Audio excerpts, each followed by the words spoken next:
Good evening, everyone. Welcome back to another episode of Comic Shop Conversations. Well, we did it. We finally got rid of the dead weight, and Josh is gone. It's You know, about time. it's about time. We made an executive decision because Josh went and saw Superman and he saw Fantastic Four, and he was like, "These are the best movies ever made, favorite superhero films of all time."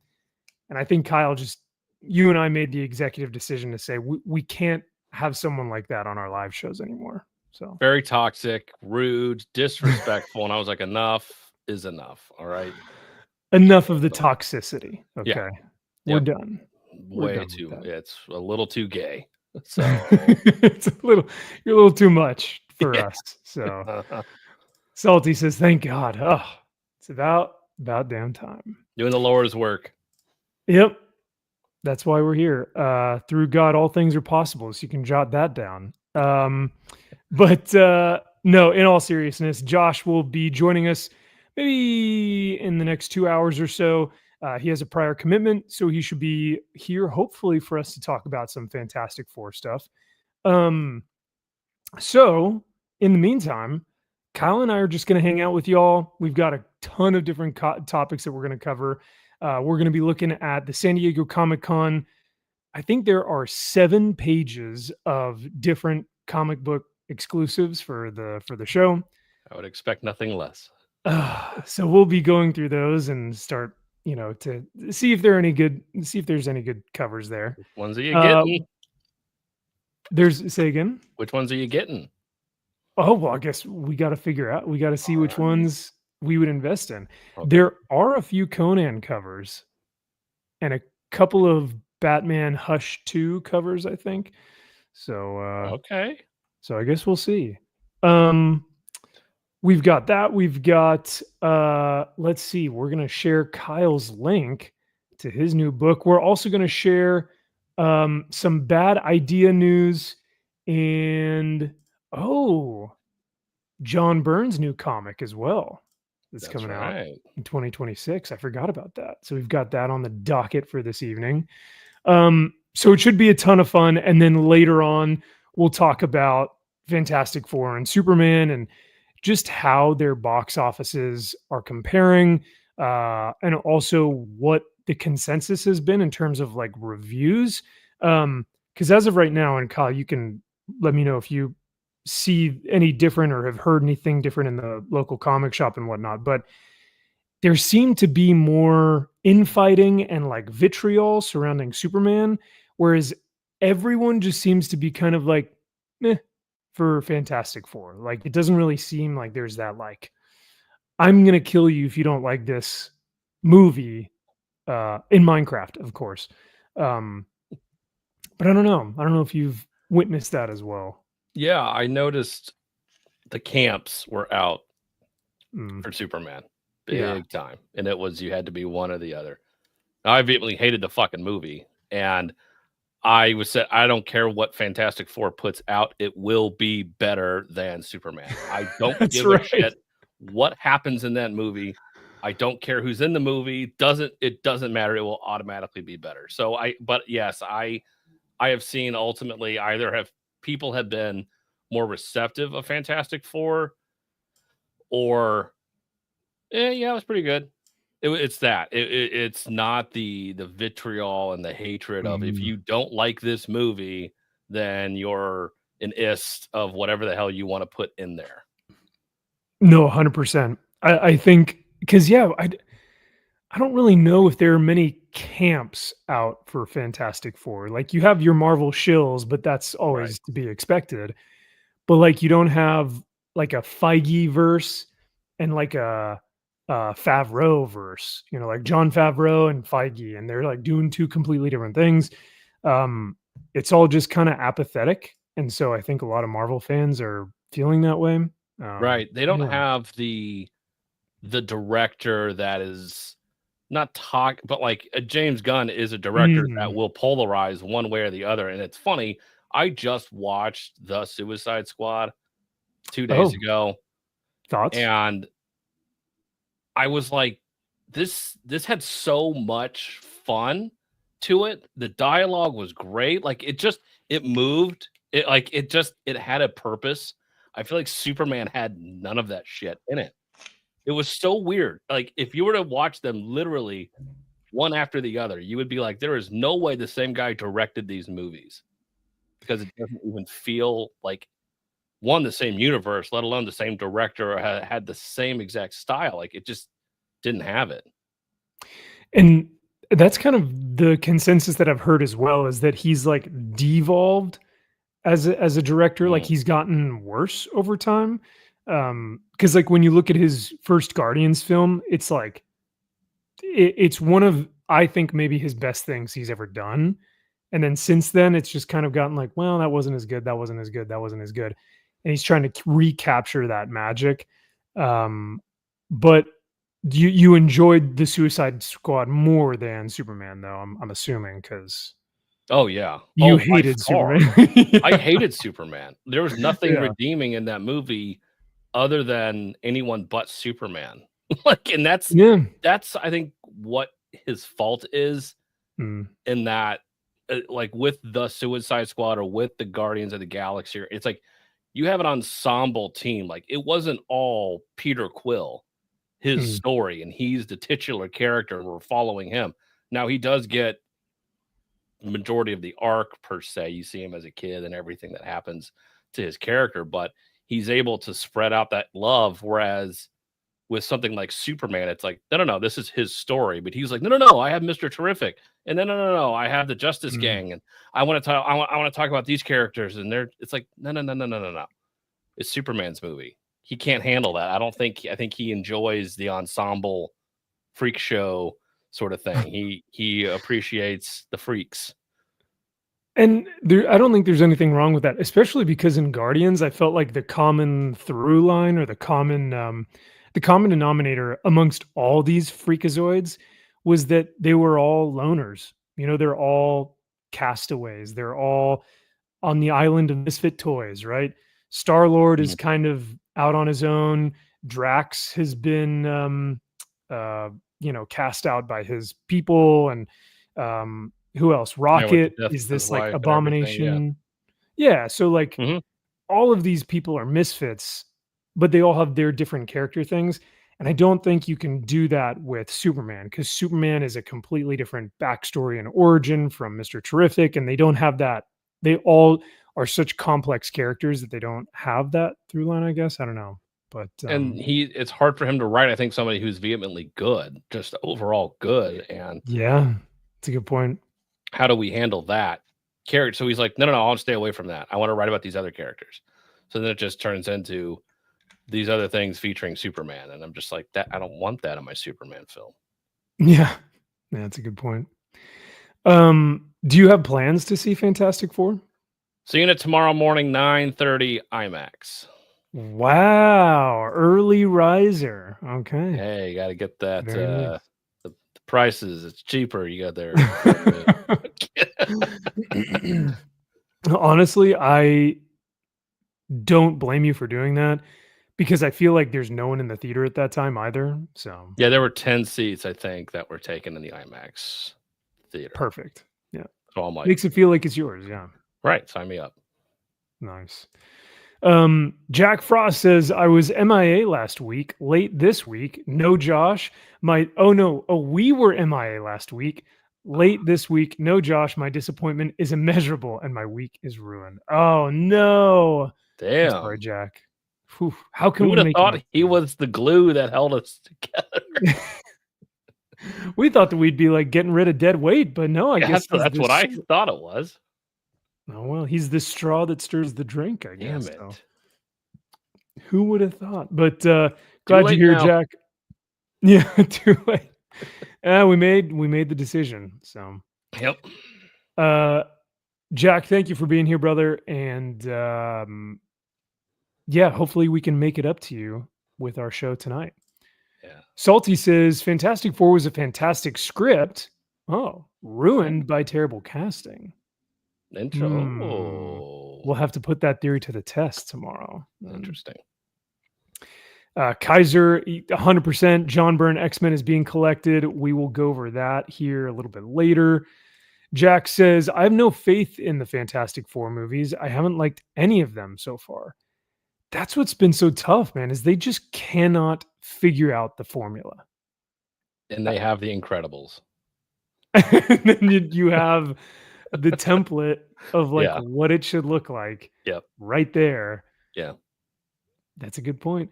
Who was it the other day that made a pretty bold statement? And they were like, superhero movies peaked with the Incredibles, and that's it. And like that's anything after that, I don't recognize. And I was like, wow. I don't know if I agree with that. It still holds up though.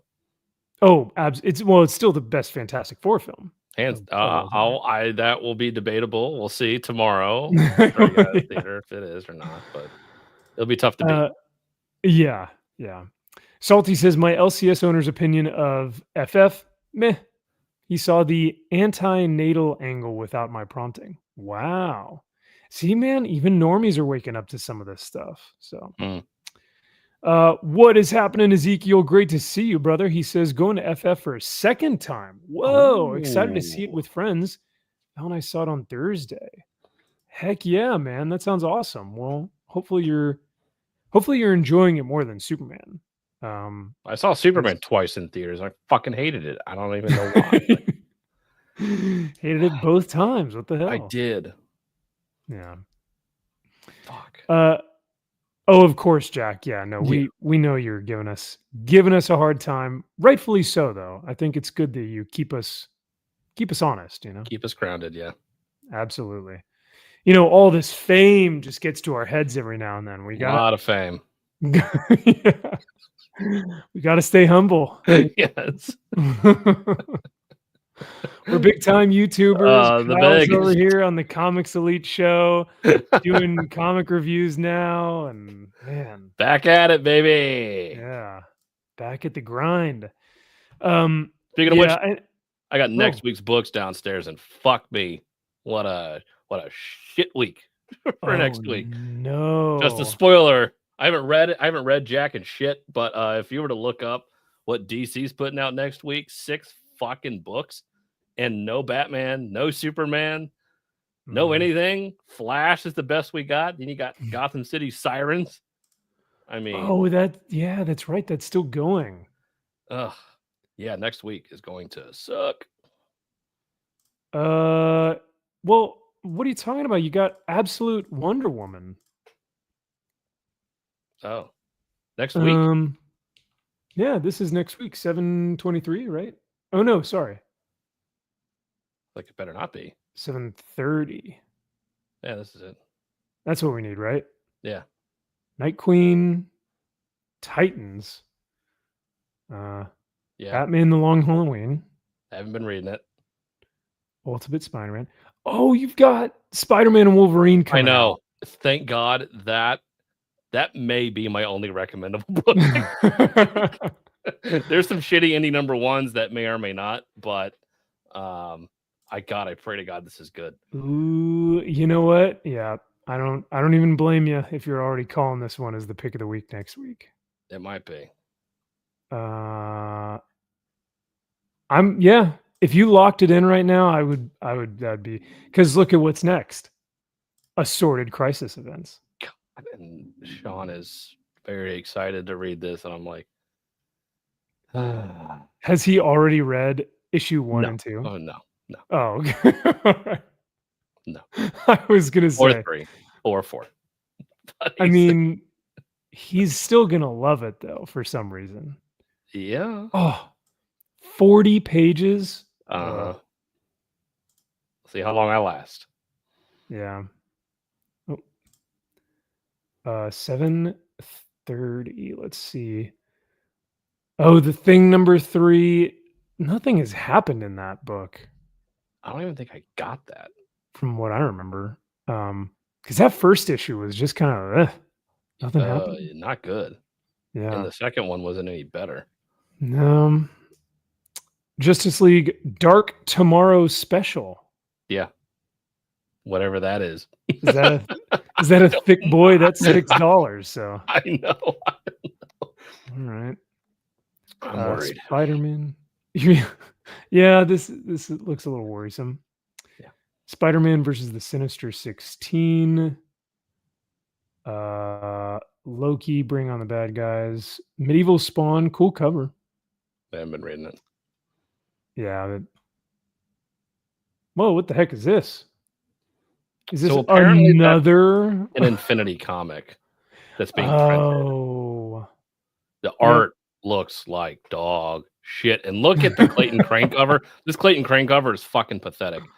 I don't know what they paid him, but whatever it was literally too much money. This thing looks like crap. It is such a shitty cover. Yeah, no, I don't like it. I think Adi Granov did a version of this much better. That's right. Because I've seen this image 1,000 times, but you got to do something either new or innovative or better. Right. Something. That just doesn't look too good. Yeah. All right. Man, so yeah, it'll be a rough week for you. Rough. Very rough. Yeah, it'll be rough. Monsters. Yeah, Monsters number 6 comes out. I have that downstairs. Oh, okay. Nobody talks about that fucking book. Werewolf by Night, number 1. I hope it's decent. I'll give it a meh, I hope.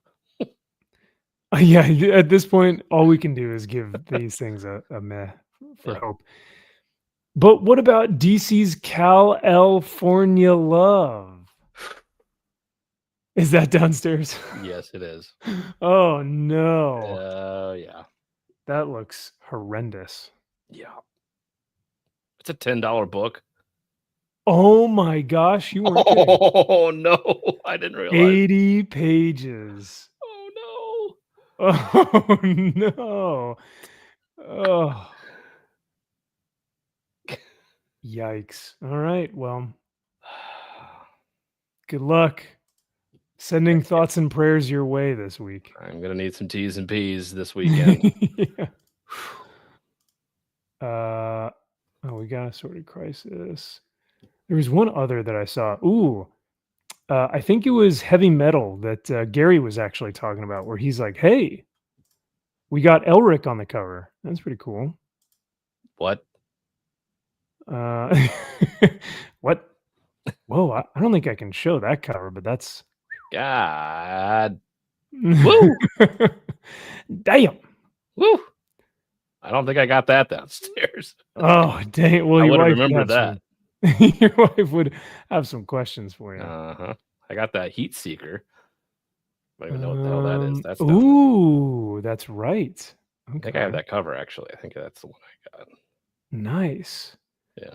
Oh yeah, because it has the pull quote on the cover, the finest kind of pulp noir. And it's like, it's what? Easy. Not, the finest kind. I don't know about that. It's like, come on. It's like we know what this book is. This is garbage. Oh man, well, it's a winner of a week if I've ever seen one. Yeah. So probably one of the worst week, not the worst week. I thought 2 weeks ago, I think was one of the worst weeks of comics of all time, but this one may take the cake. Well, we sure shall find out whenever you post your video on Monday or Tuesday or whenever it comes out. But yeah, hey, you're getting them out earlier than Rock and Robbie. That's like, that's pretty significant. Hey, he's the pinnacle. He's the peak of the mountaintop. We're just trying to scale that bad boy right now. Right? Yeah. And we can do whatever we can. No, I love it. So yeah, I read these usually Saturday and Sunday, and then try to get them out for Monday. We usually record on Monday. Sean, Mary. Some people have liked the separate days, posting Tuesday, then Wednesday, I think is when we posted them. Or maybe it wasn't Monday and Tuesday. I don't know. Yeah. I mean, because I think when you were just doing them solo, you're getting them out by like Monday night. Oh yeah, because it was just me. It was a 20-minute video because I didn't have anybody to argue with. So it was just me saying this book fucking sucked. So I was able to, download it, upload it, literally within like 20 minutes of me recording it. Yeah, that's amazing. Yeah, it was nice. You didn't have to wait for Sean to go, I actually really loved that Wolverine cried in front of everyone and that he was so emotionally unstable. And it's just like, no, what is happening? Yeah. Well, talking about a book that's not so bad. I guess we'll find out once it comes out. Yeah. No, I'm excited for this. We've got the sign up page for Kyle's Seeds of Evil. Just by looking at the the front page here, this is going to be gruesome, dark, kind of like it really is a horror book. Am I right? Or historical horror is what I am labeling this anthology as. Hell yeah. Like I said, gruesome. It's going to be packed full of some incredible art, and Kyle's first debut of being the author, creator, writer of this new series. So you guys will not want to miss it. So check out Seeds of Evil. I put the link in the chat, and I will also put the link in the description below for everyone to go check it out. For those of you who may watch the video later or in the future. So yeah, when does this bad boy officially launch? August 1st. We're going live. Nice. 30-day campaign. Yeah, starting August 1st. Hell yeah, dude. So just about another week, and then we'll get to see game the full time. Whew. Yep. And then coming out, I will be attending Chicago Fan Expo, which is August 15th, 16th, 17th. I am going Saturday. I will be there Saturday. So I will be passing stuff out for this. We're going to have some handouts. The Kickstarter will be live at that point. So getting the word out as best we can about this. So I'm excited. I know Sean is very excited because this is unlike anything he's ever put out.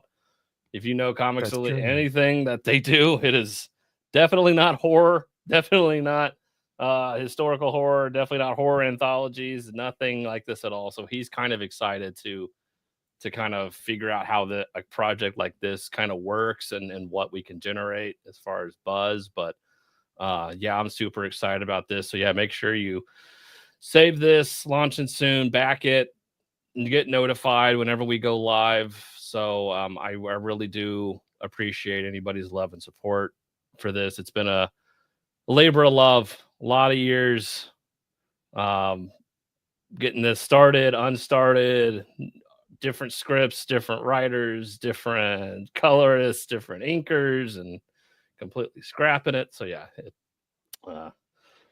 thanks, man. I appreciate it. It is awesome. It's super excited. And when we were printing the ash can, I'm still pissed. I'm like, it's just gonna get good. So stick with it.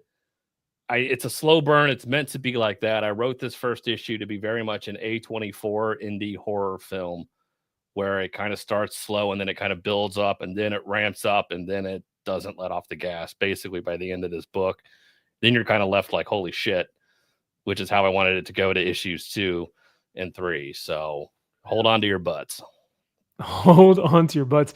I've already seen a couple of the interior pages for, what is it, issue 2?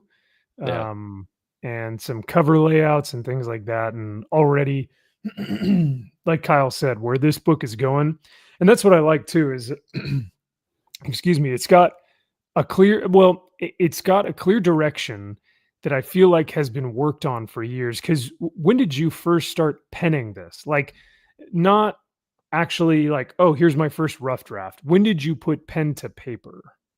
I was still on the sheriff department. So this was prior to November of 2019, before I left. I was working on this while I was working as a deputy sheriff. I was figuring this out. Well, that makes sense why the book is so dark then. You're telling me. I had a lot to go through. I was dealing with a lot of trauma. So yeah. Well, I'm grateful that we can share in that with you by reading these Thank you. stories. Hey, but sometimes, some of the greatest art comes from some of the deepest places within us. So very unfortunate, but true. Yeah.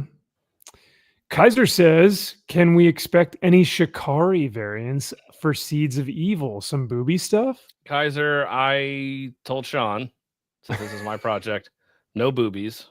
I do not allow that.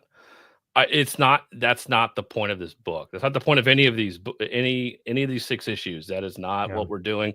Shikari, unfortunately, I love his work. That's kind of his thing. I'm like, maybe we can get Shikari to do and it was just like, nah, that's just not going to work. So we're not going to get Shikari. But we did get Lucio Perillo to do a very seductive, sensual cover. And that's about as far as I wanted to go. It's still classy. Right. It doesn't, it shows some skin, but right. Because back then in 1812, women wouldn't have dressed provocatively anyway. No. So it just didn't fit. And, you got a guy who does his thing like Shikari. And if you try to get him to do something that's like just not him, like you said, then you're going to get a lesser product from Big it. time. Yeah. So, some guys, Ali Garza, we got him to do a cover. Sean asked him and we asked him, and he did a great job for his cover. And I said I wanted to throw back to old EC Comics, and he appreciated it because all he was drawing was just hot chick covers. And he's like, it's kind of nice to not do that. So a guy like him who's been working forever and is very versatile and has worked on, 1,000 projects at this point, and anywhere from Spawn to some of his own stuff. So like he nailed it because he understood the assignment and he's able to pivot. But a lot of these guys, they do have their specific niche of covers and backgrounds and stuff they like to do. I think the real question though is, are you going to have a Mark Spears cover? Because we know how much you love monsters. So, well, if I were to ask Mark, I think I would obviously have to do it because it's a horror book, and everyone who's anyone has a Mark Spears cover. I mean, it's gotten to the point where it's like you can't not hear Mark Spears like at any for any other. It's just top 10 list. There's Mark Spears. He's on it, and it's like he's almost becoming the Pedro Pascal of comic book covers. So yeah, he's gonna get fucking worn out. And everyone's gonna hate his shit. Yeah, and I'm not surprised by that. But at the same time, I'm sure there's a bit of him that's probably like, hey, I'm in the limelight. I'm getting a lot of fame right now. I'm going to take every bit of it I can before make that money, bro. You get your bags and get the hell out of here when everyone's tired of your shit. Yeah, 100% before before it gets dried up. Because I think even Zach Galifianakis, the actor who played what's his name from the Vegas films, I don't know his name on there, but I think when he was in his heyday, Alan. Yeah, it was Alan. That's what it was.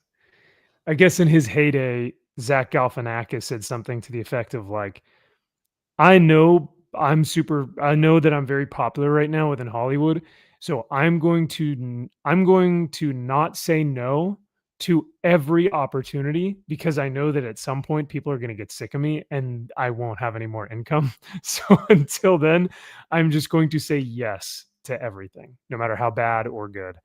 Hence why we have 5 Pedro Pascal films out at one time. Exactly. I mean, so you can't knock the guy for being in everything. Now, you may not like him as a person. I don't. He's an asshole. But can he act? Yes, he can act. He's a good actor. And I'm just like, shit, if you're getting offered every single movie, now the majority of these people get offered everything and they say no occasionally. Yeah. But him, apparently, he's like, nope, do it. I'll do it. Oh man. Well, you'll have to let us know how he does tomorrow as Reed Richards. So indeed I will. Now let's move on. So I do have a very, very generous $20 from the infamous Harley David. Dude, thank you so much for the 20. This is huge. I greatly appreciate it. And he sends a YouTube link. Very ominous. Oh, that's scary. I don't know if I should play it. That's ooh. Yeah. Harley, do we watch it live? I don't. Yeah, or is it a members only stream? What do we do? What are we doing here with this? That I don't know. Demonetized? What is it going to do? I mean, $20 is $20. That's true. That's decent. That's pretty significant. Pretty hefty. Man. Yeah. Well, let me do this while I give Harley his my thanks and his fair due. I will see if I can pull it up on my end so I can copy it, because for some reason it's not letting me actually copy the link on the StreamYard platform. Just type it all out. Yeah. DKOROWXRW. And make sure that you have to do the cap or lowercase d cap K lowercase OR. Oh man. But yeah, no, thank you again, Harley. Greatly appreciate the support, brother. Always great to see you, fellow Marine, who has always been a huge supporter with us. Let's see if this will work. Oh, it's a song. Will this get copyright struck though? I hope so. I really hope so. Because then that $20, I won't make my $20. It'll go away. Does it do that? It takes your AdSense away. So whatever ads I make on the video, it'll take away. But Superchats still go to the creator. So from my experience, from what I can tell. Yosemite in Black, Cold Shoulder. I'm hoping this isn't copyrightable.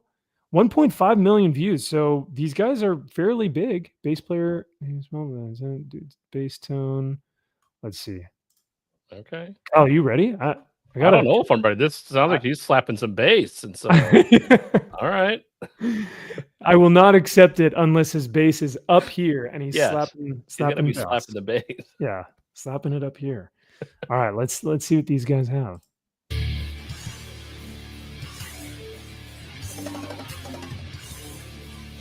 Oh man. Yes. That's epic. Wow. Is that real? Oh, that's 100% real. Because that's why everyone was commenting about the bass player. Maybe small, maybe small, but his tone is enormous. The cinematography on here too is brilliant because they slowly kind of had that reveal. They knew what they had. I would have had no idea. Wow. Everything's normal. I'm thinking he's slouched down. Yeah.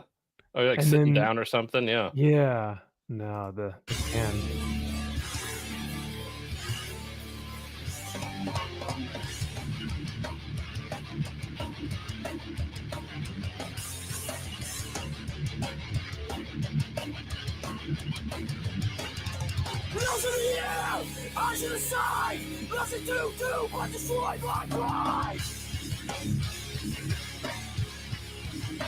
Need some Eric July in there. These guys are way better than Eric July. Come on.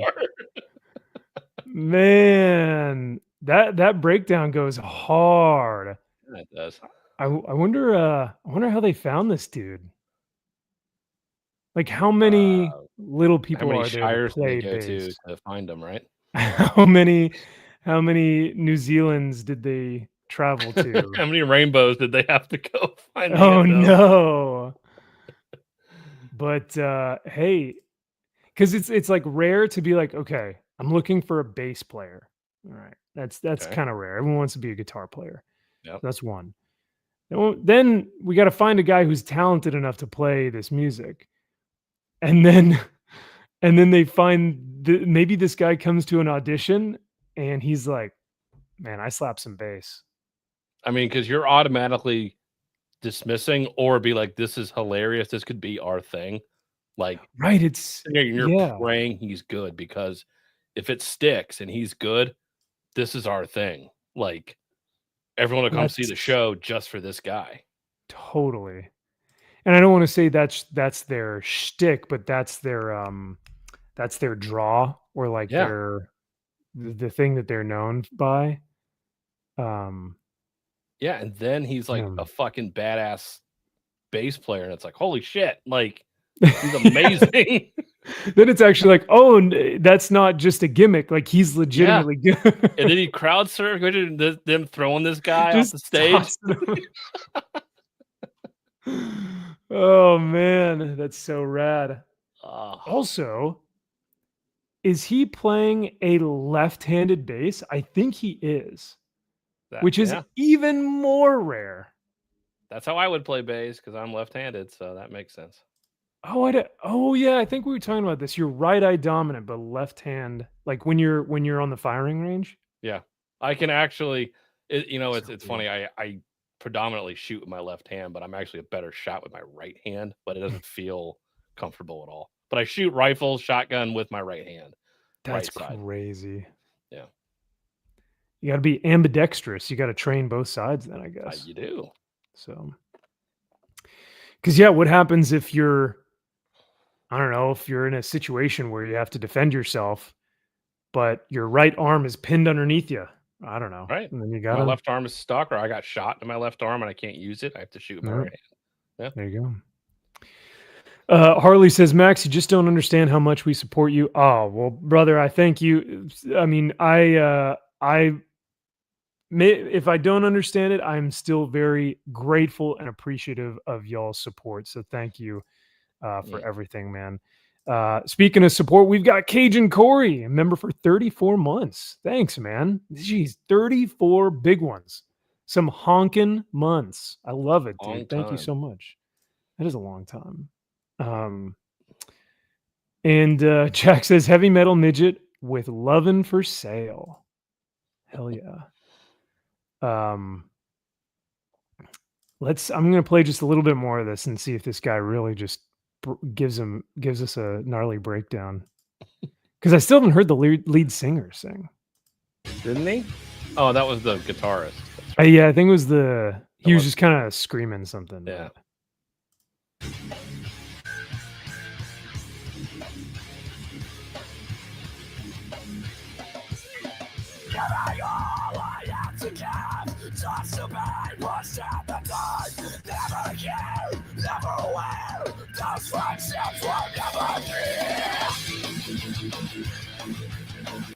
I'm also realizing that it's probably so much more difficult for him to hit the notes on the fretboard because of hand size, maybe? I don't know. Yeah, it's smaller for sure.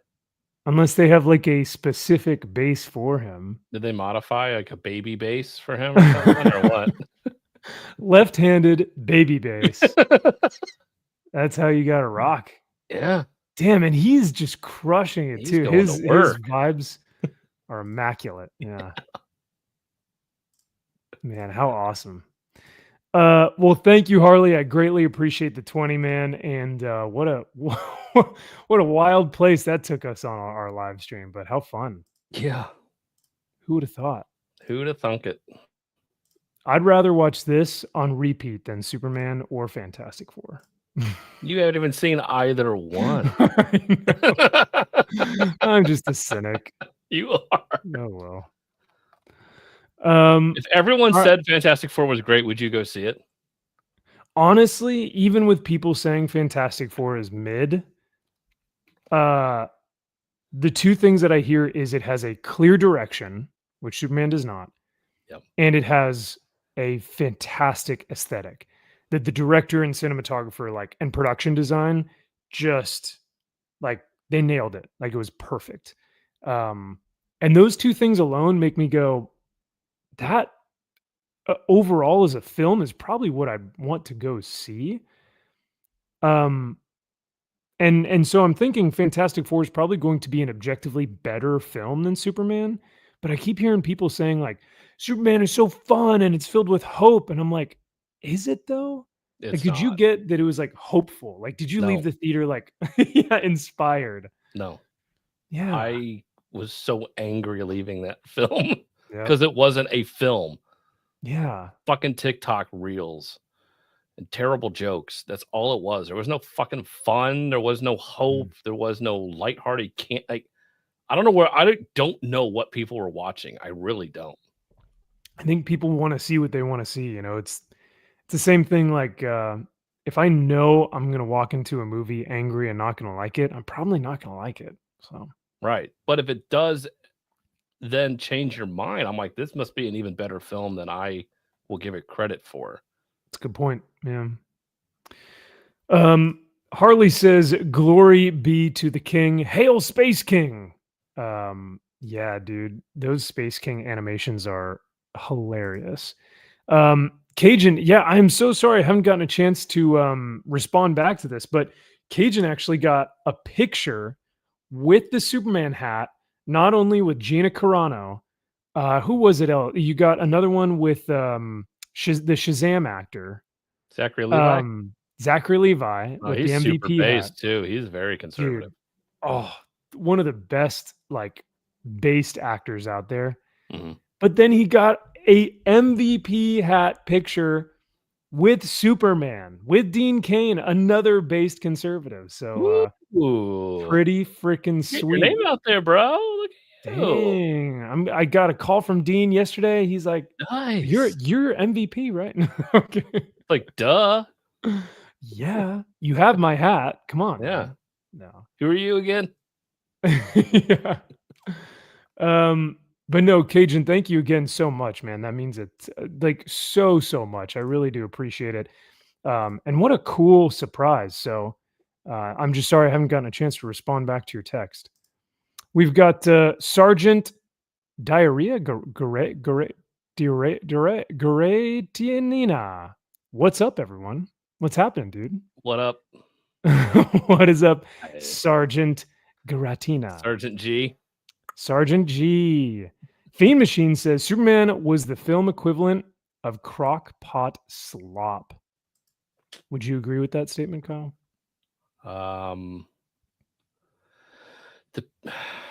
Depends on what's in the crock pot. If we're talking slop, then yeah, I would probably agree with that. Yeah. But it like non-congealed, just an absolute like puddled mess.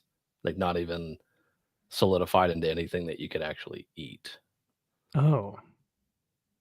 It's like, yeah, it's like you can't discern what is actually in the ingredients. It's right. Just There's kind just of pieces of stuff to get like, yeah, it doesn't make any sense. Yeah. That's Damn. JK actually really enjoyed it and found it hopeful. Plus, Kiddo and the dog loved it. Nice. Well, you're wrong. I mean, JK, well, if your dog loved the movie, then you know what? He's gonna say, I think the kids are gonna love this one, but my wife didn't like this movie, and she doesn't know shit about fuck when it comes to superheroes. Wow, that means she doesn't know anything about superheroes. Yeah, which is probably for the better. Oh, 100%. Andy says, "Evening, Max. What is going on, Andy? Thanks for being here, brother. Thank you again for the support." Dean Cain and John Schneider, or is it John Schneider or is it Schneider? Why do I keep is it the? Oh, I keep thinking of Zack Snyder, not Schneider. Okay, that's who. Rob Schneider. Rob, that's who. Yeah. Was it Rob or is there another guy called John Cryer who played Lex Luthor and? Ooh, maybe that's who it was. Tomorrow Never Die. What the fuck was it called? He played John Kent. Okay, yeah, John Kent. Okay. Oh, nice. He's a super bass guy too. Yeah, you're right. Dude, hell yeah. So rad. Jack says people are buying Labubus made out of Dubai chocolate. Oh, we talked about Labubus whenever we Labubu, Dubai. Yeah. Those aren't in my vernacular vocabulary. Too funny. Yeah, I think we talked about Labubus when we talked about Funko Pops 2 weeks ago when we asked the question, were those Hero Snap wristband things worse than Funko Pops? Those are called Labubus? The new thing is a Labubu, and it's a ugly Beanie Baby. Beanie Baby is the best way that I can put it.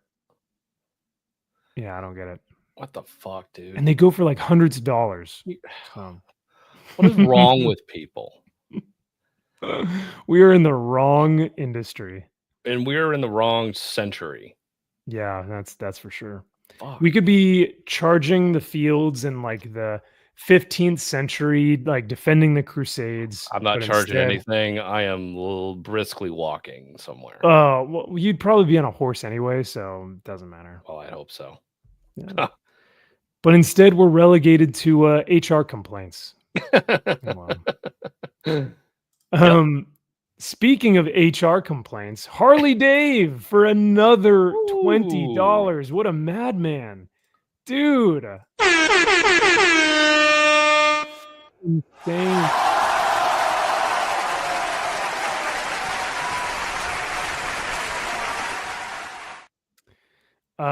Well, Harley, you are the man of the evening. So I want to give you a proper a couple proper clips for you. Here's to the Army and Navy and the battles they have won. Here's to America's colors, the colors that never run. May the wings of liberty never lose a feather.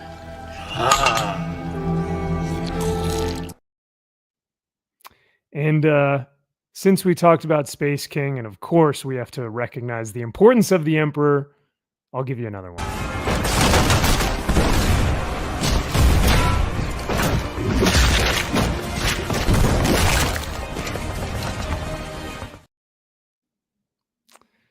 All right. Well, thank you again, Harley. Seriously, man. The 20 means a lot.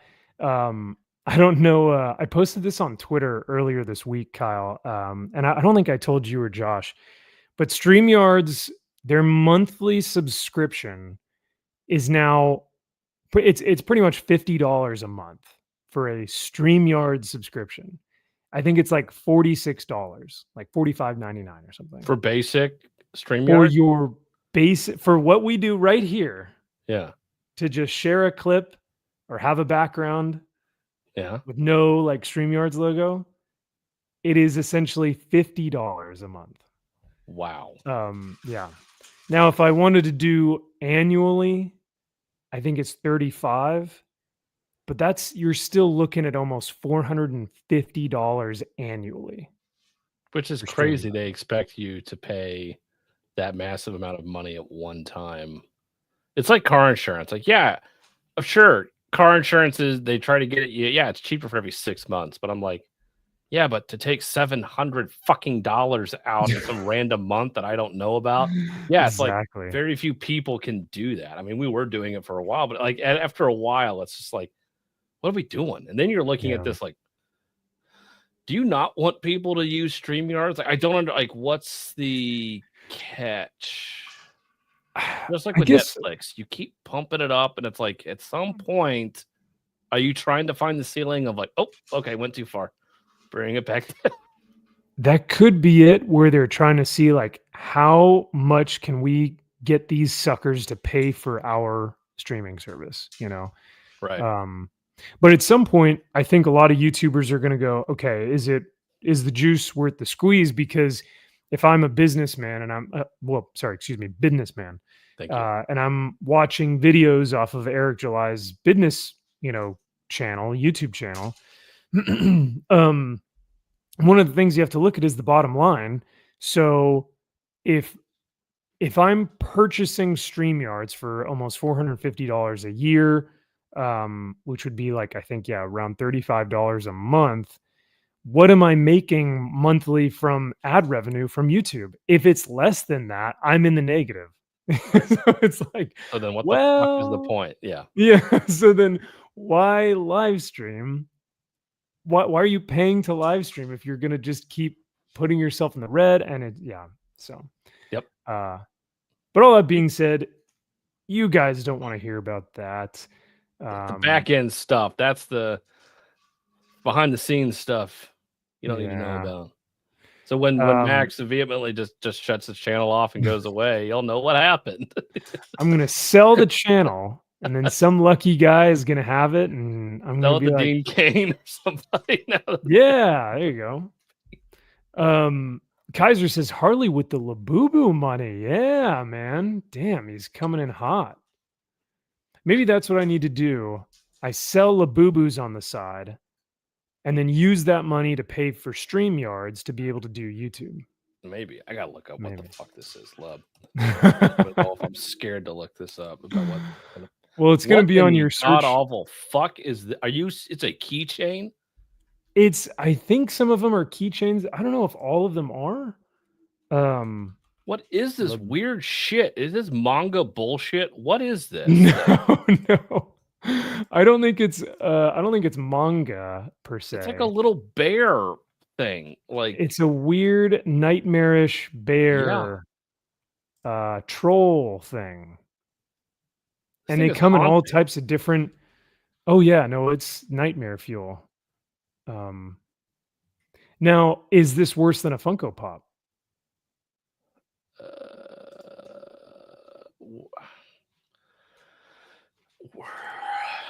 Yeah, I would say it is.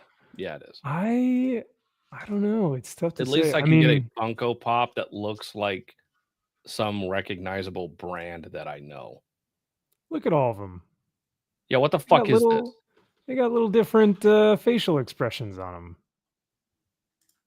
Sure. Did Peach Momoko come up with this? Like, that's what this looks like. They're gonna make a Labubu comic book. There isn't one already? Yeah, Peach might do it.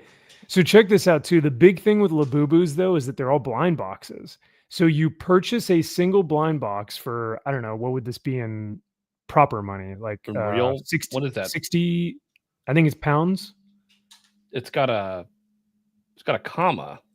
It's got a little $51,000? Is that what it's running? $51,000 for a blind box, eh? Was that equivalent to 50 cents? Then sure, maybe I'll... My gosh. Sorry, I didn't mean to interrupt. No. I just looked at the 300 pounds for the set of 6. Seriously? Sick. But a single blind box could give you any one of these, I guess? No way it's $50 for that.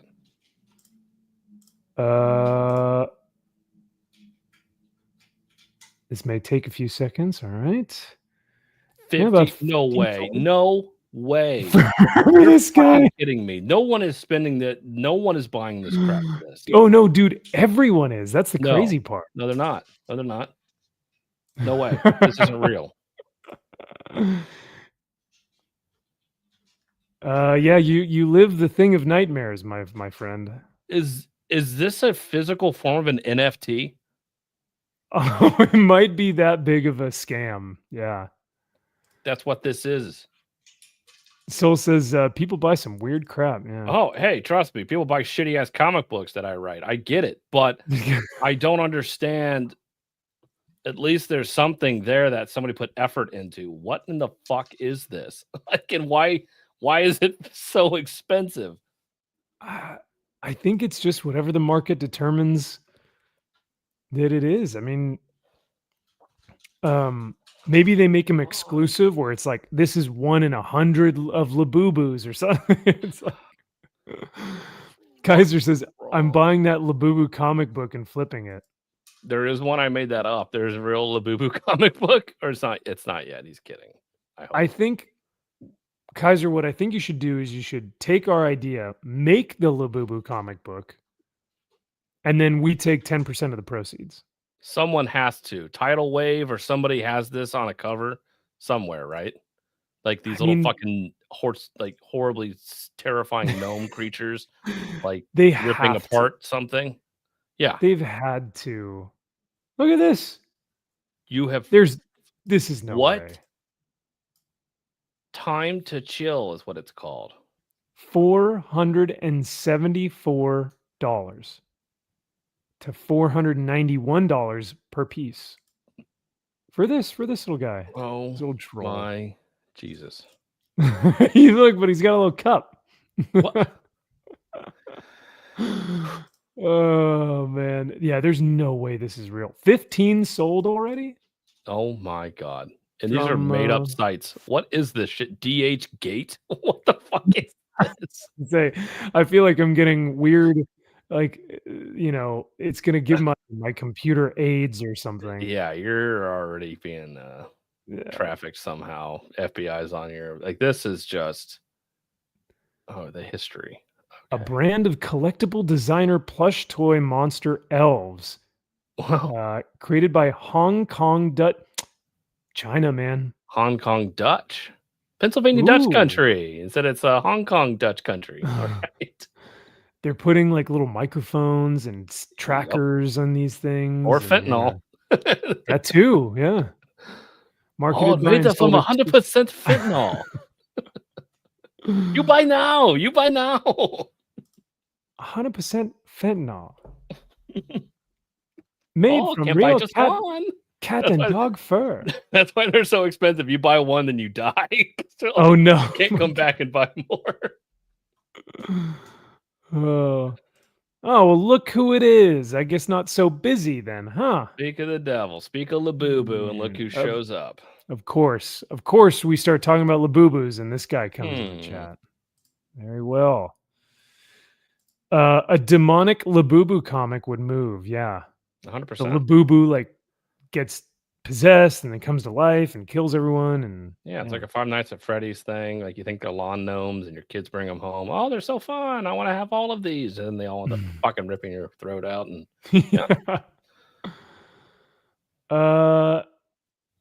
so I think the question is, how did they get so popular, and then why are they so much money?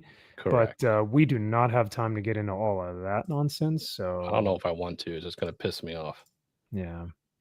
We need a palate cleanser. And for a palate cleanser, let's do this. So it is San Diego Comic-Con this week, which means that they've been announcing some cool comic book exclusives, but also some Sideshow collectibles. And Kyle, I saw this one, and I just has your name written all over it. But I want to get your opinion, because there's one thing I would change about this Sideshow statue. But I want to show it off because I just feel like it's right up your alley. This is the Cyclops premium format reveal. Okay. But his his pose is one of the most unique statues I've seen in a long time. Because the thing that's holding him up are his eyes. Oh. So he's like in the air, and they're showing off the poster and stuff, but he's destroying a sentinel, and he's freaking like, I like the art on the optic blast. Like, I like the light. Like, that is, damn, that's nice. It looks sick. The hair's flowing back. I mean, he's got the jacket, the bomber jacket's flowing. I love the bomber jacket look. I love it. Oh, okay. You don't like the bomber jacket, do you? So that was going to be my thing. I wish they had like the premium format and then like an exclusive where you could swap out the torso. Okay. That would be cool. I would like an option with or without the jacket. Yeah. The bomber looks sick, but I also kind of like just the regular unitard thing. Yeah. Even battle damaged torso also could have been kind of cool too. That'd be cool. Yeah. But yeah, his optic blasts are fully light up? painted, but it lights up as well. Holy fuck, that is yeah, dude, it's so sick. It's really cool. I think this guy's about to light it up for us. But it's cool too because the bottom almost looks like it's not on fire, but it looks like it's like melting, like it's like lava because it's so hot.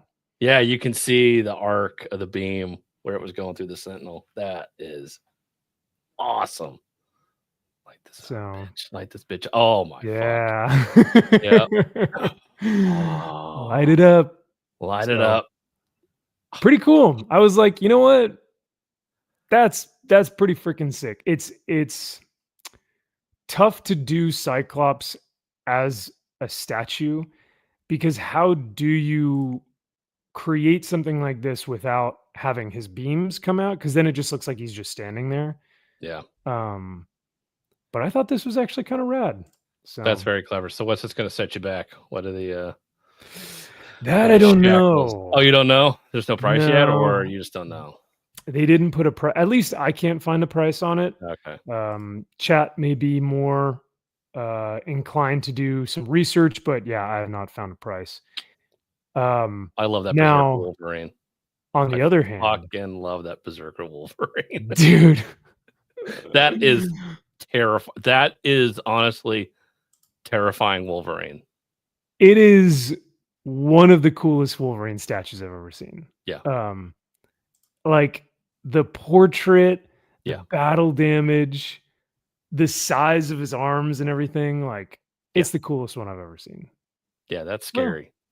Well, maybe not ever, but it also replicates the Marvel v Capcom pose. The like pose, where he's hunched over and Mm-hmm. Like I love it. This thing is my next purchase. If I had the money, I would totally. The tough thing is that I already have two. I have one here with the brown suit. That's true. Another one over here with the blue suit, but I don't have a Marvel vs. Capcom. See, this one, the base is kind of stupid and basic, and I really don't like that. But but at the same point in time, the base isn't the point of this statue. It is Wolverine, and so you don't want too much to take away from him. That's kind of my thought too, is that if it were overdone, you wouldn't focus on him as the statue. Right.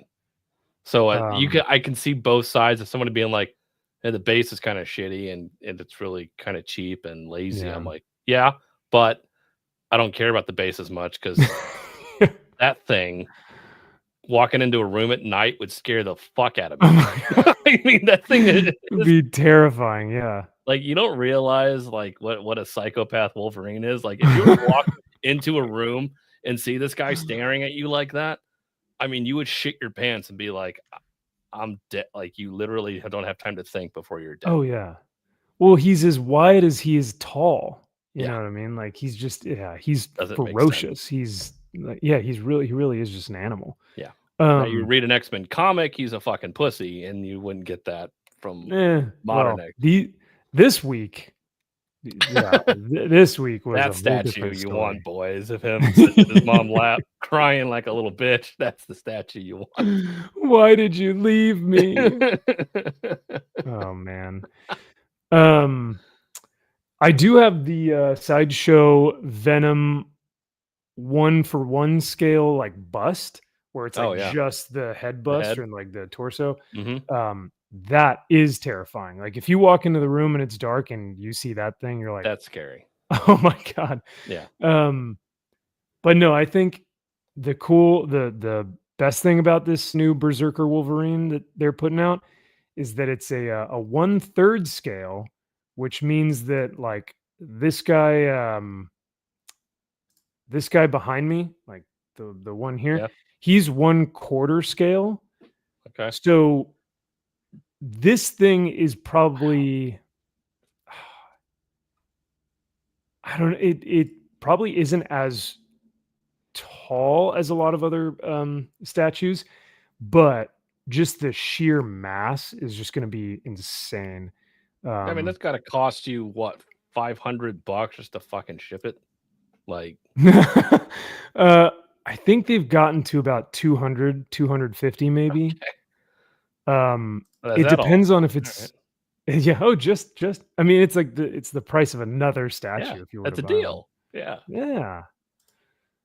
Salty says that Wolvie is sick. Yeah. You see all the chick standing next to it. I mean, she's tiny and real petite, but you could even her scale. Oh, totally, dude. It's like, God damn.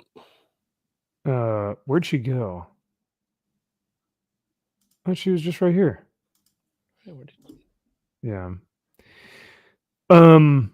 It's for the Cyclops one, Jack, I think was saying that the leg is supported too. Less will be broken in transit. Sideshow probably gonna be like a grand or more with the size. So Wolvie, I can say, is on pre-order, and I think he's about 830 without shipping. All right, so just over 1,000 for that. So I would say just a little bit over 1,000. With Cyclops, I'm sure it's probably the same, like probably 800 maybe. Jesus Christ. Yeah, it's a lot. I'd rather buy original art for that. Like, I was about to say, that's why people are getting out of the statue game, dude, because how could you buy original art? How could you even get in it? Like, that's daycare. It's more, I mean, it's not as much as daycare, but pretty fucking close. Yeah. Or like a month's worth of, or like, yeah, that could be someone's rent for a month, you know? So that Superman is pretty nice. This one's pretty cool. I love that. Ooh, actually, speaking of Superman, there were a couple other Supermans that I saw earlier today that I thought were sick. That were also statues. Knockoffs? You know what? Some of them might have been custom. Oh. Let's see. There was one that was by David Finch. Oh, a statue? Oh, sorry, go ahead. No, also from San Diego Comic-Con? No, these were just kind of these are from XM Studios that were released. I don't think it's specifically San Diego. I think these were just like, oh, this is kind of cool. Okay. Dropped in my email today. Let's see. So this one, this is, oh wait, hold on. Okay. What SGD?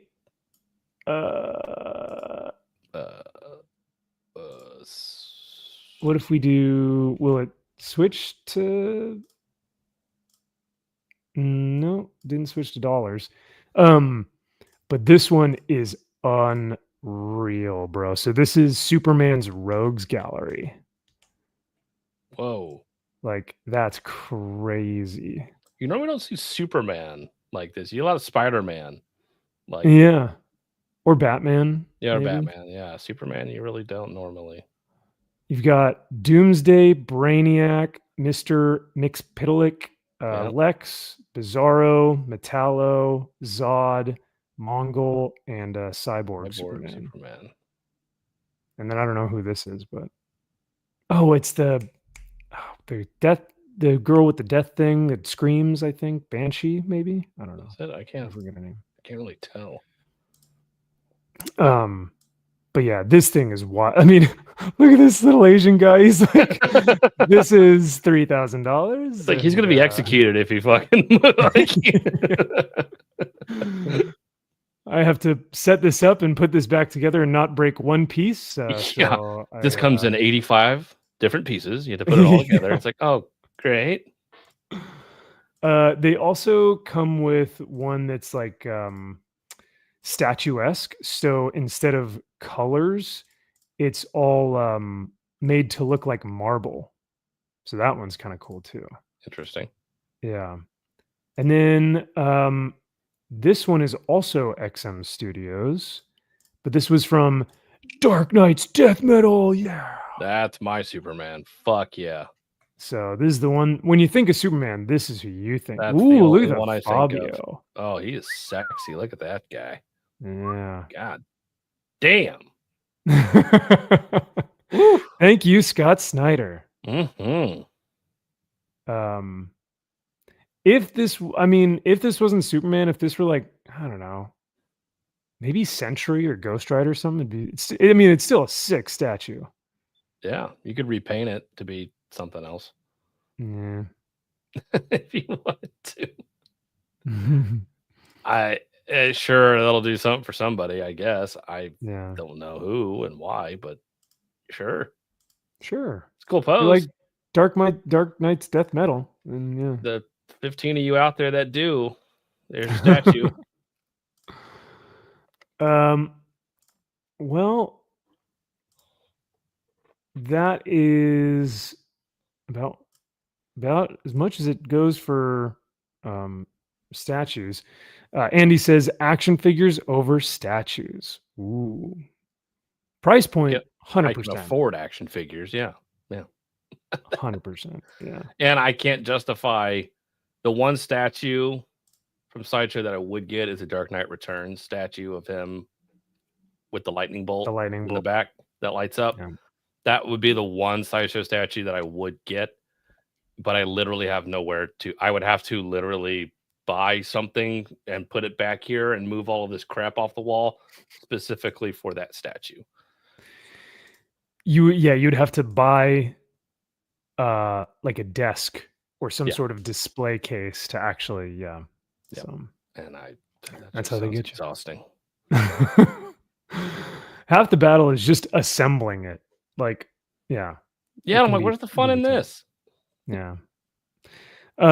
Cajun says I'm gonna log off and get ready for bed. So heading out for the night. Thank you, Cajun. It's been a pleasure, sir. Thank you again for all your support, man. And we look forward to seeing you at the next meetup or whenever we get to see you soon. But thanks again for all the love whenever you're showcasing the MVP hats, all these cool celebrities. That's awesome. Thank you for your service. Yes, sir. Speaking of service, we did our service by, I guess, not reading this next comic, but we did the due diligence to watch the review for this comic, and it's something. So Kyle, did you even ever really hear about this book? I'm going to share the original campaign. But this is Zorro and the Phantasm Cult of Hollywood Hills, 1955. Whew, that's a title. And a great one at that. Oh, I mean, just rolls right off the tongue. It does. This was from 2023, made almost 8K from 275 backers. Nice. 24-page comic of the classic character reimagined. But yeah, did you hop on this guy, or did you even know that this existed when it first came out? I did not, because this was or wasn't around the same time Sean Gordon Murphy was doing his Zorro book as That's well. Right. Were they both kickstarted at the same time, or was this one before? Because I think I remember Patrick talking about how, Sean Gordon Murphy, that cover right there. He's like, he copied my cover idea. It's like, bro. Come on. Hold on. Come on. Take easy. First off, he's a real artist. And secondly, how many covers do you have of Zorro holding his fucking sword in front of his face? Just like this, yeah. Every poster, every classic noir, everything. Yep. The Sugar Skull, Dia de los Muertos. Yep. It's like, we all know the Zorro tropes, and they're great. They're great tropes. But yeah, I did not know this existed until somebody reviewed this comic book and did a video. And that's when I heard about this. Now, you're 100% correct in that he was like, Sean Gordon Murphy like copied me or something like that, like you said. And it's tough to say that with any sort of confidence or like self-assurance when, like you said, there are so many photos of Zorro with the sword in front of his face. Even Aragorn in Lord of the Rings has a poster with the sword in front of his face. Like it's just it's a classic pose, and it's something that can be used and over time, like continues to look good. It's not one of those things where it's like, he copied me. It's like, well, not really. Take it easy. Take it easy. do we really think that Sean Gordon Murphy is like, looking at this and going, I got to do that? Oh my God, that's beautiful work. I need to copy it. This guy won't know the difference. I'm going to take all the credit. I'll be the genius. Yeah. JK says, I thought it was about the same time. And I think you're right. I think that the Sean Gordon Murphy book was coming out either at the same time or they were being crowdfunded at the same time. But I mean, even with the Sean Gordon Murphy book not being as good in terms of like the plot and the story just wasn't that great. I just didn't really get, I wasn't passionate about the characters. The art was still fantastic, yeah, it's Sean. He's great. I mean, his interiors are great. His style is fantastic. It fit well for the story he was trying to tell. Now, I did not like the story he was telling, but the way in which he told it, I appreciated. His art and his page layouts and all that stuff is top notch. Like he puts out a very good product in terms of quality in art and covers and some of the covers were but this heaping pile of dog shit, on the other hand, shouldn't exist. Oh man. I mean, the only thing I'll say that it's got going for it is that it's $10. And even that is too much. It's too much, man. Like it's too much. This is a free book. This is something you pack other books with. Like, yeah.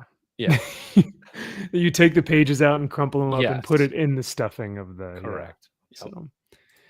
So, Raphael says, "You guys game PC Master Race?" Well, if it has to do with the Master Race, I'm in. No, I'm kidding. I did not back that. No. That's $9.75 too much. But you guys are probably like, "Oh, Kyle, Max, why are you guys giving this guy such a hard time? He's just a comic creator, he's doing a cool Zorro book." Yeah, he's done Johnny Phantasm and stuff. He's an artist. He's a guy. He does things. So,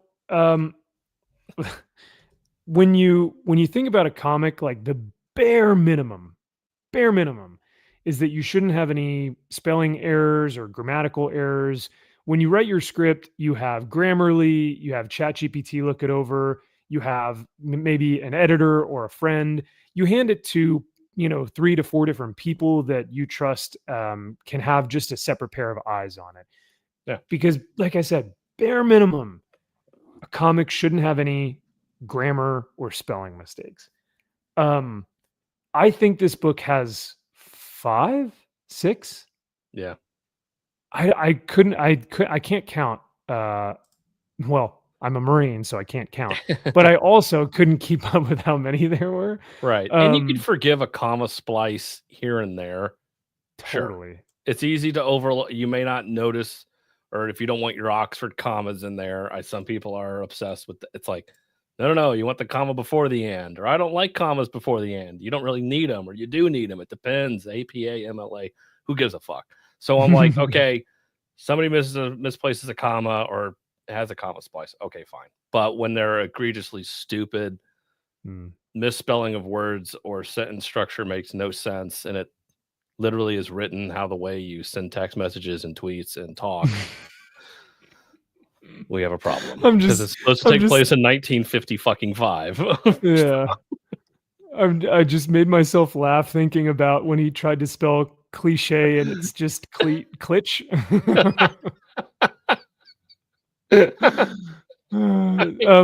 But I'm also laughing because I'm also realizing that your mom is like an English teacher, right? Am I? Yeah, she was a high school English teacher. Yeah. Yeah. So like, all of this stuff, like, yeah, you know the ins and outs of grammatical, errors and things of that nature. So Jack Frost says, no, man, it's an artistic choice to misspell the main character's name twice on the same page. Oh, you're right. The way the character was pronouncing the name is Zorro. Zorro. That's not how you say it, Zorro. No, I think he's actually talking about when they spelled Goodying and like Goodying on the same page. I think it was the splash page. Yeah, it was. They were figuring it out. They had to iron it out. They were literally arguing on that page to figure out which way to spell it. So you know what? Good for them. It was kind of their it was a bit of an A/B testing, you know, like on YouTube you can do that with thumbnails. So you can post 2 thumbnails, but YouTube will do A/B testing, and whichever one gets the most clicks, it'll post that one because it'll say, by our analytics, your second thumbnail actually got more coverage or views. And that's what they wanted to do with Goodying, man. They just wanted to see which spelling will people like more. So I like it. Makes sense to me. Yeah. So yeah, let's watch some of this review and see what we're in store for. All right off the bat. Okay. This cover is fucking dog shit, right? Automatically, you're not picking up this book. It's not great. What the fuck is going on in the book? What is going on the cover? What is happening?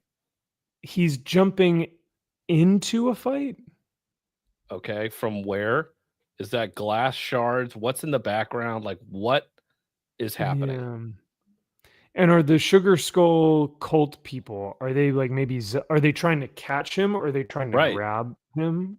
I can't really tell. They look like they're reaching out for him, like, please save us. Yeah, like he's the cult leader. And they're or he's the cult leader. He's like, hello, cult. Yeah. Huzzah! It is I, Zorro. Zorro. And the Phantasm Cult of Hollywood Hills, 1950. Why couldn't you just call it Zorro and the Phantasm Cult? See, boom. Those pulpy, you know, Indiana Jones and the Temple of Doom, right? It's just boom. Zorro and the Phantom Cult. I don't even know what that means, but I'll be interested. Sure. Phantasm Cult. Sounds cool. It sounds really stupid, but like it doesn't sound like it makes sense. But at least you're not in the Hollywood Hills in 1955 where it's like, I'm like, that's just I've already lost any sense of caring.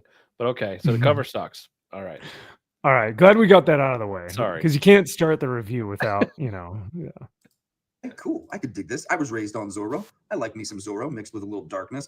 I guess Zorro these days is sorry, I guess I should say prior to, I want to give big shout out to Vaughn's Haunted Castle. Vaughn also has a couple of crowdfunded books out. Terror in the Trenches, I think, is one of them.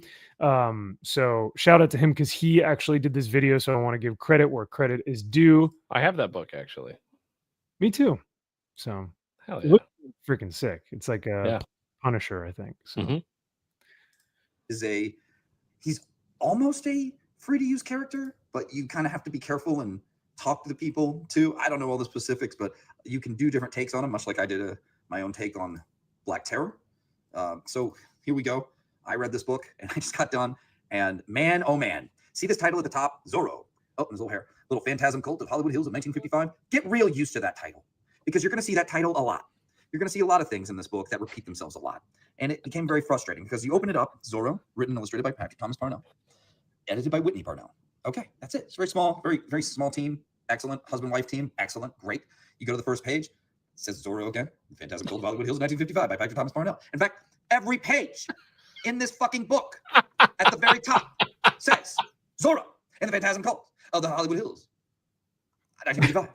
It's 1955 by Patrick Thomas Parnell. Why would you think in your wildest mind that was a good idea?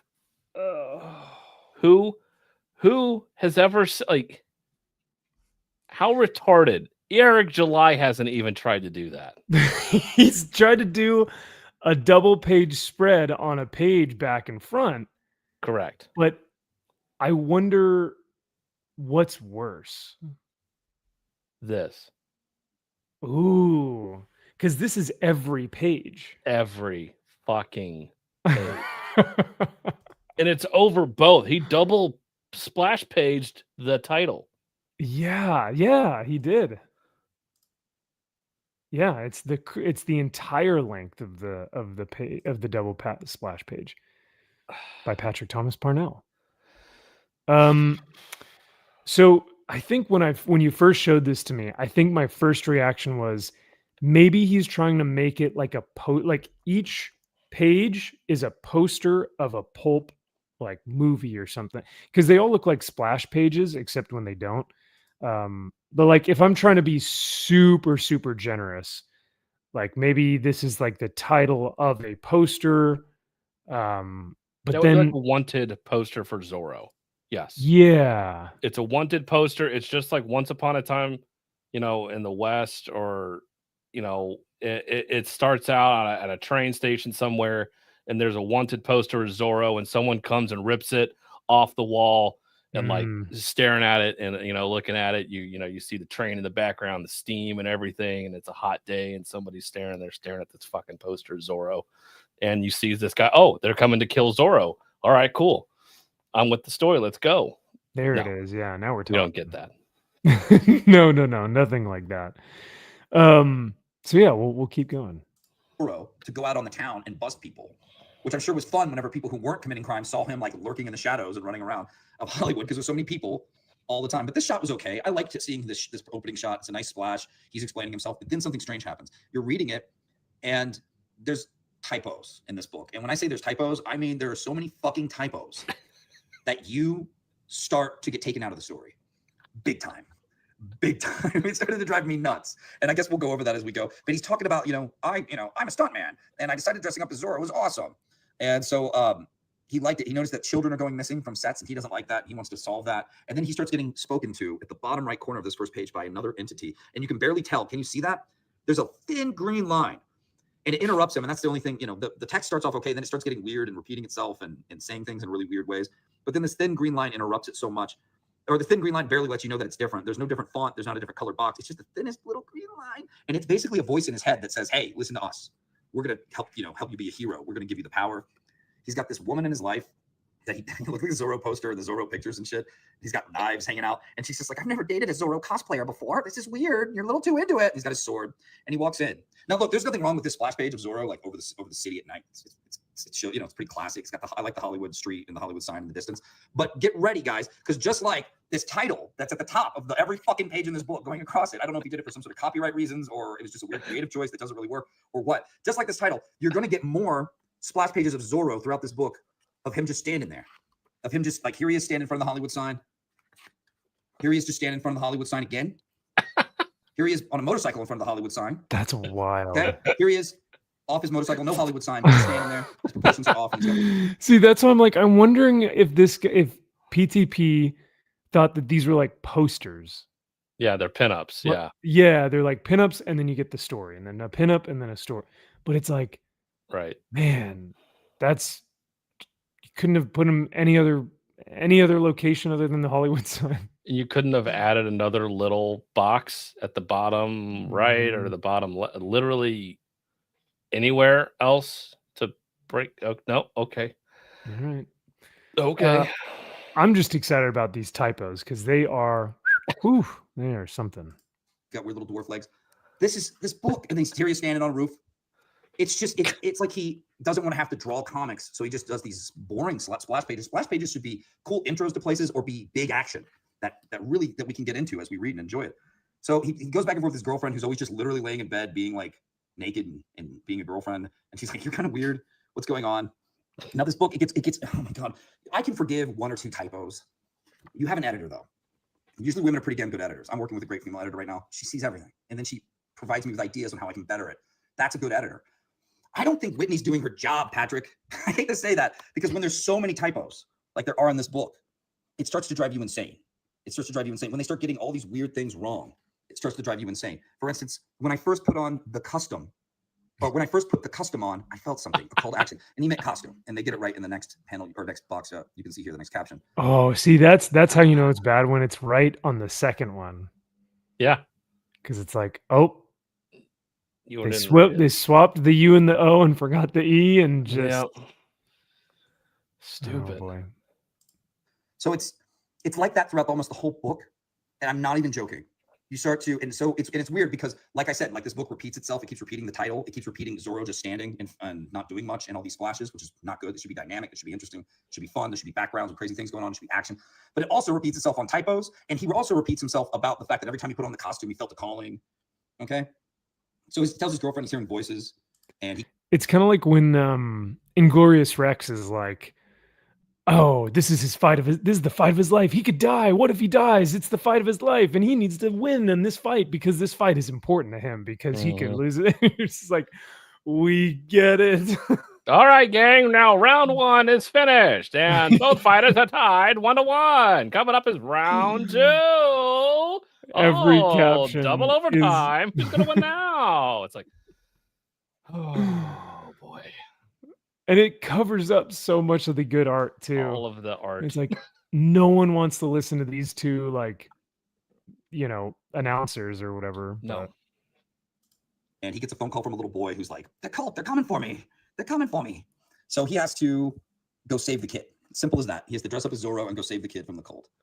And weird things are happening already. I'm catching all these different typos. What are some of the other bizarre ones that I saw in this? Let's see. Because it just gets to where you're going, is this for real? Something comes over me when I put that uniform on. We just did that. We just said this. When I first put the custom on, I felt a call. Here we go. Something comes over me when I put the uniform on. Is that something to do with you? That one's bad too. Is that something? Is that something to do with you? I'm like, yes, Superman? I don't know. Is that Superman thing to do with you? Whoever you are? Is that something? Is that something? No, that's all good sir. In the war, you were a hero, and now in the real world, people need a hero again. Oh, you're right. Yeah, it is, because no, that's all you, good sir. In the war, you were a hero, and now... Introductory prepositional phrase, you need a comma. Yeah. In the war, you were a hero. You were a hero. And now in the real world... So happen to be in the same neighborhood. We just so happen to be in the same, so to speak. We float from here to there. People summons us from time to time, but they don't really quite understand what they're getting into. People summons us. So before we move on, because I know this is just painfully brutal, I got to shout out Lord Tatman. What's happening, dude? For $2, thank you, Mr. Lord Tatman. Greatly appreciate that, dude. He says, "Hey, how are you guys doing?" Well, we're doing great. Hit you again. Got you again with a second one. One air horn for each $1. There you go. So, appreciate the 2, man. Yeah, we're doing all right, brother. We're hanging in there, and we're just enjoying our weekend. And then we've also got Lord Tatman again for $5. This time he says PTP is truly a horrible creator, if you can even call him a creator. Oh, that's man. A fair assessment. That's fair, especially when you look at his Zalen. Remember the Zalen photo? Like, what a mess. Yeah, I think you could draw something better than that. I really do. I don't. Yeah. I can't. I can have AI come up with something better than that. There you go. That's And according to Shad Brooks, AI, you're an artist. So I am an artist, right? Well, I am actually, I deserve a 4 there in that box, and let me explain why. I like how, even though he's Australian, we just went to British because that's just Yep. So makes sense. Lord Tatman again for $2. Oh my gosh, he says, how much to destroy the horn? No, we don't want to destroy the horn. Wow. We want to use it even more. Hit him again. Yeah. Hey, so he means like destroy it by overusing it. Well, yeah. He hit it again. We'll get it. Hell yeah. You asked for it. I mean, you sent $5, 5 horns for each dollar. Yeah, there you go.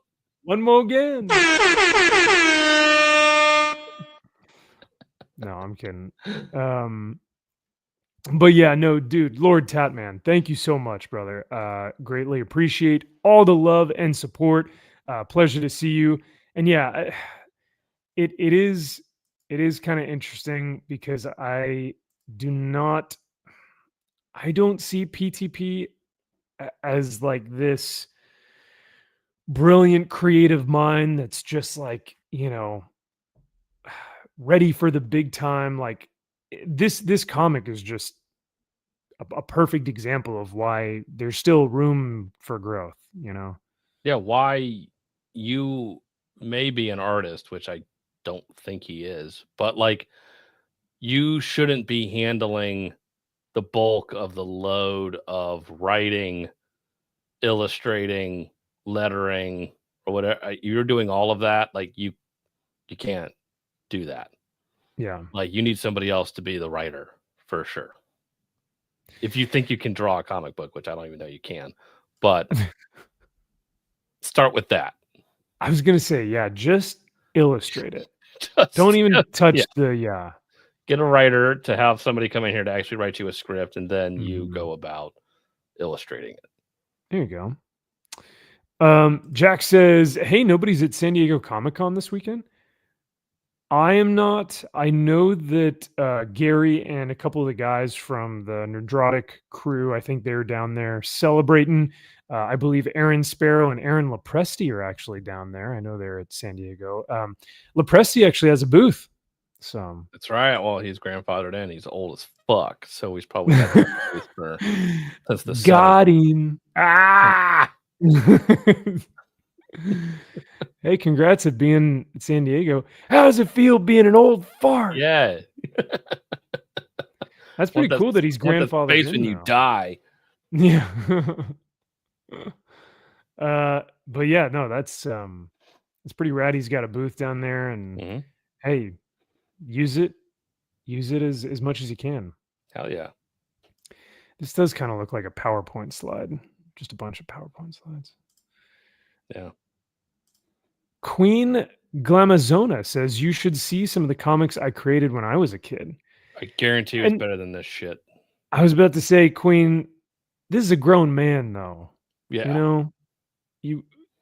I understand that maybe he started later on creating in life or something, and so maybe he's still amateur or still new, but like, man. Salty says Lopresti's good people. He's cranky, but good people. That's how I like my artists. Yeah. Yeah. Old cranky white guys. That's what I want. Yep. The crankier and the more just ornery. Yes, yeah, that's the perfect word for it. The better. So yeah. Let's see what other but with this, sorry, it's one of those things that anybody that has half an eye for anything artistic, if you've read a comic book, even you take one look at this, he sends you PDFs of this. Hey, what do you think? I mean, anybody with half a brain would be like, this doesn't work. Like, this is a total redo. Not only just a redo, and by the way, JK, have a wonderful night. Thank you for being here. We'll see you next week. Yeah, no, not only like a redo, but just like asking questions like, hey, what's the creative decision to put the title on every page? Or like, why are we seeing him in these splash pages in front of the Hollywood sign so much? Or like, just by asking those questions, if he doesn't have a solid answer, then we need to rework, Right. You have one shot of him silhouetted with the moon in the background over the Hollywood sign of him jumping onto it or over it, or if you want that shot in your book, gay as it is, but if that's what you want, you have one shot, and that is your splash page of him silhouetting over the moon or whatever onto the Hollywood sign and overlooking downtown Hollywood at that time and being like, I'm going to find this cult. I'm going to find this kid. I'll do whatever it takes, blah, blah, blah. You have some scene like that. That's all you need, though. Yeah. Like, cut to something else then. Well, unfortunately, he didn't go with that route. And he went another way. So we'll see what else we can gather from this. So Zorro is in this perpetual conversation with someone that they won't show the whole story. And of course, you're going to see them by the end. And they're talking back and forth with him with this thin little green caption box. It's not even a green caption box. It's a thin little line to let you know it's someone else talking. It's very jarring and weird. But as I read this, there were so many typos and weird things spelled in weird ways, and I couldn't even keep up with it. So basically, he gets the phone call from the boy and says, well, I gave the boy the phone number, so he knew to call me to save me. Then we have a whole page of how he gave the boy his phone number after that, which we don't need to see. How bizarre. What have you done to Zorro, guys? What have you done? So I'm basically reading this book, getting taken out of it constantly at this point. They're repeating themselves. They're showing lane shots of Zorro just standing there. He finally does a call to action. Okay. Oh, there's so many typos. I couldn't even keep up. It's driving me mad. Look at this one. Look at this. We must be stopped them. This is the one. That's it. This is the one where I lost my mind. I think I texted you, and I think I shot a picture of this and texted you, just crying, laughing. I was like, "We must be stopped them." There's so many questions with just that phrase alone. Like, what was it? What did you change it to? Yep. And how the fuck did it come out to be this phrase? Yes. Yeah. Because like, if you try and get into the mind, right? If you try and Monday morning quarterback this, you go, all right, they must be stopped. Okay. Right. That's one iteration of this of which I'm thinking. Yep. Then the other one is we must stop them. Right. That's what I go to. We must stop them. We must stop. That is what I would change that to. Okay. They must be stopped, or we must stop them. And instead, the printed published book says we must be stopped them. That's crazy, bro. So how did that happen? Like, somebody lettered that. That's the question. Somebody wrote that. Somebody typed that. Somebody put it in there and created it. Like, he created that. Mm-hmm. How did that happen?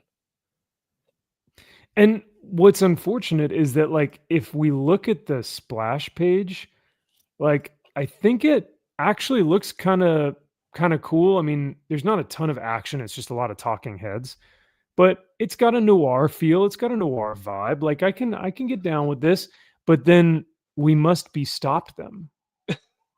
It's like, oh no, you just immediately just get taken out of this. Yeah, it's like, who are you saying that to, and who is we, and who's them? Yeah. Look at this one. Look at this. We must be stopped them. We must be stopped them. Did your wife even really read this book and edit it, or did you just say she did and then go get another tattoo? Are you fucking for real, Patrick? And then get another tattoo. Come on. You know, we people who support your indie comics, we spend money on this and we wait too. We don't just spend money on it. We wait. We try to give you the benefit of the doubt. We try to help you to live your dreams. And this is what you deliver us? This shit quality? We must be stopped them. So this idiot fake version of Zorro, this weirdo actor who... I think there's a point in the review where he's like so flabbergasted. He's just like, I don't know. We must be stopped them, and like goes back to the page and like, just because he's like, I can't believe that this is real. That should be the poll quote. The back. Yeah. PTP's new comic. We must be stopped them. Likes to. You think because Patrick has this thing about putting X's all over the side of his face here in the beginning that he's got a cool stuntman scar, and that's kind of like how his Zorro looks different. No, like he doesn't have a stuntman scar. He just likes to put X's on shit because he doesn't know if he should draw the jaw, how to draw the jawline, and how to do the cheekbones. You know, he's like, what do I do? X. Call it an X. Overshade everything. So I thought he had a cool scar, but he doesn't. Yeah. Great. We must be stopped them. Yeah. Someone needed to read this book before it went out. You guys need new editors. Sorry, I'd fire my own wife. I wouldn't care. I'd be like, you're fired, dear. I never look at my books again. I mean, I know she's free and everything, but still. Unbelievable. So Zorro takes forever to finally just get dressed, explain the voice in his head, talk about himself and why he likes putting on the costume and how he gave a boy his phone number, which is weird. And you have him pass by these cops in the which is weird. Jack Frost says we must be stop them is the new all your bases are belong to are us. belong to us. Yeah. Or is it what was the Eric July one where he says call in the cavalry instead of cavalry? Yeah. So they made a character named Calvary. Yes. Even though it still says call in the cavalry. Correct. Cavalry. Yes. Yeah. The 1950s, and we know that because it says it on every fucking page. And the cops don't have a radar for how fast he's going because it's the 50s. You know that. I know that. And can't do that.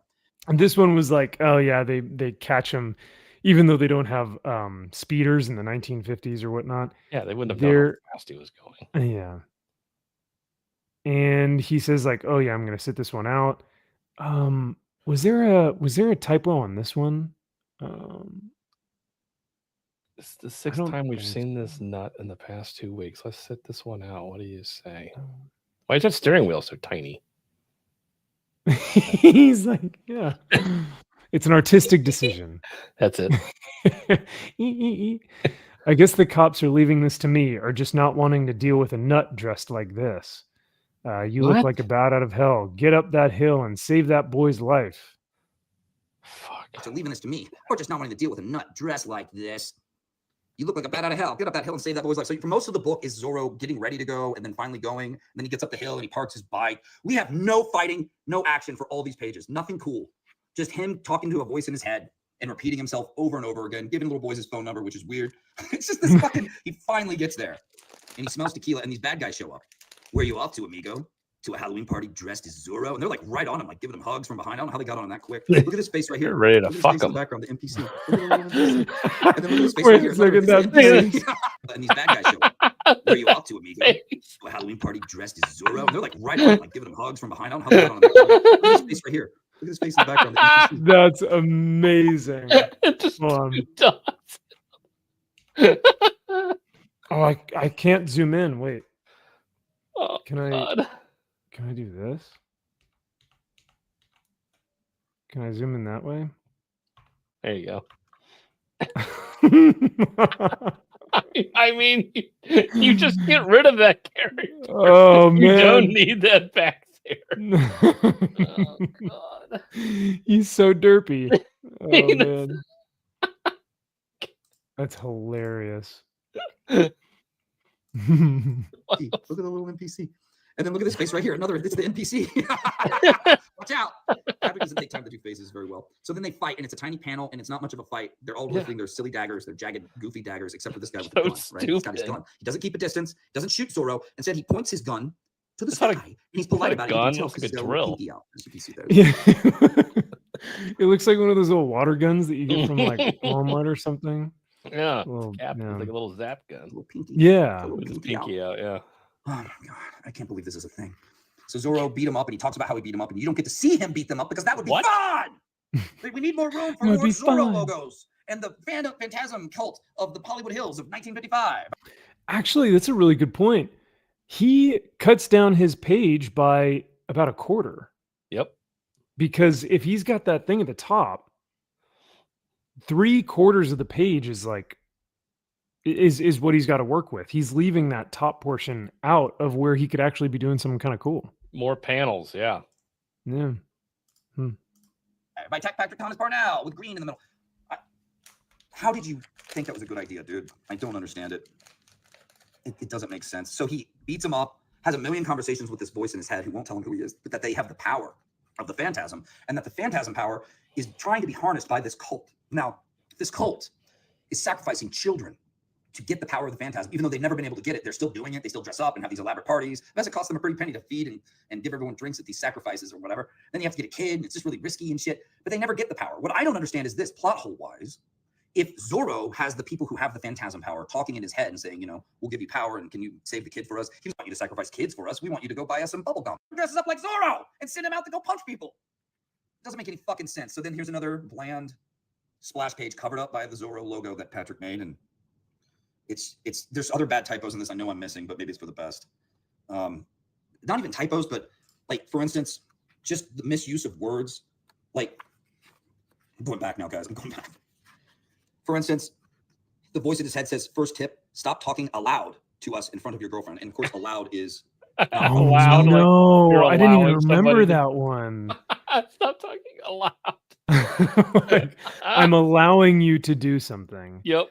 Not allowed as in outside of your own head. Yes. Yeah. Oh, no, I forgot about that.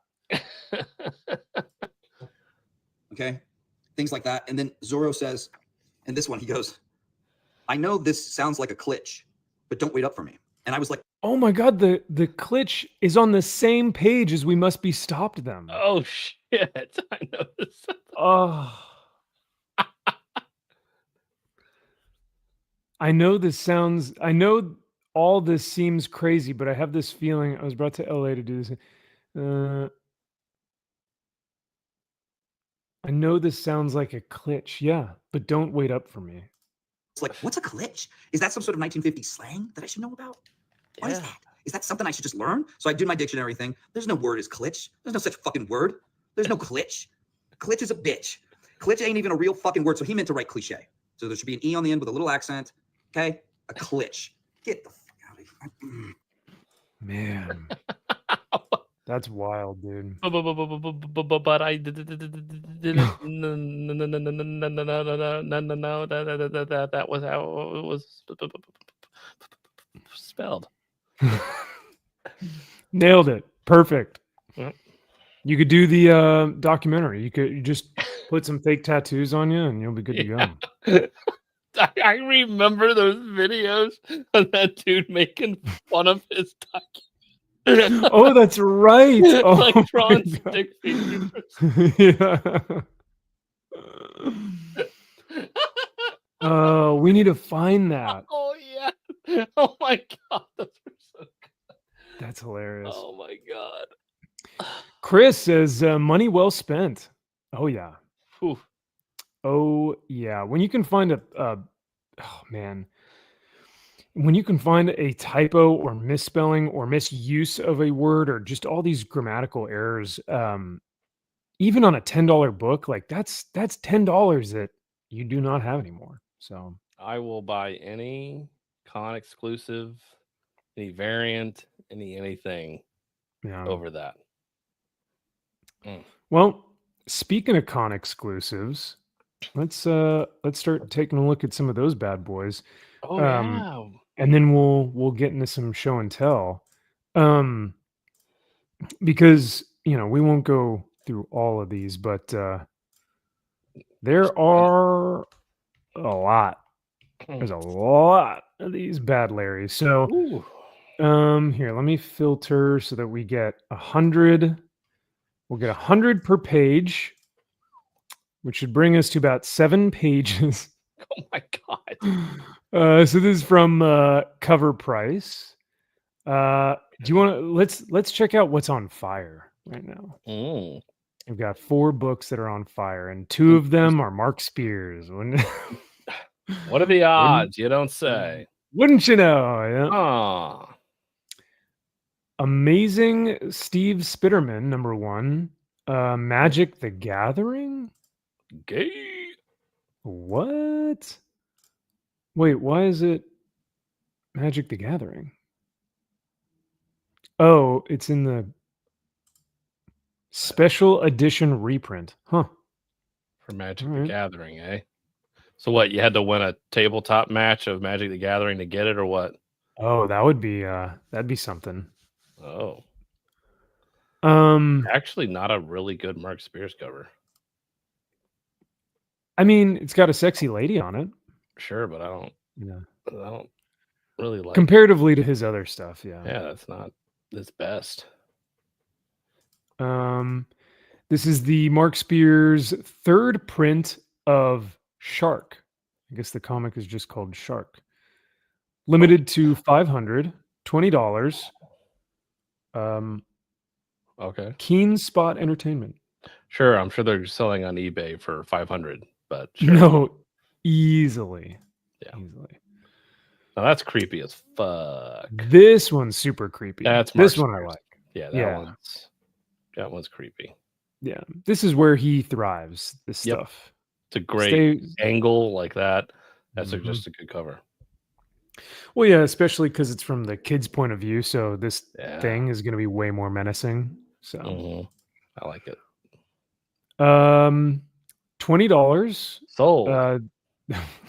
Also available 500 holo foil for $40. All right, I'm gonna look that one up on the Bay of E, and I will see what they're going for right now.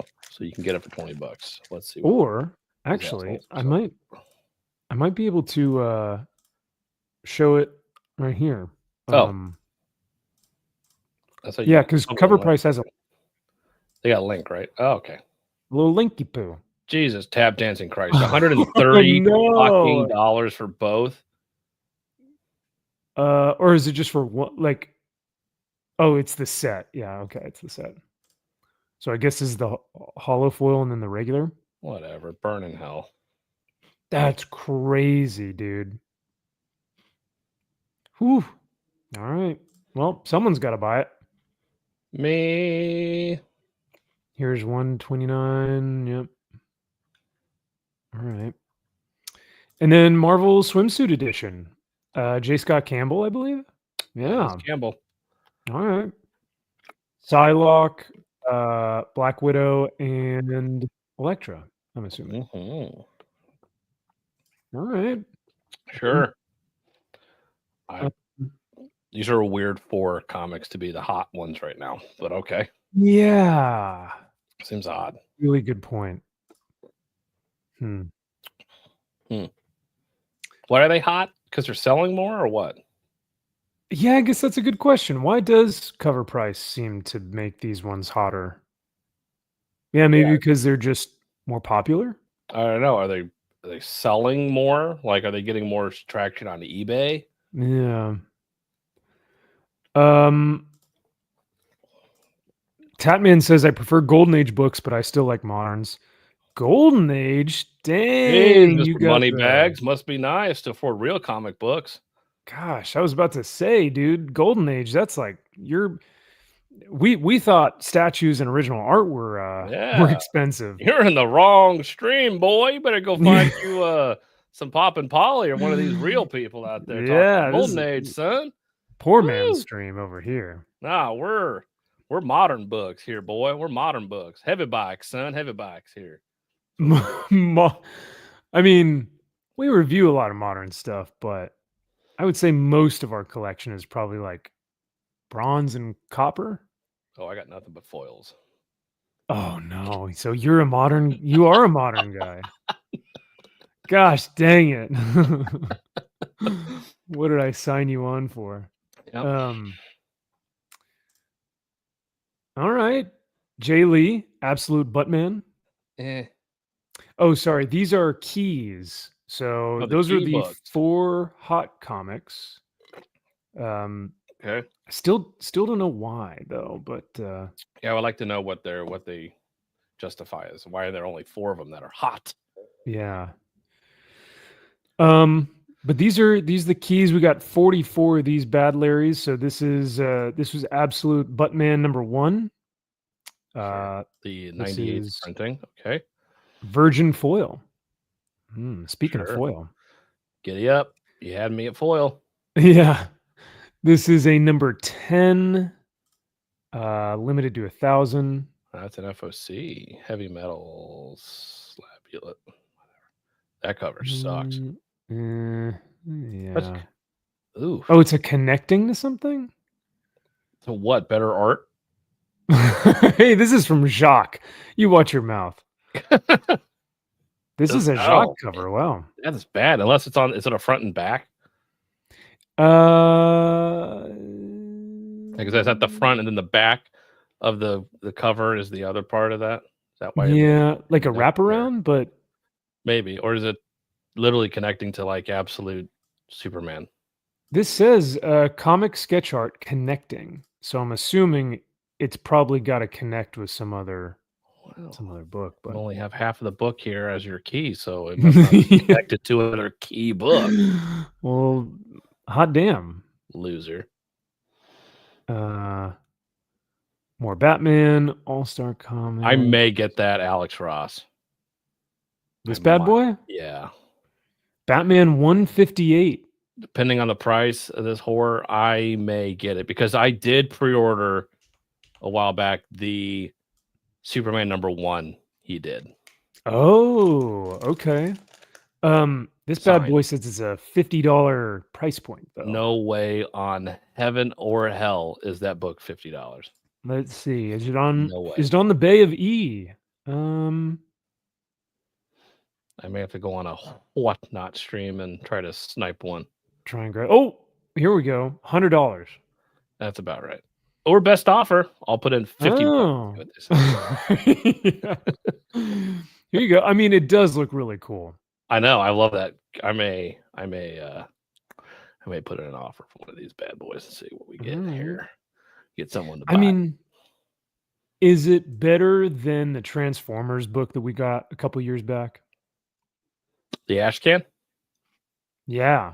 Mm-hmm. One you have graded, I think, right? Yeah, right back up there. Yonder. Yeah. Is Alex Ross the greatest artist of all time next to Jim Lee better than Daniel Shithole Johnson on Optimus Prime? But you remember how hot that book was. Oh, yeah. It was going for, I think, 150 per. Yeah. And then if you wanted the black and white, it was like 1,000. Yeah. I think we just got the color. We have the color. I never get the black and white, but I have a 9/8 sketched. I have a 9/8 remarked version of that. Yes. Did you send that in the CGC? No, I bought it from Felix Comic. They did a drop. Okay. Of only, I was going to say that would be. Yeah. It was very limited. They only had 20 or 30 or something, and I literally went in there and got it right when they dropped that bitch. That's smart. I put in 2. I put in for 2. I got 1. Oh, interesting. Okay. Yeah. Hey, at least you got the 1 though. That's how crazy the bidding was. And I put in that second one a second after the first one. You had like one on your phone and one on your computer. Yeah, pretty much. Yeah. That's how fast they went out. So yeah. Man, look at all these Something Is Killing the Children. I can't believe this is still going. Why? And they're all #1s. Oh my God. You give it a fucking rest. Is this going to be fake optioned? It has to be. I thought it was already optioned. What isn't? Whoo, that's a thick Street Fighter cami. Mm-hmm. My goodness. I don't hate it.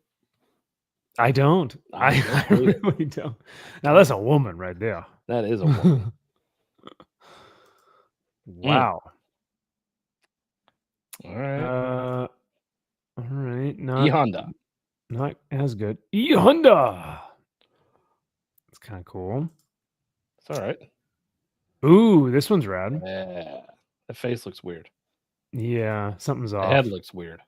Yeah, it's a little bit small for the body. Yeah. Twisted Turtle. Okay. I guess these are all. We're still in the keys. Just say this is a key. That's a key book. Twisted Turtle. Jesus fucking Christ! I have no idea what it is. All of these covers. You're paying Jay Lee 5 figures plus for him to do a cover for you. Oh yeah, no, that's a good point. Like, Jesus, like, my goodness. I don't know how these guys that like I've never heard of. Last Torch Studios, never heard of them before. And yet they have a Twisted Turtle cover. Like that's a 1 in 100. They've got one for, like you said, the Jay Lee, which is only limited to 200, which They had to pay 5,000 to 10,000 for the cover, at least. Especially they have multiple characters on that cover he was doing. You know, he was like, "Fuck, I am not drawing all this." Andrew Mangum. We know that name. Mangum, yeah. He may be doing a cover for me. Oops, oh, very nice. Oh, which one? Nothing. He may or may not be doing a cover for me. Ooh, that'd be cool. Hell yeah. Oh, she's eating some ramen. Some wonton soup? Oh no, that is ramen, yeah. Hell yeah. All right, so those are the keys. Tons of keys at San Diego Comic Con. There's 44 of them, boys. So go out there and get them while they're hot. Hunt them down, boys. Get them. Yep. I mean, yeah. Totally worth going to San Diego for those keys. Man, that's brutal. At least, like we said, the year that you and I got those Transformers books, like I totally understand why people were waiting in that line for so long, because those things were just hot off the press. They were hot, and I was getting them when they were like 75. I think I paid 75 for both of them. That's right. Man. Yep. This is always funny to me. This is the San Diego Comic-Con events quick guide. So it's not a comic book, it's just the guide to a lot of the events that are going on. So that's on there.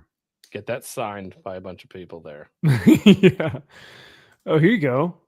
Speaking of the this is an absolute Buttman version of Dark Knight Returns. Yikes. Yeah, I'm not a fan. Wait, never mind. Oh, here's the connecting.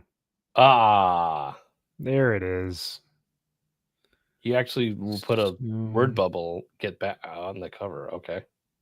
Interesting choice. That is an interesting choice. I don't know why they would do that. Here's the other side. So I guess it's issue 9 and 10. So one of them is the key, the other one's not. Okay, cool. There you go. Jock's done better. Yeah. John Jang always does some cool stuff. Yeah. More Jay Lee.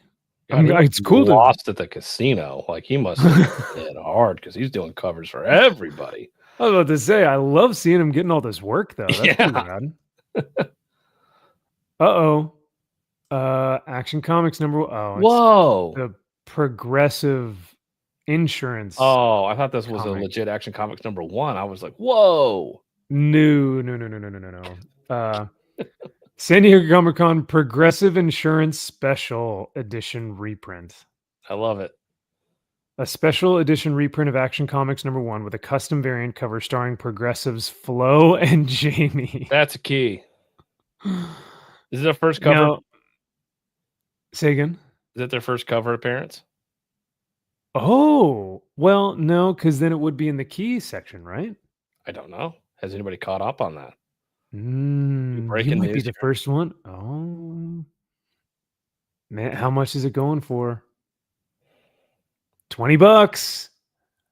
Get it while it's cheap. That's gonna be on Key Collector. Coming in at number 5. Everybody's seen the San Diego Comic Con 2025 Action Comics number 1. We got Flo. We got Jamie on the cover. Who would have thought this would have been on the top 5? I happen to have 500 of them here in my store. We will be giving away 5 of these to random people. All you have to do is like, comment, and if you're going to switch your insurance to Progressive, who happens to be today's sponsor. You guys know him. Insurance, Progressive Insurance coming at you. Yeah. Man, that was good. I should just let you take over the channel when I'm done, and you'll be fine. Coming in at number 5. I would have never thought that this was on the list. Sales are up 758%. We had a 9.8 just go for $278. Who bought it? I did. Did I fluctuate the market? Maybe. I don't know. How weird is it that I have 200 copies right next to me right now? And that they're all up on eBay for twice 9/8. the price. Oh man. Yeah, no, this cover is blasphemy. The fact that they would put some stupid progressive insurance company like actors and actresses like on the front cover is so dumb. So bad. Oh, well, here you go. It's a key. I think it's a key. I mean, you're the one who broke the news. So, hey, it's a key. Look at that. Who would have thought that? Yeah.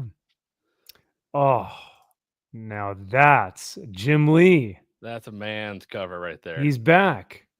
He's back, baby. Look at that. He is firing on all cylinders with that one. Oh man, it's a perfect cover. Ooh, Jim Lee, eBay Live, blind bag, gold virgin foil. I think I just came. I need to change my pants. You just kept saying words that I like. Just more and more. And blind bag. Oh, I'm almost there. Gold virgin foil. Oh my god. Limited to 150. Oh man, it has everything. Oh man, and this is a red virgin foil. Okay, you can only get it on eBay Live. Oh, that's it. Oh gosh, that cover sucks. What? That's blasphemy. Jim Lee's your favorite. I know. What are you talking about? Yeah, it's not very good. JL, I'm sorry. You gotta do the big ups for your boy. Yeah, you gotta one up. Instead of doing the sign of the cross, you have to do like a J and an L. You gotta do a J. It's blasphemy. All the insiders know that. Yeah, only the true Jim Lee fans. They get it. Adventure Time. Okay, no. What is this? All-Star Superman #1 movie photo. Ooh. Whoa. That's my Hey, Superman. you know, I respect the cover price watermark here, and that it's not the yellow Rippaverse piss mark in the in the middle of, as if anybody's gonna steal that shitty Photoshop art anyway. Like, it's like on all of Yellow Flash's pages, and it's like, oh no. Trust me, no one's gonna be taking this, but all right. No. Whew. Virgin foil, nice. Limited to 400. Okay. I like it even better. Any up on eBay? Oh, we got a couple here. There you go. Looks kind of cool. Sure. If it weren't a crap movie, I'd be like, that's cool. Sure. But unfortunately. But unfortunately, that is a alternate universe where it sucks. Yep. McFarlane homage. I already have one of those. Alex Signed. Ross. What the fuck? Rehashing. What a loser. Oh well, That's he's just fucking copying. Terrible. He's just copying Peach Momoko because she did Clearly, it first, right? Who has a web coming out of his ass? That's what it looks like. That's pathetic. Just pooping out. Yeah. Web. Like that's pathetic. It's not great. It looks really frumpy. Can we all agree that she's terrible and we can give up on her art and have her go away quietly? I will never say such heinous she words. needs to go away quietly now. I think she's done. Oh, hey, look, it's anime. The book that Gem Mint was talking about on one of his videos. Fuck off. Was he having a shill for this too? That's a good question. I don't know if he actually read it or not, but I think he was promoting it. Bro, no one reads this. Get out of here. Well, I guess that's a question. Is like, do you read this book or is it just a cover buy? That's clearly a cover buy, and I don't even know what fake art they put on that, but anime. It's a fun play on words. Is it? I guess. lazy. Archie. Oh, I did see this, and I actually would be like, this looks sick. Arthur Adams sketchbook, 2025. All right, I'd be curious to see what's in there. Yeah, right. Yeah, that's what. Oh, well, never mind. Doesn't exist. It's not real. It's not. Made up books. They're putting made up books on cover price. Wow. Hashtag fake site. Okay. Hashtag cancel cover price. Yep. Fucking shills. All right. I don't know what any of this is. Artography by Kickstradamus. Of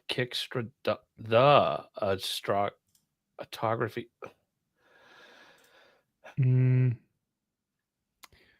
Oh, Assassin Willie, because they have a Steamboat Willie in the public domain. Hey, assorted crisis events. Poppin' Polly wants his foil cover. It's a foil. Oh, 10 doll hairs for that bad boy. Well, worth it. Pick of the week will be assorted crisis events foil number 1. Number 1. 25 San Diego Comic-Con. Woo! Clayton Crane. There's your Batman stuff. Beneath the Trees. There you go. That's a hot book. Everyone loves it. The kids love it. I mean, yeah. It is doing well. Yeah. Bill Sienkiewicz sketchbook. Now we're talking. That's Bill cool. Sienkiewicz sketchbook. Now he is a total piece of shit, but $40. 40. I don't know about that.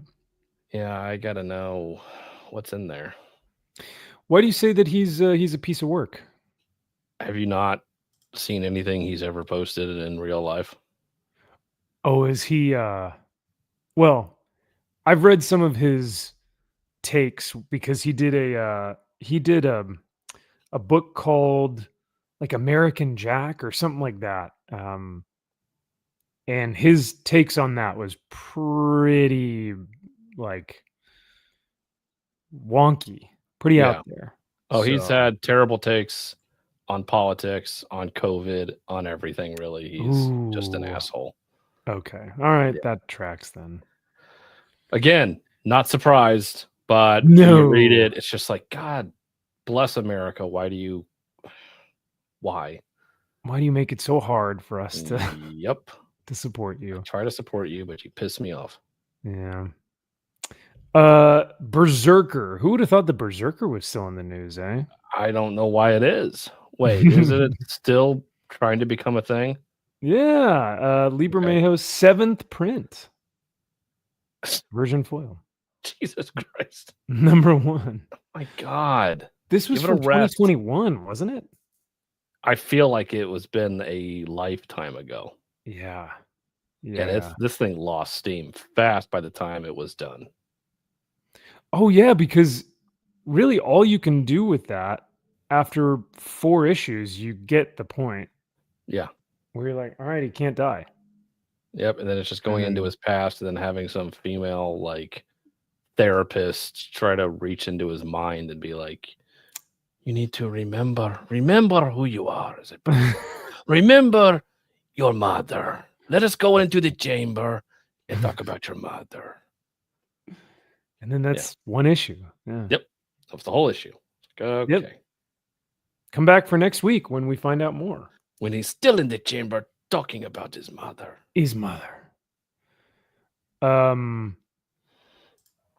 Guys, don't check out Daniel Warren Johnson's Batman Deadpool cover. He said don't check it out. Uh-oh. No problems there. Well, we may have to now. Now I kind of feel like we have to. I feel like you're daring me. Yeah, now that's a challenge. Mm-hmm. So in that case, was it on his Instagram? Because I don't remember seeing that promoted. I did see on Instagram Felix Hart put out like, oh, he's signing more, 500, posters of that terrible Wolverine cover he did. Oh, that's right. Yeah, Just yeah. have, like a giant stack of like insane. It's like, oh my god. I do remember that one. I remember seeing that, and then I also remember seeing. Oh, he just did a Absolute Batman cover because he's going to be doing that series now. So yeah, which looked okay. yeah, No. yeah, it's fine. Yeah, it's all right. This is interesting. What in the fuck is that?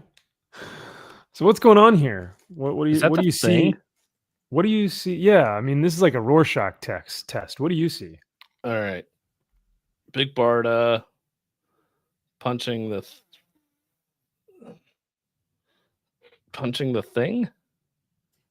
That's what I'm seeing as well. Why is I'm the seeing thing's him arm giving her like an uppercut? Yeah, then the other one looks massive. Oh yeah. Oh, it's like pulling it's like pulling her hair. Yeah. Like why is that arm so like... big? Yikes. That's your intestines after Taco Bell, not a Batman cover. That's what my stomach feels like. That's for damn sure. Someone said this rocks. What? So cool. Shut up. Oh, it's Comic Tropes. Who's that? He's a YouTuber. Is he an idiot? I mean, he's got some good videos, but his takes aren't great. So well, that's tracks. That's a bad cover. Yeah, it's not great. I'm not a huge fan of it. I hate it. I'm never buying that cover ever. Would you be surprised if I told you though that I did actually back the Daniel Warren Johnson art book? I know it. You couldn't resist. I couldn't. I know you can't. I know you. I know you couldn't. How much was it? How much was it? I think the paperback was like 35, and I think the hardcover was 70 or 80. I might pay $35 for that. I was gonna say if it's paperback, dude. Yeah, 35. Might as well. All right. That's not bad. That's not bad. Yeah. I was gonna say I thought it was like 75 or then like 100 or something. I was like, fuck that. No. Okay. $35 for the hardcover. Okay. Yeah. All right. But yeah, I went with the hardcover. I think it was either 70 or 80. It was limited to like 2,000, and then he signs the book or something. So I was like, okay. This is pretty cool. Conan, but foil. Oh. So your favorite. I'm down with that. And then this is a Jason Sean Alexander Conan. Okay. A virgin from SDCC. So there you go. Okay. Ooh. Crow. Dead Time. Okay. Sure. I mean, there are plenty more pages here. Darkness. Okay. Mark Silvestri. But oh no, it's all the poo stuff. I still don't get the poo stuff. No one does. No one does. I don't know if it's something wrong with me or if it's not my cup of tea, but I've just never understood the nope fascination. But apparently it does well. So sure. But with that being said, yeah, there's a ton of pages. There are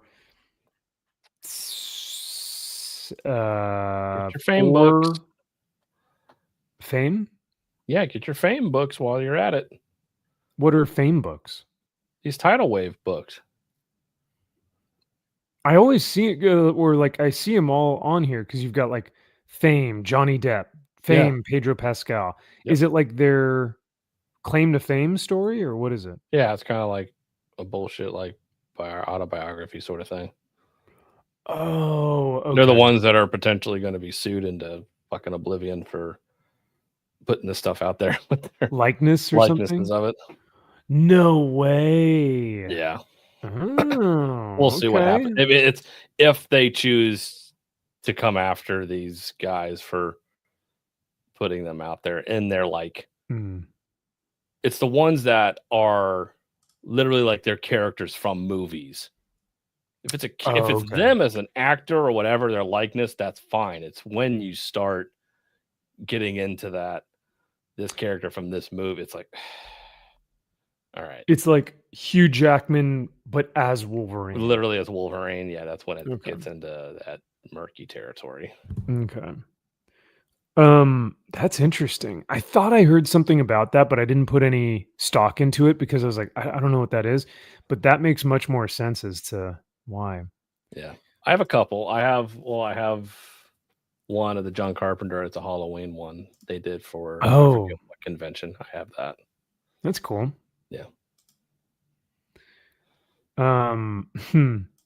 Yeah. Josh is, the straight guy on the show, so he clearly knows what he wants when he's looking at some of these covers. Right. Wade Wilson versus Slade Wilson would have been a better book. Oh. Well, I mean, it's still the same dynamic, right? Whether it's Wolverine, Batman, or Slade, all of them are straight men. Not as in like we like women, but they're straight men as in like, I mean, they all do like women, but they are the dry, no nonsense. They don't have any humor to them. So Deadpool plays off of that, True. Trope. But thank God, because he's such a good character. Oh, everyone loves him. Mm-hmm. Salty says the poo stuff is for creepers. You wonder sometimes. I mean, I guess it's just a thing. But I don't know. It's like the furry thing. Like, I don't get it, but there are people who will pay thousands and thousands of dollars for those furry suits. So I don't get it. Yeah. There's a ton of fame. Oh, here we go. Fantastic Four. They're doing reprints of facsimile foils of 48, 49, 50. Smart kids. Or you could have just kept your 48, 49, and 50, but you wanted to sell them. So, but that's gay. Where's the fun in selling when it's low and buying when it's high? Buying when it's high. That's what a good businessman would do. That's what a smart person does. That's me. I do like this. That's actually nice. Black and white's actually kind of sexier, I think. I agree. I think I like this one better. I like that better. That's cool. But yeah, no, it's more fun when you when you make it harder for yourself as a collector. Yeah. Anyone can just go out and buy them. Anyone can just get them. It's like, anyone can just take them. Yeah. You got to hold the reservation. Hold it. Yeah. Plenty of Godzilla. Another thing that I've never really gotten into, but it does hotcakes. So people love it. It goes like hotcakes. The kids love it. Grim Fairy Tales. Lots of Xenoscope. Yeah. Nobody reads it. Well, yeah. Out of these so far, I mean, got anything that you're locking in or anything you're buying? I think just Alex Ross. Yeah. Those hold their value. Yeah. Every Alex Ross that I've bought pretty much has held its value. So any of those, I'm perfectly okay with. So I'm buying the Superman #1. I bought one of those signed off of the website when they went live. And I'll probably pick up that Batman. I like the cover. The Alex Ross Batman. Okay. Yep. That's probably it. I haven't really seen anything else. Not the eBay Live gold foil, Jim Lee Superman, Virgin variant, 1 in 500 or whatever it was. Like, every possible thing. Oh, yeah, the blind bag. That's right. Blind bag. Yeah, Superman. That's what it was. If I'm lucky, I'll go into some whatnots and see if I can find any. A man can dream. Oh, God. Oh, can I? With Jim. With Mr. Jim. Well, with some of those exclusives not being that all that exciting, and I'm sure that there are plenty of other pages. The one thing that is pretty exciting about San Diego Comic-Con, we got some news from, is that Abrams Comic Arts and Marvel Comics are to publish John Byrne's complete X-Men Elsewhere graphic novel series. Yeah. This looks sick. Look at that. Doesn't that look like X-Men? It just makes me feel like warm inside after getting so much terrible X-Men in modern books, and you see this and you're like, oh man. Back when men were men. Yeah, that's for sure. Ain't that the truth? And back when the X-Men weren't, the horse girl and the weird emo kid and the other weird kid. They're all a bunch of weirdos. They are. I mean, the X-Men are weirdos, but these new Zoomer X-Men are like, they're not cool weirdos. Like, no one likes them. Agreed.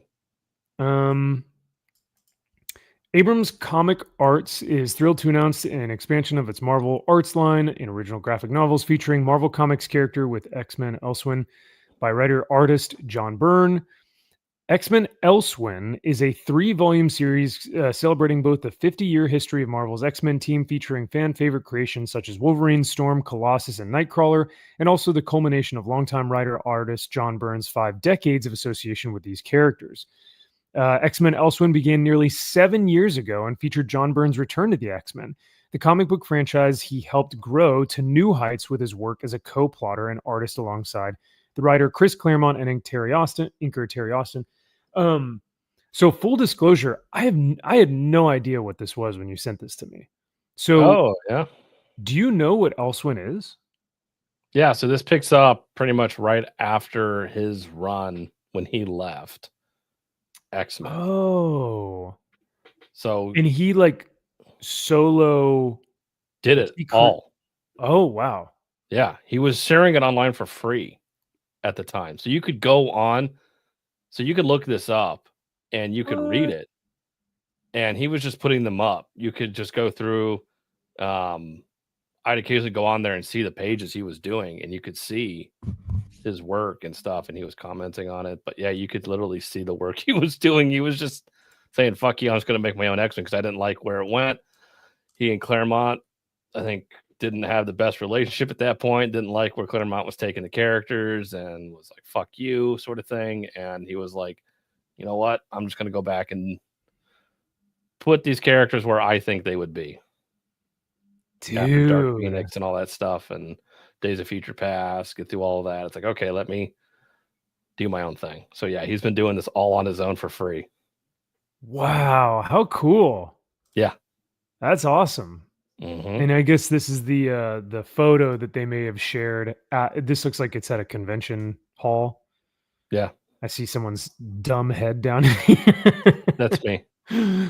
Okay. Oh, so you broke the news. Okay. Or you got the news before anyone. I was scooping. Look at that. Sweet, man. This looks so rad. It does. Oh, I'm all in. Well, and this was something that he was putting out for free, and he had a lot of it up there. So, like, theoretically, he had the PDFs up. I don't know if they're still up at this point. They may or may not be. If they're publishing it, they probably aren't up right now. But theoretically, anybody could have grabbed the PDFs and found a way to print it themselves. Yeah. I mean, I wonder if it'd even be on the sites, you know what I mean? Let me see if I can find, if we can actually look it up. They may be all taken down now. Comic book industry legend, favorite comic book artist, Eagle Award winner, Inkpot Award winner, inductee into the Canadian Comic Book Creator Hall of Fame, inductee in the Will Eisner Hall of Fame 2015. John Byrne. Man, what a freaking legend, dude. All the stuff that he's done for comics.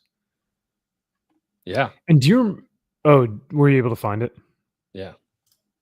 Oh, really? Very nice. Okay. Here, I just sent you. You can look at the issue 1. He has he has 32 up, or this person does. So you can literally see his pencils and everything. Oh, how cool. Yeah. So you can just read along. I wonder if he's going to have someone else ink it, or... I thought he did the inks, but I think somebody else is going to ink. And he got a colorist also. I think somebody did letter. But look at that Nightcrawler. Nice. Yeah. Oh, this is so cool. No, dude. look at the Cyclops and Wolverine. It's just like, like finally a warm blanket. It's like,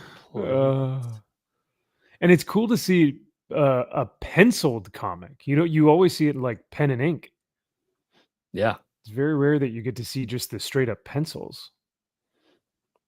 Yeah, so I was telling Sean or somebody else, I'm like, hey, like, you have all of these. Like, theoretically, you could print them yourself. You don't need Marvel's permission because he's doing it without Marvel's permission. He's saying, fuck you, I'm just going to make my own thing. Oh, so he's not even going through a publisher. He's just pulling his pants down, whipping it out, and going, here it is. I'm going to, Yeah, so he was, but now, so Marvel's finally being like, okay. Oh, okay. Yeah, this was this was years ago when he was putting this stuff out. Okay. Kaiser makes a good point. Release it like it is, dude. I think it'd be cool if they put those pencil pages in the back of the trade paperback to show, I don't know. It'd be cool if they were single issues too. It looks like the graphic novel will probably be in color, is what my understanding is. I think so. You have a colorist, yeah. Yeah. 3 total books.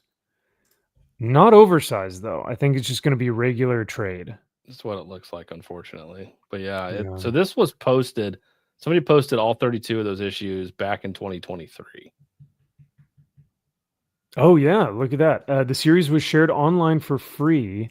Yep. With Byrne completing 32 issues. That's an omnibus. Yeah. That's Can you imagine having that much fuck you money and time to where he's literally doing this for free? And he's having a blast doing it. And he's like, I just want to create that's an artist, man. Yeah. Where he has a vision and he's like, this is my X-Men. I want to continue the story. He's just doing it for free. Yeah. 32 issues for free. Just because he's an absolute legend. And you've got people like freaking Heidi McDonald. Do you remember the show that we covered? I forget if you were on the show with us or if it was a Max's Man Cave at one point, but I remember we had covered Heidi McDonald's interview where she said like, no one wants to read John Byrne comics anymore. And I was like, that's right. What? It's like, well, I think people would disagree with you there. I was going to say, well, now we'll put that to the test when this bad boy comes out and it sells more than any Marvel or DC comic on the shelves. Literally anything else. Wow. That's right. Amazon is listing volume 1 of the X-Men Elsewhere for $40, releases in April 21st. That's right. You can get it for $38.04 right now. I can get it for Prime. Yep. Very nice. All right. And that's just the first 3 issues, or is that like all 32, or? I don't know how they are breaking this up. Let's see if it says. This is 240 pages. Oh, wow. That's a thick boy. This is what it says. That's like a Rippaverse comic. It is.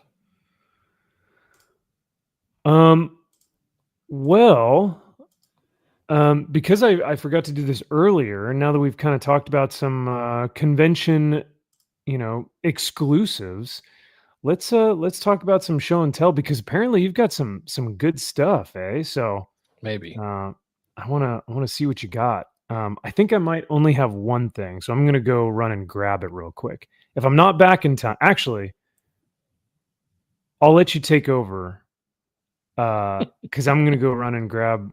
It's not a comic, but it's a little something cool. So I'll be right back.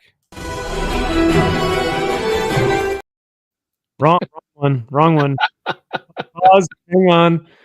Stop the show. Stop the show. Wrong one.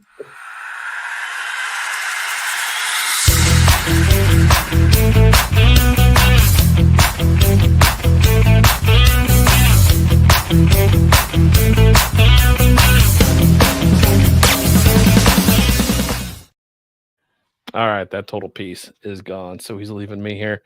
So I have picked up 4 semi-key to key books that I have previously owned in the past, and some that I haven't owned but have picked up within the past, I would say a few weeks. And then one book that came into the shop 2 weeks ago at this point, and I will show that off first. I really liked the format of this. Now I own it in several different fashions, but I thought this work in progress for All-Star Superman #1 is pretty slick. Yeah, So buddy. these came in. I mean, it's oversized, and you just get the Frank quietly here, just the pencils and inks here. Look at that. And what's interesting, what I really noticed is in some of these pages, I'm like, the colorist had to work their friggin' ass off in this book on some of these pages. Oh, man. Yeah, there is nothing to work with on that. Nothing. It's just line work. Yeah. It's just like, here you go. Good luck. I'm like, oh, shit. So it's an interesting way. I've never actually seen this book with just the pencils and inks, so it's kind of interesting to see it in this kind of format. So that's I don't really know. Cool. And yeah, I thought this was kind of fun. I think it's like $15. Yeah, $14.99. Hey, so, that's not bad. Not bad for that, and to have it in a different format because I have the absolute, I have the trade. So yeah, I thought that was something kind of fun. I was in the other room and I heard in my little head, earpiece here, you were like, I've owned all of these books before. And I almost said like, of course you did from the other room. I was like, oh my God, of course you own these and then probably sold them somewhere. Yep. So. Yes, I have some of these. Yes, I have. What do I start? Look at what happens. I leave for 2 seconds and Jack's like, man, the show sucks. Jesus, God. This show sucks. Man. Tough crowd. Ooh, man. Ooh. Lee Pumbaa here. Okay, all right. Wild stuff. We're going to start with, I picked up an Uncanny X-Men 221 here. First Sinister. And it's a newsstand first Mr. Sinister. Yeah. I've owned this several times at this point, so I just like, you know what, it's nice to pick it up again. It's not in bad shape. Weird cover. Yeah, weird. It's a weird cover, but I think it's awesome. Yeah, it's weird just maybe because of the layout. It is, and to think it's like Mr. Sinister's in this. It's just such a weird, like, yeah, the blue really stands out in this one. But yeah, it's a fun one to have. So yeah, I picked that. Mark Silvestri in his prime. Indubitably. So this was another one I picked up. These are all newsstand. Now that I think of it, they all are newsstand. Huh? How about that? I didn't even plan that. I picked up also a New Mutants 87 first. Oh, Cobble. I love my favorite character, Cabal. No, the Cabal. Yes. Cabal. Cablet. Nice. Yeah, that's a beautiful cover, man. That looks sick. Yeah, it's a nice one. It was, again, these are all reasonably priced and cheap, or I'd put in a bid and go super low and accidentally win it. So I was gonna say, are these all comic shop buys, eBay purchases, whatnot? Most are eBay. I don't think I got any on what. No, I think I got some stuff on Whatnot, but I forgot to grab it. So I'll occasionally go on there. These next two I have not owned before. So these are two new ones. This was a good price, and this is actually in pretty decent shape, I must say. And this is a first appearance of a character. This is new Teen Titans number 2. Oh, we were just talking about Deathstroke. So yeah, new stand of this one. Wow. Oh, that's cool. That's a great key book to own. It is. Yeah. Oh, rad. Yeah, this one's actually really in pretty decent shape. So I've wanted one for a while. I remember going to some cons and putting in like or asking guys at the table, like on a Sunday or something. I'm like, hey, will you take this for that? And they're just like, can't do it. We can never get a deal done. So it was a book that was kind of always like eluding me. So to have one in pretty decent shape, I was like, okay, you know what? And it was reasonably priced, like around $100, somewhere around there. So I was like, okay, hey, that's not bad at all. Yeah, all of these are kind of around. The Mr. Sinister wasn't that expensive, but they were all pretty much around that price. And this one, I'm super happy with. This was one that I've never really come across. And when you do come across it, it's usually like overpriced.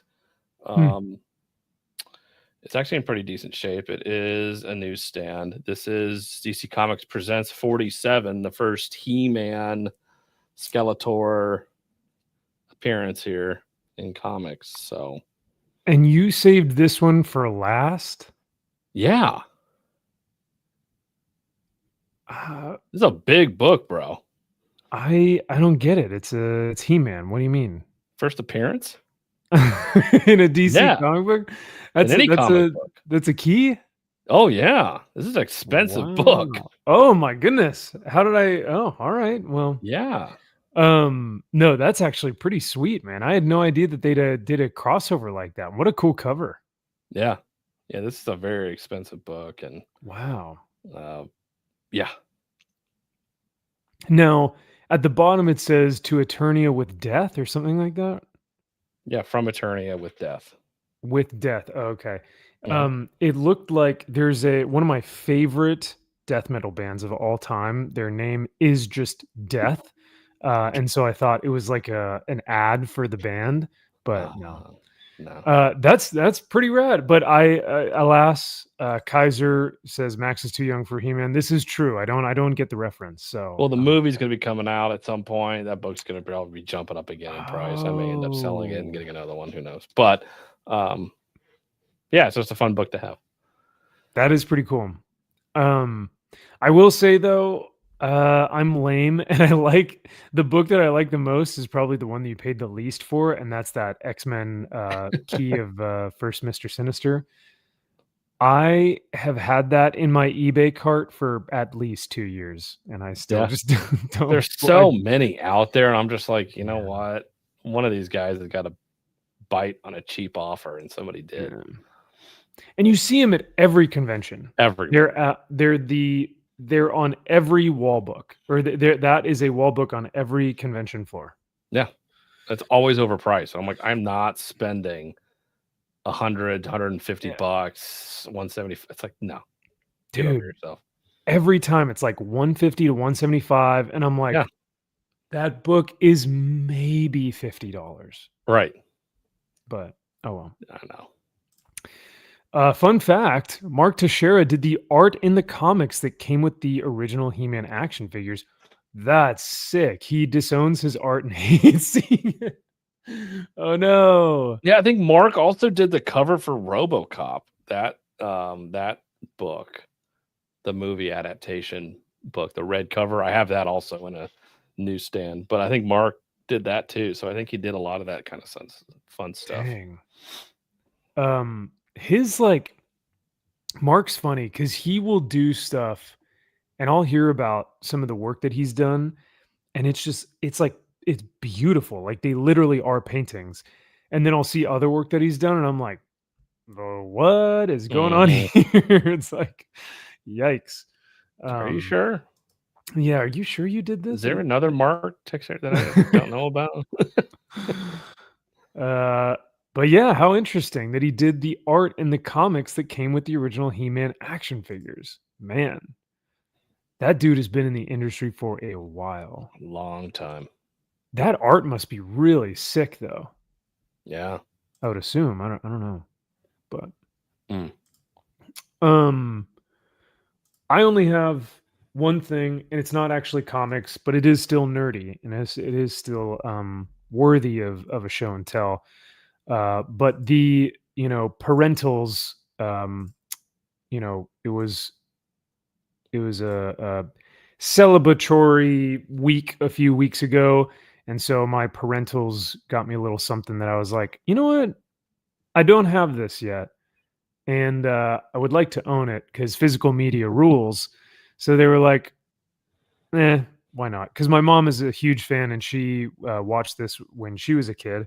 But this is the Blu-ray of Star Trek, the complete series of the Next Generation. Oh, what? So looking forward to diving into this bad Larry. But got some, I guess it's got like special features. It's got like 3 hours of reunification 25 years after Star Trek The Next Generation, inside the writer's room. So yeah. I think Robert Meyer Burnett did those special features, right? Did he? I know he did a lot of the Lord of the Rings stuff. Yeah, I think he did. Dude, TNG. hell yeah.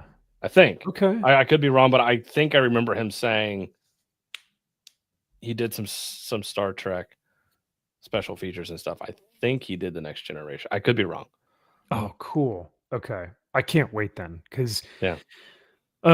What's so funny is like everyone says this, Salty. I keep hearing, even like the Red Letter Media guys, they've done videos where they're like, first 2 seasons, it's like, whoa, they're getting their footing. Everything's really cheap and really just like cheesy, and there's really no character work at all, and it's just kind of goofy plot points. But what's so funny is I think I've been deprived of such good stuff that I started with season 1 because I was like, yeah, you start at season 1 and you just work your way through, right? And I was like, this is fun. And everyone's like, this sucks. And I was like, oh, okay. Well, I kind of liked it. I kind of maybe I shouldn't like it, but I'm assuming that like as I watch season 3 and 4 and like subsequent seasons, from what my understanding is, season 3 is like the season. But yeah, that's what I've heard. I used to watch it on reruns when I was a kid. That's cool. Yeah. Nice. Was it on like Sci-Fi? Yeah. Or okay. Sci-Fi Channel. And well, because then at that point, I never watched the original because I'm not that fucking old. And then I mean, my first like memory of Star Trek, I know it's fucking blasphemy, but it is First Contact. So you're seeing Star Trek First Contact in the theater and like having that VHS and watching it 1,000 times was like, that was my Star Trek. And again, everyone's like, oh my God, it's not real Star Trek.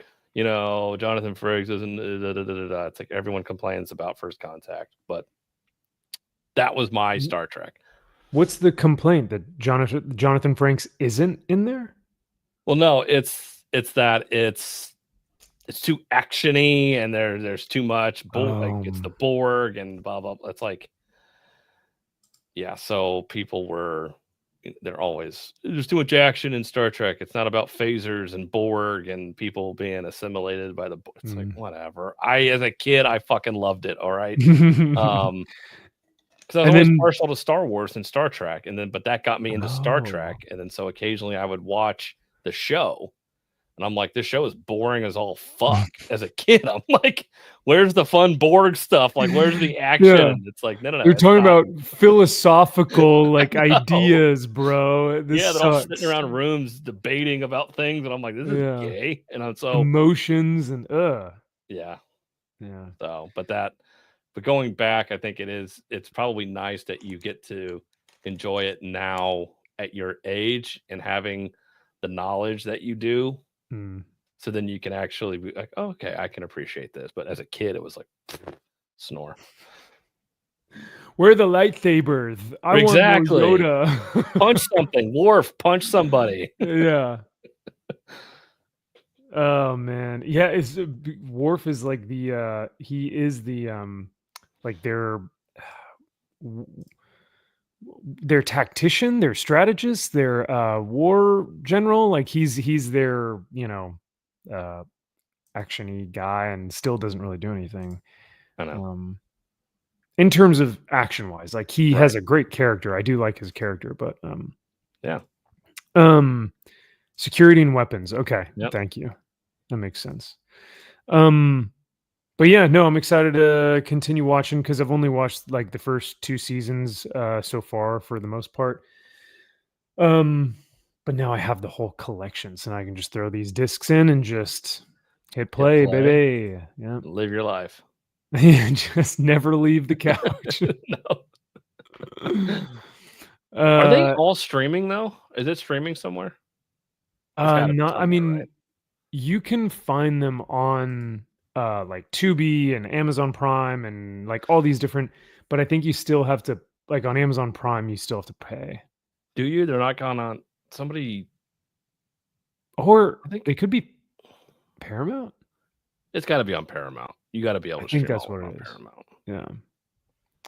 Yeah. The day later says, does it include the racist episode from the first season? I think is the 3rd episode, where they encounter like the African tribe. Oh yeah, that's pretty funny. What's racist about that? No, it's real. Yeah, they're real experiences. Yeah. Speaking of racist, did you see Mexican Batman? Or sorry, we got a Mexican Batman. Eh? Yeah. Okay. Aztec Batman: Clash of the Empires. Has released. Wait, have you not seen the clips of this? No, I don't know what this is. Okay, well I gotta. Well, actually, I can't play it because it's Warner Brothers, and they will,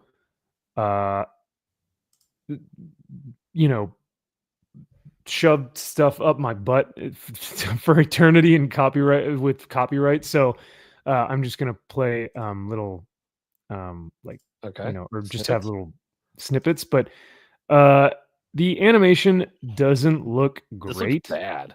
Wait, that's Batman? This is Aztec Batman. I am the night. I want to sacrifice you. I will sacrifice your children. Instead of having robins, I sacrifice my robins to the Aztec gods. To the moon god. To the Bat Moon god. Give me your heart. Yeah, no, really. Like, Batman is no longer fighting for the weak and the oppressed and the downtrodden. Killing the weak and the oppressed. Yes, yes, he's enslaving them and sacrificing them. Go on. And cannibalizing them. Okay. For the sake of his tribe. I'm with you. So okay, so this is Batman. This is Bruce Wayne right here, right? Actually, I don't mean that. I didn't mean that. Oh, actually, but surprisingly, this is actually the dad, the father figure, but the evil Spaniards. Dun, evil. A lot of those whites. Look at those evil. Look at those white beady eyes, man. The white man with look at these Christian crosses, and they're bringing their torches. They're bringing their guns. So he actually meets. Oh, look, and it's all dark now. Ooh, he meets Tikal Twakla, and he uses his sword to cut his. Oh no, yeah, cut his throat. Whoa! So what the fuck? This is Batman. So Batman witnesses the death of his father by the Spaniard. Oh. So the Spaniard literally just walked up to this tribal chief and slit his throat in front of the people just there? Killed him. Okay, got it. Sure. It's not that the Spaniards saw that they were sacrificing people and eating people and enslaving people, and said, and like, having hey, other Spanish people and everybody else saying, please, for the love of God, save our lives from these fucking psychopaths. Okay, got it. Yes. No, these evil white people were just coming in here slashing throats and snapping necks and cashing checks. Okay, got it. Yeah, not like the tribes around the Aztec were like, we will do anything. Let's team up, please. The Spaniards and us. We will fight with you to literally take out these demons because they are so terrifying. Right, they're killing all of our women and children. Okay, that doesn't happen. Okay, got it. So he's No, Kaiser got it 100% right. The Spanish actually helped other tribes to defeat the Aztec. Yeah. So, hashtag stolen land. There you go. So he just ends up just murking this dude. See? Okay. He just walks up, slits his throat. He literally just stepped off the boat like 5 minutes ago. He's just... All right. Man. And that's Alfred. Okay. Oh, yeah, it is. Oh, my gosh. Yeah, you're right. I didn't even think about that. That is Alfred.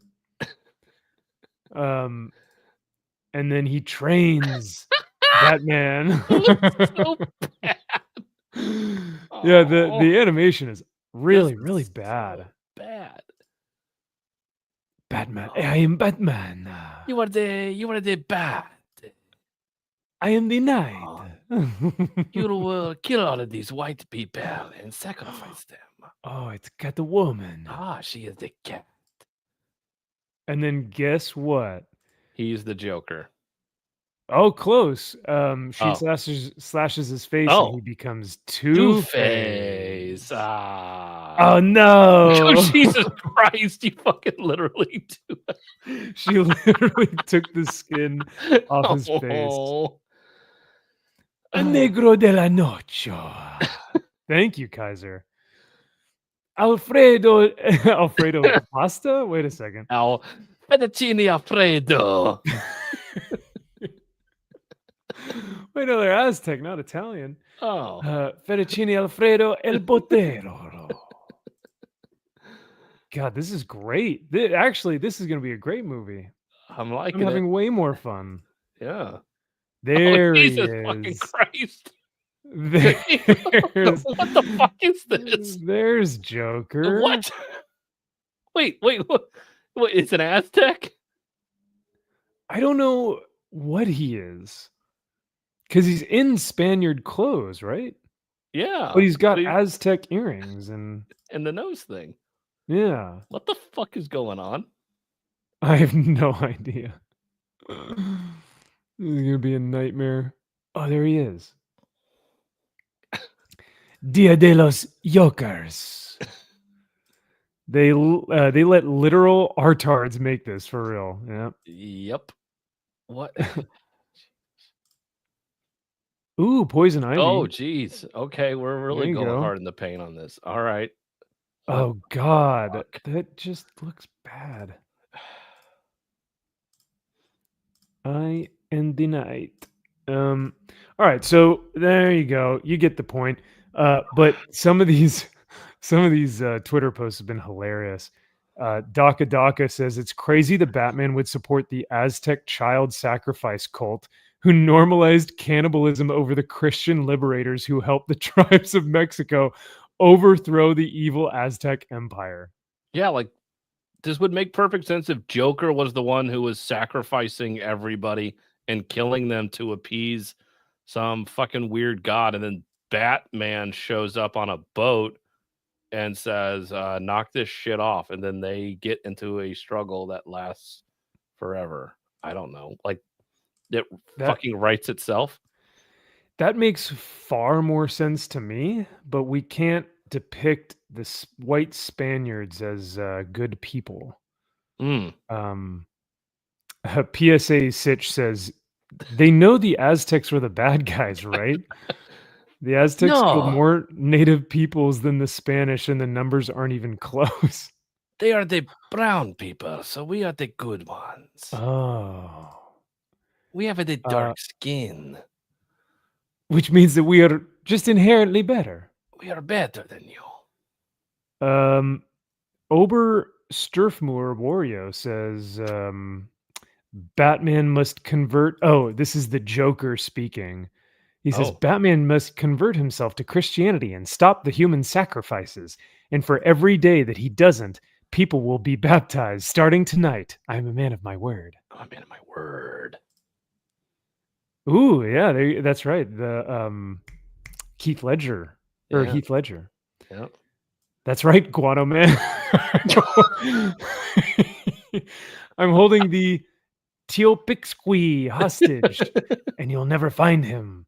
You monster, without him, we can't sacrifice enough children to make the sun rise. The children will live, and there's nothing you can do about it. What is going on? Just the Mark Hamill laugh, yeah. Yep. Yeah, so Twitter has been pretty hilarious with this news. That got greenlit. They paid animators to crappily animate that story. Yeah, that's the sad part. Because when you think about like how much money and effort and time went into all that, and you're like, oh man, like you said, someone greenlit it. Several people greenlit that. Yeah. What the fuck? A company and that are just losing money hand over fist, and it's just like, what? Who honestly looks at that and in 5 seconds you're not just like, this is stupid? Like, no. Someone had to have thought it through and was just like, are we the baddies? You know, like, but I don't think they have the what was it? I was listening to a podcast this week that said like something like 30% of people in the world don't have an inner monologue. And I totally, but like there are people who are just like NPCs that just like, there's nothing going on up there. I feel like that's people who make stuff like this, where they have no reflection on themselves or what they're doing, and they just do it, and they're just like, what? Automatons? And yeah. I guess so. Like that project seems like somebody high up wanted that done. They could circumvent the chain of command. Yeah. And it's just somebody high up that has enough brass to where they're like, hey, I saw a documentary on this on TV. Let's do this with Batman. And everyone around them's like, okay. Yeah. You can't say no at that table because it's somebody so high up. Like, what the fuck are you going to say? You're going to say no? Like, that's stupid? You can't because you want your job. So then it's just, okay. My only thing with that is that you've got freaking, what's his name? What's his nuts running Warner Brothers. And if he's going to cancel something like Batgirl, you think he would see, like, they would show him this and be like, all right, sir, what do you think? We want to release this Aztec Batman. He'd go like, no, hell no. We ain't releasing that. Zaslav, David Zaslav. Yeah, David Zaslav. Wait, would James Gunn have anything to do with this? No. I'm like, isn't he part of the DC? Is this under his umbrella? Oh yeah, I guess that's true. Does this kind of ruin him and Christopher Nolan? Or was it Nolan who's doing? No, who's doing the new Batman? Matt Reeves. Matt Reeves, that's who I'm thinking of. Yeah, maybe Gunn and Reeves were like, yeah, this is the way we want our DC universe to go. I don't know. Well, I thought Gunn was overseeing DC projects, and that's makes sense. Unless well, no, he did because he did Creature Commandos, so it's animated from them. Yeah. How this slipped through the cracks, man. I have no clue. Yeah. My God, but it's definitely the C League that they brought in for this shit. So DEF League for this maybe one. They didn't think it would ever see the light of day, and they're just like, sure, go have fun, put this together, and like we'll give you 20 grand. This? Salty says a whole lot of white, fat SSRI taking liberal women are very proud of that, Max. I'm sure they are. But I mean, Kyle, you may have some validity there because I may have attributed it to just stupidity, but it might actually be malice. It might actually be some guy at the top who's like, I want this and you are going to give it to me. Or just the whole company's brain rotted and they're like, yeah, this is a good idea. I don't know. Yeah. But or it'll piss people off just enough to get people to hate watch it. And maybe spark some, you know, right. And because we all know the Friday Night Tights group and those people, like, they secretly love people bashing them to shreds. So I'm sure they're like, hey, let's put this content out because people fucking hate it and they'll talk about it. Because they know literally no one else will watch it. So as opposed to literally putting out anything good. They're just like, let's put out bad shit and make it so bad. I don't even think they have the talent to make something good. So they're like, our only other option is to just make some terrible piece of crap. Yeah. Josh, what do you think? Hey. Hi. Well, that's it for me. The show's over. All right, guys. Well, it's been fun. So we're over. Yeah. I thought you were gonna say, speaking of a terrible piece of crap. That would have been a better. Yeah. That's man. Shoot, hold on. Let's try it again. So yeah, that Mexican Batman is going to be a heaping pile of worthless, steaming, pathetic crap. Speaking of which, oh, Josh, what do you know? Hi. That is one big pile of shit. Yeah. I haven't seen anything about this crazy Batman stuff, and I was heating up food as you were talking about it, so I was only hearing and not seeing any of the images, but it sounds awful. Yeah, it's Aztec Batman, and all of his villains are Spaniards. So like Two-Face, Joker, whoever else is on. I think they've got Poison Ivy in there as well. But she's a hero because she's on the Aztec side. Yeah. Really. So she's a hero. That makes sense. Or maybe she's one of the other tribes surrounding the Aztecs. She's the lesbian tribe. Ah, the Lesbos. That tracks. Okay. Yeah. You know what's happening. The tribe of Lisbonia. That's it. Well, now that we've got Josh here, I think we can hop into some news because, I mean, last time we were all here together, what was it, 2 weeks ago? We talked about some bad idea stuff, and I know Josh loves Ripaverse and bad idea. It's just, you know, it's my favorite. He's bought in. He lives for it. So unless you got any show and tell, we'll move on to news. I mean, the only show and tell I might have is right over here. Look at that. Wow. Whoa. Hey, yeah. Is that consenting?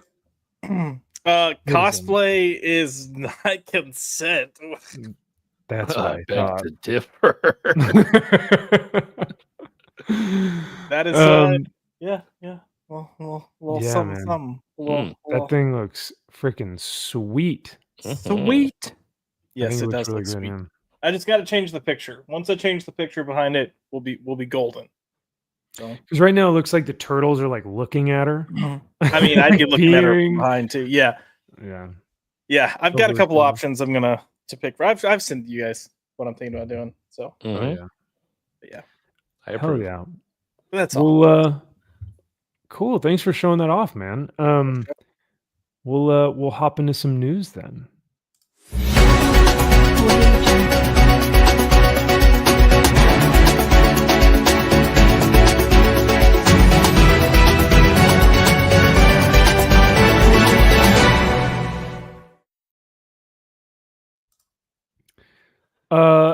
So first up, we've got some bad idea stuff. And last week, or 2 weeks ago, excuse me, if you guys weren't here for it, we talked Banana number one. Yes, that is in fact a real comic book that is being released by Comic Tom. And you can get one of these variants. It's like, I think it's a blind bag or it's a mystery mail call. That's what it is. And you can join right here. Look at that. Hell yeah. But essentially, And I almost wonder if this was like a direct response to our video, because all I remember is us just being like, what, why, what, how, who, when, like just every question in the book.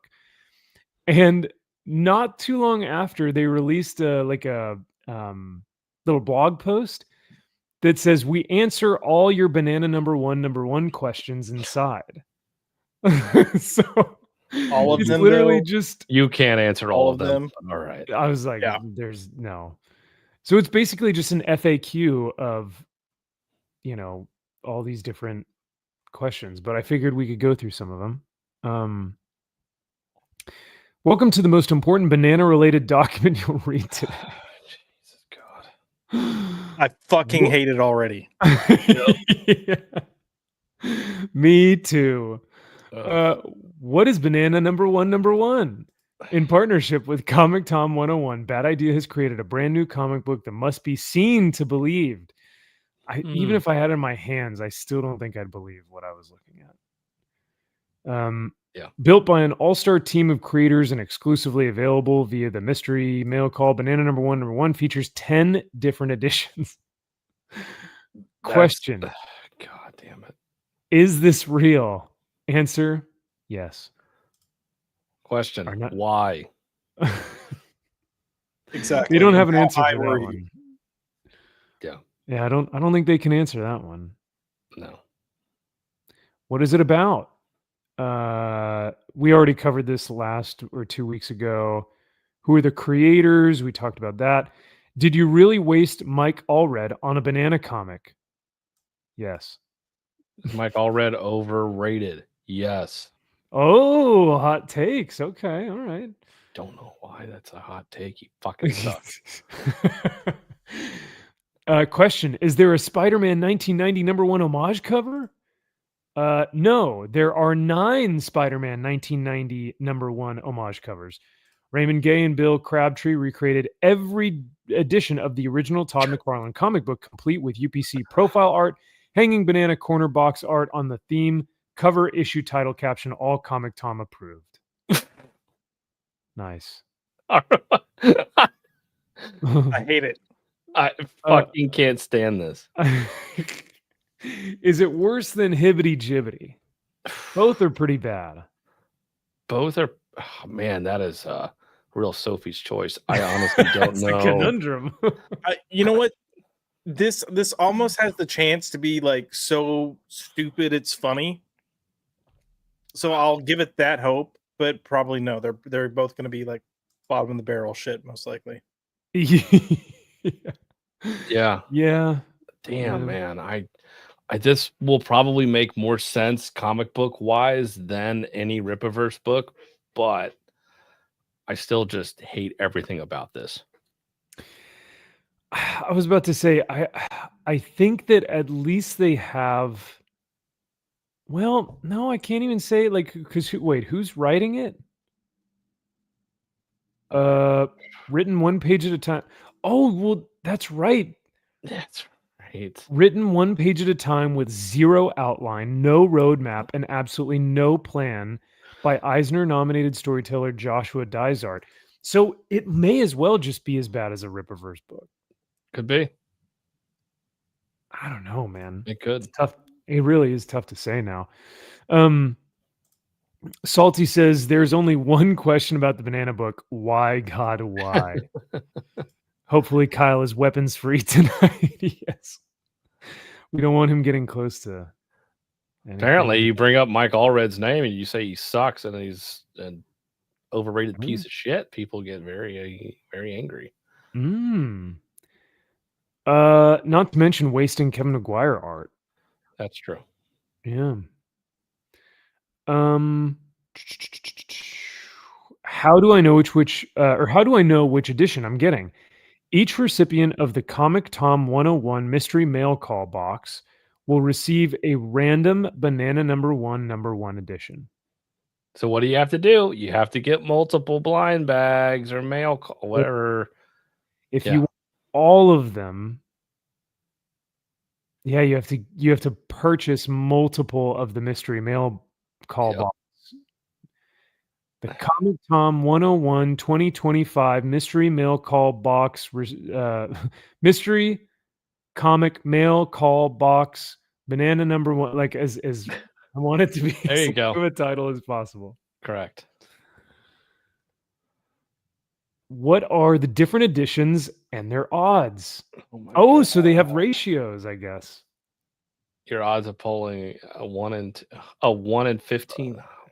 Oh my god. What a fucking asshole. And these are all going to be on Key Cover Collector, Price and Key Collector. This will be the number 1 hot book forever. You know it, dude. Oh, yep. They're all this is just gonna be on the top 10 list for like weeks. Yep. Here's a list of editions and odds. Banana number 1, Mike Allred edition 1 and 2, direct edition 1 and 8, newsstand. Oh, they have a newsstand 1 and 8. Of course. Silver, gold, silver no price, platinum. God, 1 in 150, and then they have 2 1 in 1500s.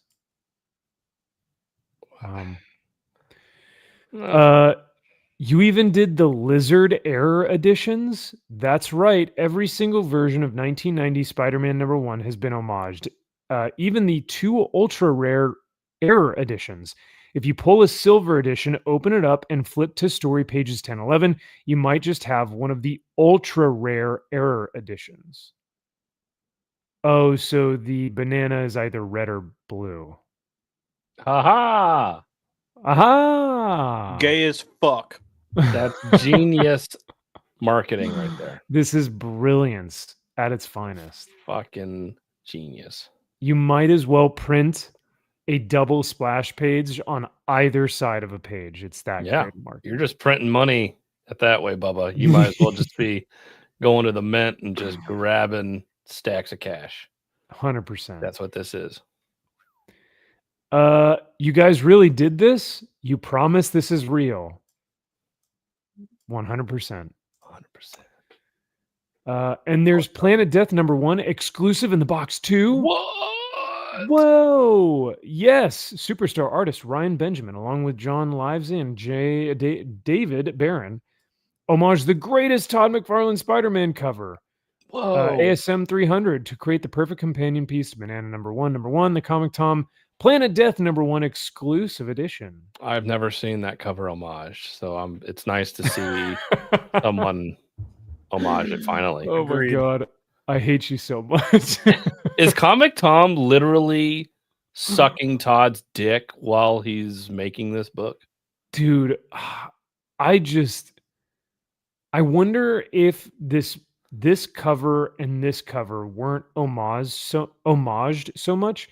I wonder if I would actually love them more, but I despise them. I think they are awful now, just because I see them so often. I know. I have the original Spider-Man number 1s. I have 3 versions of it. I have the regular, the gold. Oh, wow. And the whatever the fuck else, because everyone has them. But I'm just like, I want to get rid of them. now you're like, I really don't even. Yeah. So, yeah, it sounds like cover. you get this and one of these Banana number 1 editions. Bravo. How did he not do Spawn number 1 homage also? I'm shocked about that.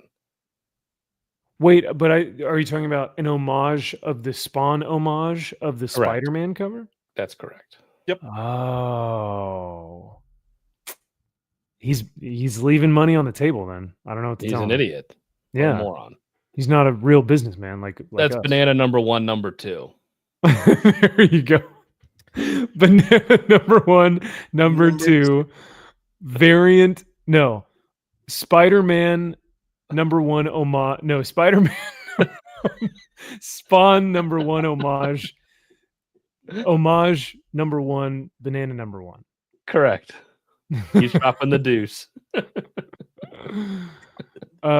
Click this link to the Comic Tom number 101 mystery mail call or the button below and sign up. But hurry, your order must be in by midnight of July. Oh, we missed it. Oh no. Damn July it to 15th. Oh. So, like, real question. You know how they have like elder abuse, right? You know. Oh like, no. So Yeah.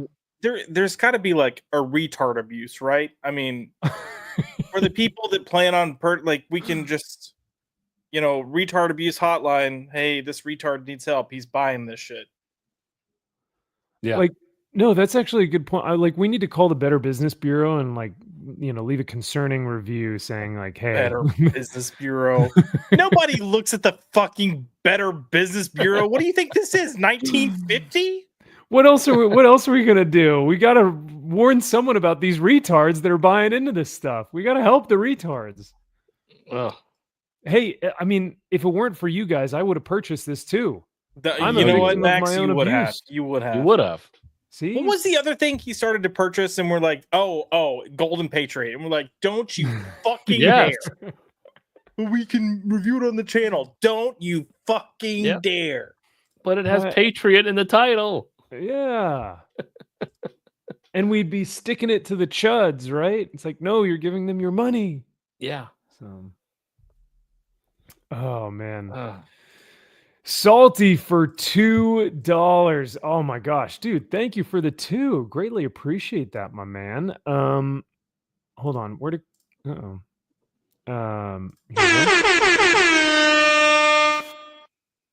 Thank you, dude. We always love your support here, and it's great to see in the chat. He says this banana thing is worse than the PTP Tard book. I don't know, man. That was really bad. That's hard to get through, that PTP book. It's impossible to get through. You can't do it in good faith. One does not simply read a PTP book and survive. But hey, if we do, well, it's too late to buy this, but I am really interested to see how much they're selling this on eBay for once they do get the mail book or the mailbox or whatever, mystery mailbox, how much these things are going for, because if we can get our hands on one for $1, I would give somebody 50 cents or $1 for this book. I mean, yeah, let's be real. This thing isn't worth more than $1. Yeah. I'll give somebody $1 and $1 bin somewhere. Sure. Yeah. That's where most of these are going to end up, by the way, but they better. But Salty, thank you again for the $2. Maybe these $2 can buy us 2 copies of Banana number one, and I'll send you one, and then you can have it. So there you go. Look at that. Have it signed by Comic Tom himself. Yes, even better. Jack says, "Are you a retard? Do you buy comics? We can help." Yeah, we need to do like a commercial. So yeah, you know how all those like ShamWow and all those commercials, they start in like black and white. Yep. Yeah. And it's like, do you have problems like with your lower back? And it's like some guy's like, oh, he's trying to reach for something. like the easiest task of all time. Like it's like grabbing a Kleenex out of a Kleenex box, and it's just like, oh god, and you're like knocking everything down, and you're falling over yourself, and yeah, the kids are like scared in the background, and everyone's like worried, trying to call 911. Yeah. Okay. Well, introducing the new back brace or whatever, and it turns to color again. Well, that's what we need to do for this. Yeah. Are you a retard? Do you buy comics? Are these guys ripping off DC's Ape Real Special #1? I don't know if I'm like Harambe Ape. Is that what we're talking about? The Ape Real Special. I don't know. I don't know. All that being said, though, but I don't know if it's an what's up? I said I think he's just making an ape black person joke, but maybe there's an actual special. I mean, he is talking about fried chicken, so. Right. Oh man, yeah, look at this. Banana number one. $5.99. It's $6 for not even a full comic. Pages? A full comic is 22 pages, right? 22 to 24. Yeah. It's not even a full comic, but it's got full color. I was about to say, but he's got full color there. Like it helps. See, I love it when, like, old video games used to do this too, where it's like comes with power cord. It's like, well, no, like, yeah, I need the power cord to plug this in. Of course I need that. Yeah. But it adds it on like it's like a feature. It's like, but you're welcome. Yeah, listen, But- I'm not advocating for setting people on fire, but But I will set a comic book on fire, though. sure. Oh, yeah. By the way, someone in the chat earlier, Kyle, said that they missed that you guys don't rip comic books anymore. But I know that's not in your not in your jurisdiction. I'm noodling something Ooh, okay. with that. Okay. I don't know if Sean will go for it, but I have an idea of what I want to do. I'll see what he says. If anything, let the first one be assorted crisis events, please. It might. That I'm going to go back and rip every one of them, which would be an assorted crisis event in and of itself. I mean, going back in time and ripping all those pieces of shit books. Mhm. And then it would like open up every time you ripped it, it would rip into like an eternity or like another dimension or something. Yeah. Yep. Well, that's all I really have for banana number 1. I just found it hilarious that like right after we had all these questions and we covered it on the show, bad idea answer. Now I know they don't watch the show. I'm not that dumb, but like I'm dumb enough to buy the book, but I'm not dumb enough to think that they actually watch the show. But I did think it was funny that they started answering all these questions because people were like, hey, is this real? And that was one of our biggest questions. Like, this is a joke, right? Well, in all honesty, you have to ask that for any bad idea book. Is this real, or is this a fucking banana you're going to be shipping me that's been rotten? That's a good point. Yeah.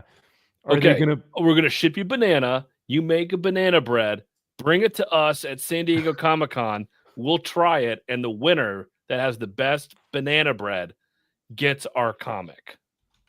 You got to make it even more difficult, though, somehow.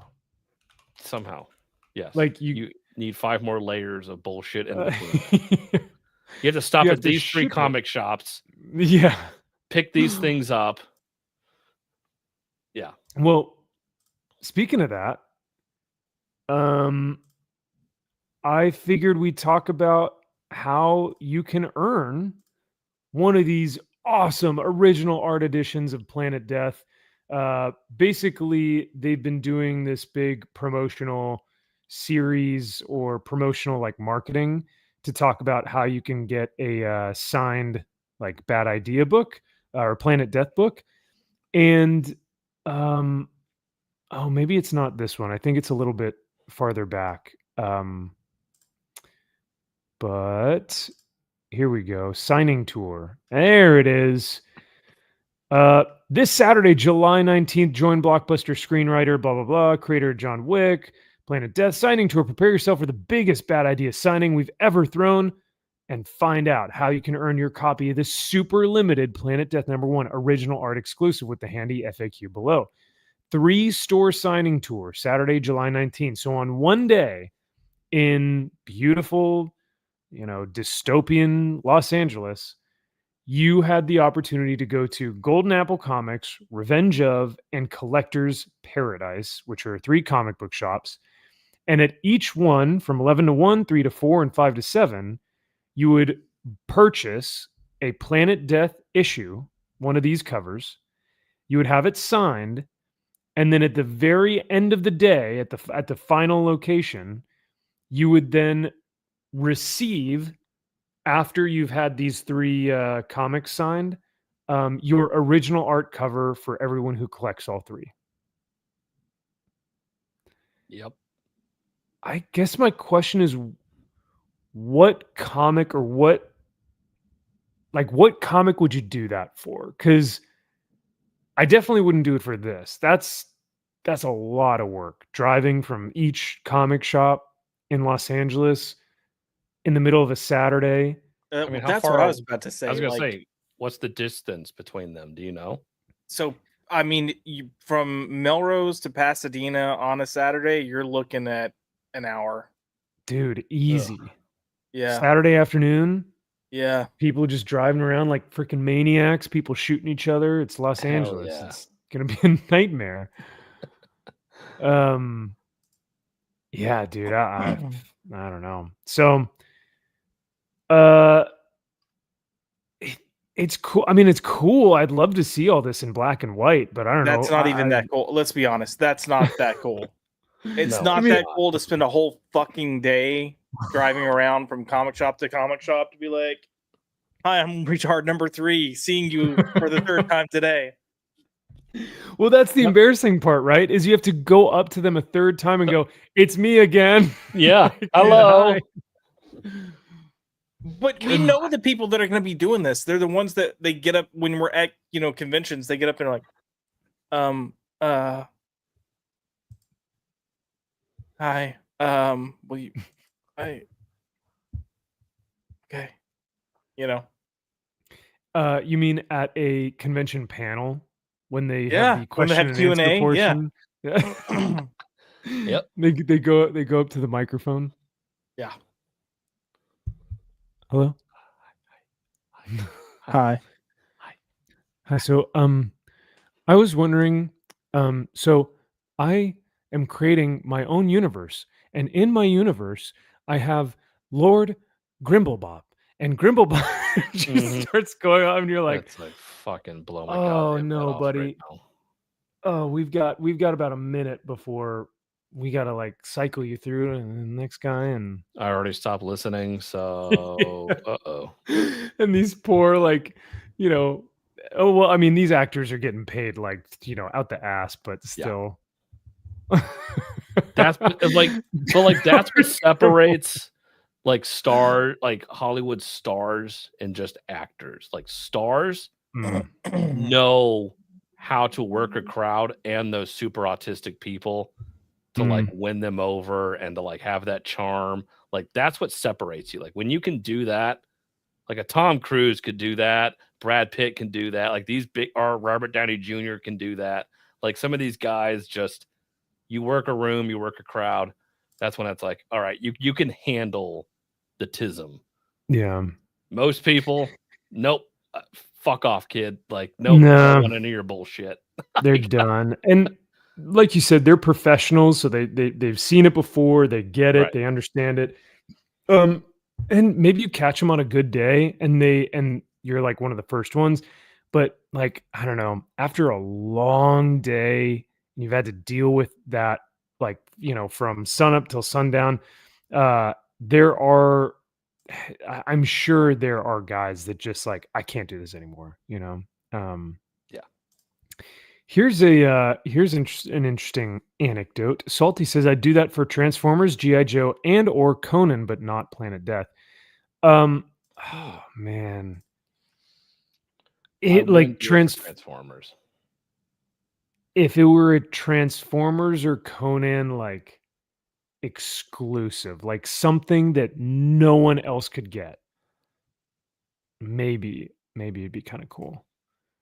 If it's in my state. I was gonna say, if it's in my state, who the fuck is going around Indiana? Nobody. But I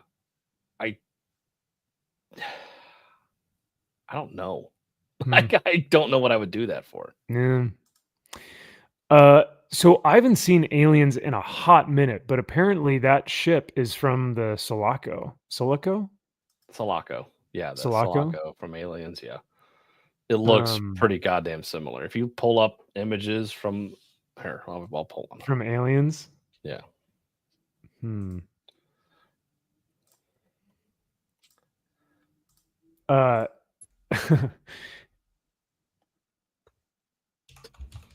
gonna look up something as well because it just reminded me of individuals that go to Comic Cons, and since it is San Diego Comic Con, I was thinking about this the other day. But I don't know if yeah. Okay, so Josh, when you were mentioning like kids who go up to the microphone and they're like, hi, so and you're just like, come on, get it, spit it out, man. Like, ask your question or whatever. This is immediately what I thought of. Oh, hold on. I don't know. You guys have heard of Beetlejuice, right? Yes. Oh my god! Come on. No, this is spot on. This is spot on. Yeah. Seriously,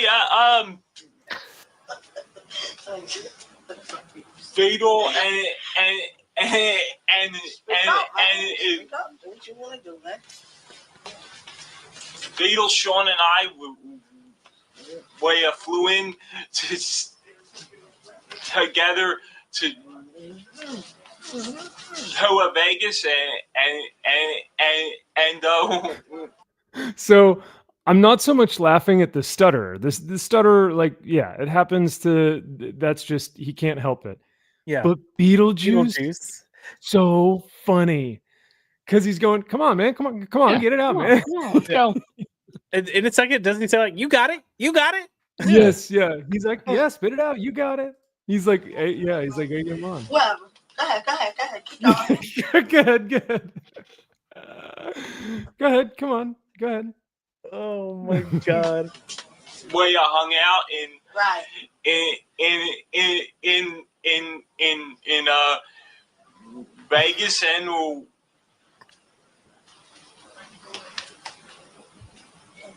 Well, go ahead. where you had a great time. There you go. Right. He's your friend? Oh, he's a good friend. He's all right. He's cool. Yeah, they don't say Go ahead.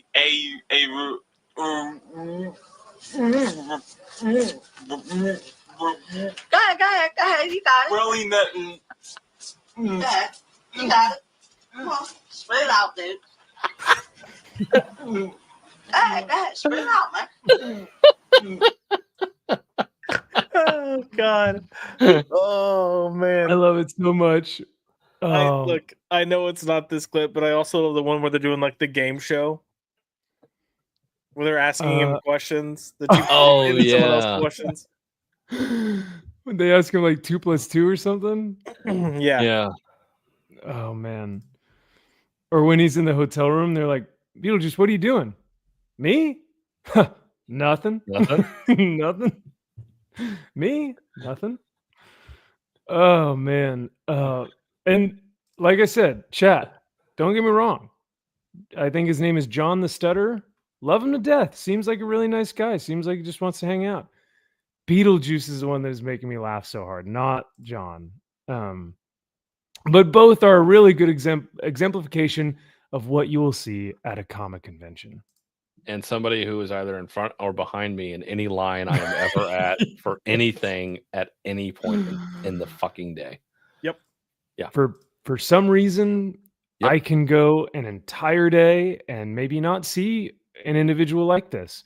But Kyle, no matter where he goes, Any line for anybody, anything at any fucking time, I am surrounded by the biggest pieces of shit, fucking obnoxious assholes that for whatever reason feel the need to strike up a conversation with me where I literally want to do anything other than that fucking thing at that time. oh man, they flock to you, man. It's like you've They got do, this aura. because They're like, The world knows it pisses me the fuck off that happens. Oh, he seems like a nice guy. I'm like, does it? Yeah, they feel safe around you, man. They're like, Apparently. they start showing you their books and stuff, and you're like, I didn't ask, but okay. Don't care Thanks. who you are. Don't give a shit Yeah. about your backstory. I don't care you've been divorced 3 times and you have 5 fucking kids. I really don't. Why are you telling me these things? I don't care. Oh, conventions are wild, man. And then Josh sent us that video of the girl who's walking away, and I think it's the brother who like stops her, and she just screams, like autistically screams. And see if you, I don't know if you can find that on Instagram, or I don't know if that was Here, I'll find or is it. it. I don't know if it was in our group chat or what. It was in our group chat. Hold on, I'll get it. Yeah. Salty says this is what Portland Comic Con will be all 3 days. I don't doubt that at all. That sounds like a punishment. You have to endure all 3 days, and then you can finally get a comic or something. Yeah. Right. I laughed so hard I spit really good bourbon on myself. I needed that laugh. Oh well, good man. I'm glad you had a good laugh. That's too funny. That's what this stream is all about. Just hanging with good friends, man. So hell yeah. Jack Frost says Beetlejuice interacting like that probably knocks him out of his loop. You know what? Yeah. Like Beetlejuice is probably like awkward around normal people, but then once he gets around like maybe people who have other problems, he starts acting normal. I don't know. Yeah, it's like he's seen as the normal one where he's like, come on, man. Come on, let's go. It's like, Come Spit it out. Spit it out. You got it. There's a hierarchy to whatever your disability is, and for whatever reason, he ranks higher than him. Yeah. Comparatively to them, he looks super normal. Yeah. Right. Come on, man. At least I can talk. You got it. God, I saw that. I think I saw it on an Instagram reel. Because I watch Instagram reels like a grown man and not on TikTok. Yeah. But I think I was like crying laughing on the couch. Just I felt such an idiot because I'm just here alone, just watching this on my phone. Just like, oh my god. You know what I didn't laugh at though? Switching gears here. Speaking of reels, look who it is, boys. Look who's back. The man, the myth, the legend. Look who just watched. I was so irritated. I tried unmuting myself like 3 to 4 times while cussing you out, and it just didn't unmute. Like, why? Just couldn't figure it out. I just kept saying, "Come on, man, get it out. Come on, you got it. Come on, spit it out, man. Spit it out. Spit it out, man. Today, Junior." Exactly. Billy Madison. Classic. So I do have to actually like lower the volume. So because I mean, you know what's probably going to happen. But I'm just going to play this so you can see that I would probably rather hang out with John the Stutterer and Beetlejuice than Matt Ramos Soups. This video is absolutely far worse because of its utter cringe factor here. But worse than the Superman review? Didn't he do a video for Superman? Oh, the one where he's crying? Yeah. Yes, this is actually worse than that. This is worse, I think. Oh. But yeah, we'll see. Okay. I just watched Fantastic Four. I'm back home from the premiere, and here are my thoughts. First and foremost, let's go! Marvel cooked, ladies and gentlemen. Honestly, I'm so happy and I told you I had to put the sound down because if I didn't, it would have blown out everyone's earphones. Yeah. Max. Yeah. I know you have more than one. Give me the gun. Just give me the gun. I know. I'm so sorry. I didn't. I'll ship it to you next time instead of No,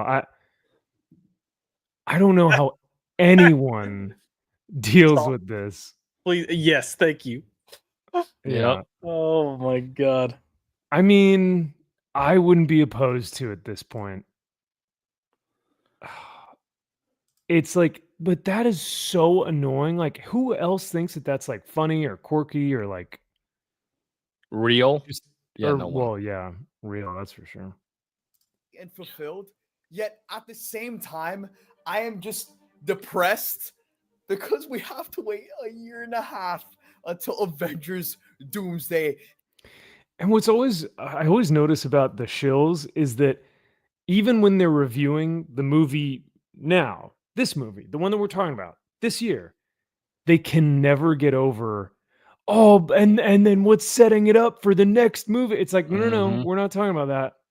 That's, it's always got to be the next slop. Yeah. They're always talking about, but yeah, he's like for the next one. He sounds like Aztec Batman. I'm Aztec Batman. Watch the Fantastic Four. Oh no. Josh, I see that the reel was removed, unfortunately. Yes. Do you think that it was because of the aggressive nature of her brother that held her Who back? knows? Yeah. I could have sworn I saw it somewhere else, but Same, but I can't remember where. yeah. Hits theaters. No spoilers. The post-credit scene. Post-credit scenes. The Fantastic Four, some of the best where any of these characters were on screen, and I wasn't enjoying myself. They could literally just be in the living room having a conversation, and I had a smile on my face. I was laughing, and all of the cast members bring these characters to life so well. But the MVP for me is Pedro Pascal as Wow. Really? Bruh. You don't say. He's literally the only person I've seen say this so far. That's not a chick that wants to be, banged by a gay man. But yeah. Well, that's another topic of conversation. Yeah, a lot of people said that they really like Johnny. I've been hearing that a lot. Yeah. Which or I the think Thing was good. People like the Thing. I heard that they liked him, but they wanted more of him. Yeah. They didn't get a lot of not enough on-screen time. And then they also said that they legit actually kind of liked Galactus and Silver Surfer, but wanted to know more about him. So yeah. Agreed. It feels like there was a lot of this movie left on the cutting room floor, but they wanted to keep it to a tight 2 hours or so. So, I don't know. Josh, I meant to ask, do you plan on seeing Fant Four Stick? Well, not Fan Four Stick, but I plan on seeing Fantastic Four. Oh, okay. Yeah, I'm seeing it Sunday. So.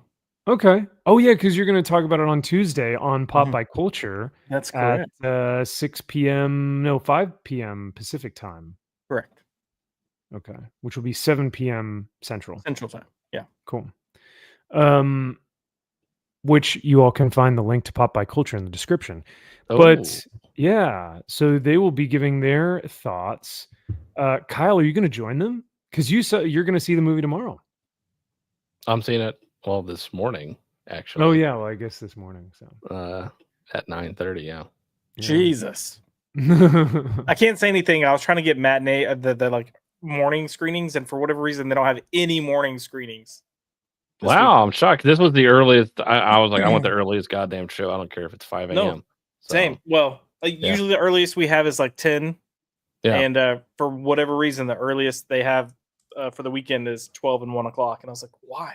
Damn, that's crazy. Yeah, they were doing 9:30 IMAX. I'm like, giddy up. Yep. Giddy up, partner. Do you go alone? Do you go sit by yourself in the theater? 9 times out of 10, yeah. I used to find it really weird. Like the first few times I did it, I'm like, I feel like a fucking creep. But it's actually been kind of nice. I really haven't. But this one, my mom wanted to see it, so I'm going with my mom. So nice. That's cool. I was like, Mom, I'll get the ticket. I got everything. Just she's like, I want to go see it. She didn't see Superman, but she wanted to see this. So I was like, I got you, Mom. Good deal. You think she'll like it? I don't know. It'll be really interesting to hear what she has to say. I don't know what she'll think. Apparently, this movie takes itself way more seriously than Superman, which I like a lot. I'm down for that. Yeah. Are you saying you like Superman? You like James Gunn Superman? Is that what you said? that's what I heard. Favorite movie? I didn't see it. So if we're going by Chris Gore's logic, see the effing movie. Watch the fucking movie. Yes. So I cannot judge it, but I cannot give an official review, but I can judge it. So you've seen plenty of clips now, that we've sent you that you're like, isn't the movie basically out now at this point? You should be able to see most of it online somewhere. Dude, Twitter had pretty much everything the day after it came out. So I was like, I've seen it. Which reminds me, I wanted to ask you, in the video description of tonight's show, I've got Superman versus Fantastic Four. I know that both of you guys have seen Superman, but have not seen Fantastic Four yet. But with that, I wanted to ask, I had asked Kyle a little bit earlier, Josh, but when you left the theater, Josh, did you feel an overwhelming sense of inspiration and hope that people keep talking about with this movie? Because at all. I don't get it. What is that? Is it just because people are shilling, or? I don't even think it's shilling. I think it's just people overcompensating for the negativity of Batman v Superman, like the negative tone. I literally like it's not that, so it's hopeful. No, there's literally I felt nothing walking out. Yeah, I was like, all right, that happened, which unfortunately was the exact same way I felt walking out of Jurassic World. I was like, I felt nothing watching. But the dinosaurs. But the dinosaurs. Dinosaurs. Yeah, no, and look, I'm that tism, I'm that tard that I'm like dinosaurs, and I still didn't know. So, and I think we talked about this in the group chat, but I had said something to the effect of like, every time I see someone reviewing Superman 2025 and how good it is, they always preface it by going like, yeah, I'm so glad that he saved that squirrel, because like if it were Zack Snyder's vision, he would have killed everyone. And I'm like, that doesn't make the movie good though. No. Right. Or Mr. Terrific was really great in the Superman movie. It's like you're really having to say a secondary character is better than the main character in the fucking movie. It's like, do you hear how stupid you sound when you say that Mr. Terrific stole the Superman movie from Superman? Yeah. For me, there's honestly like one moment that felt real in that movie, and that's when Lex shot the guy.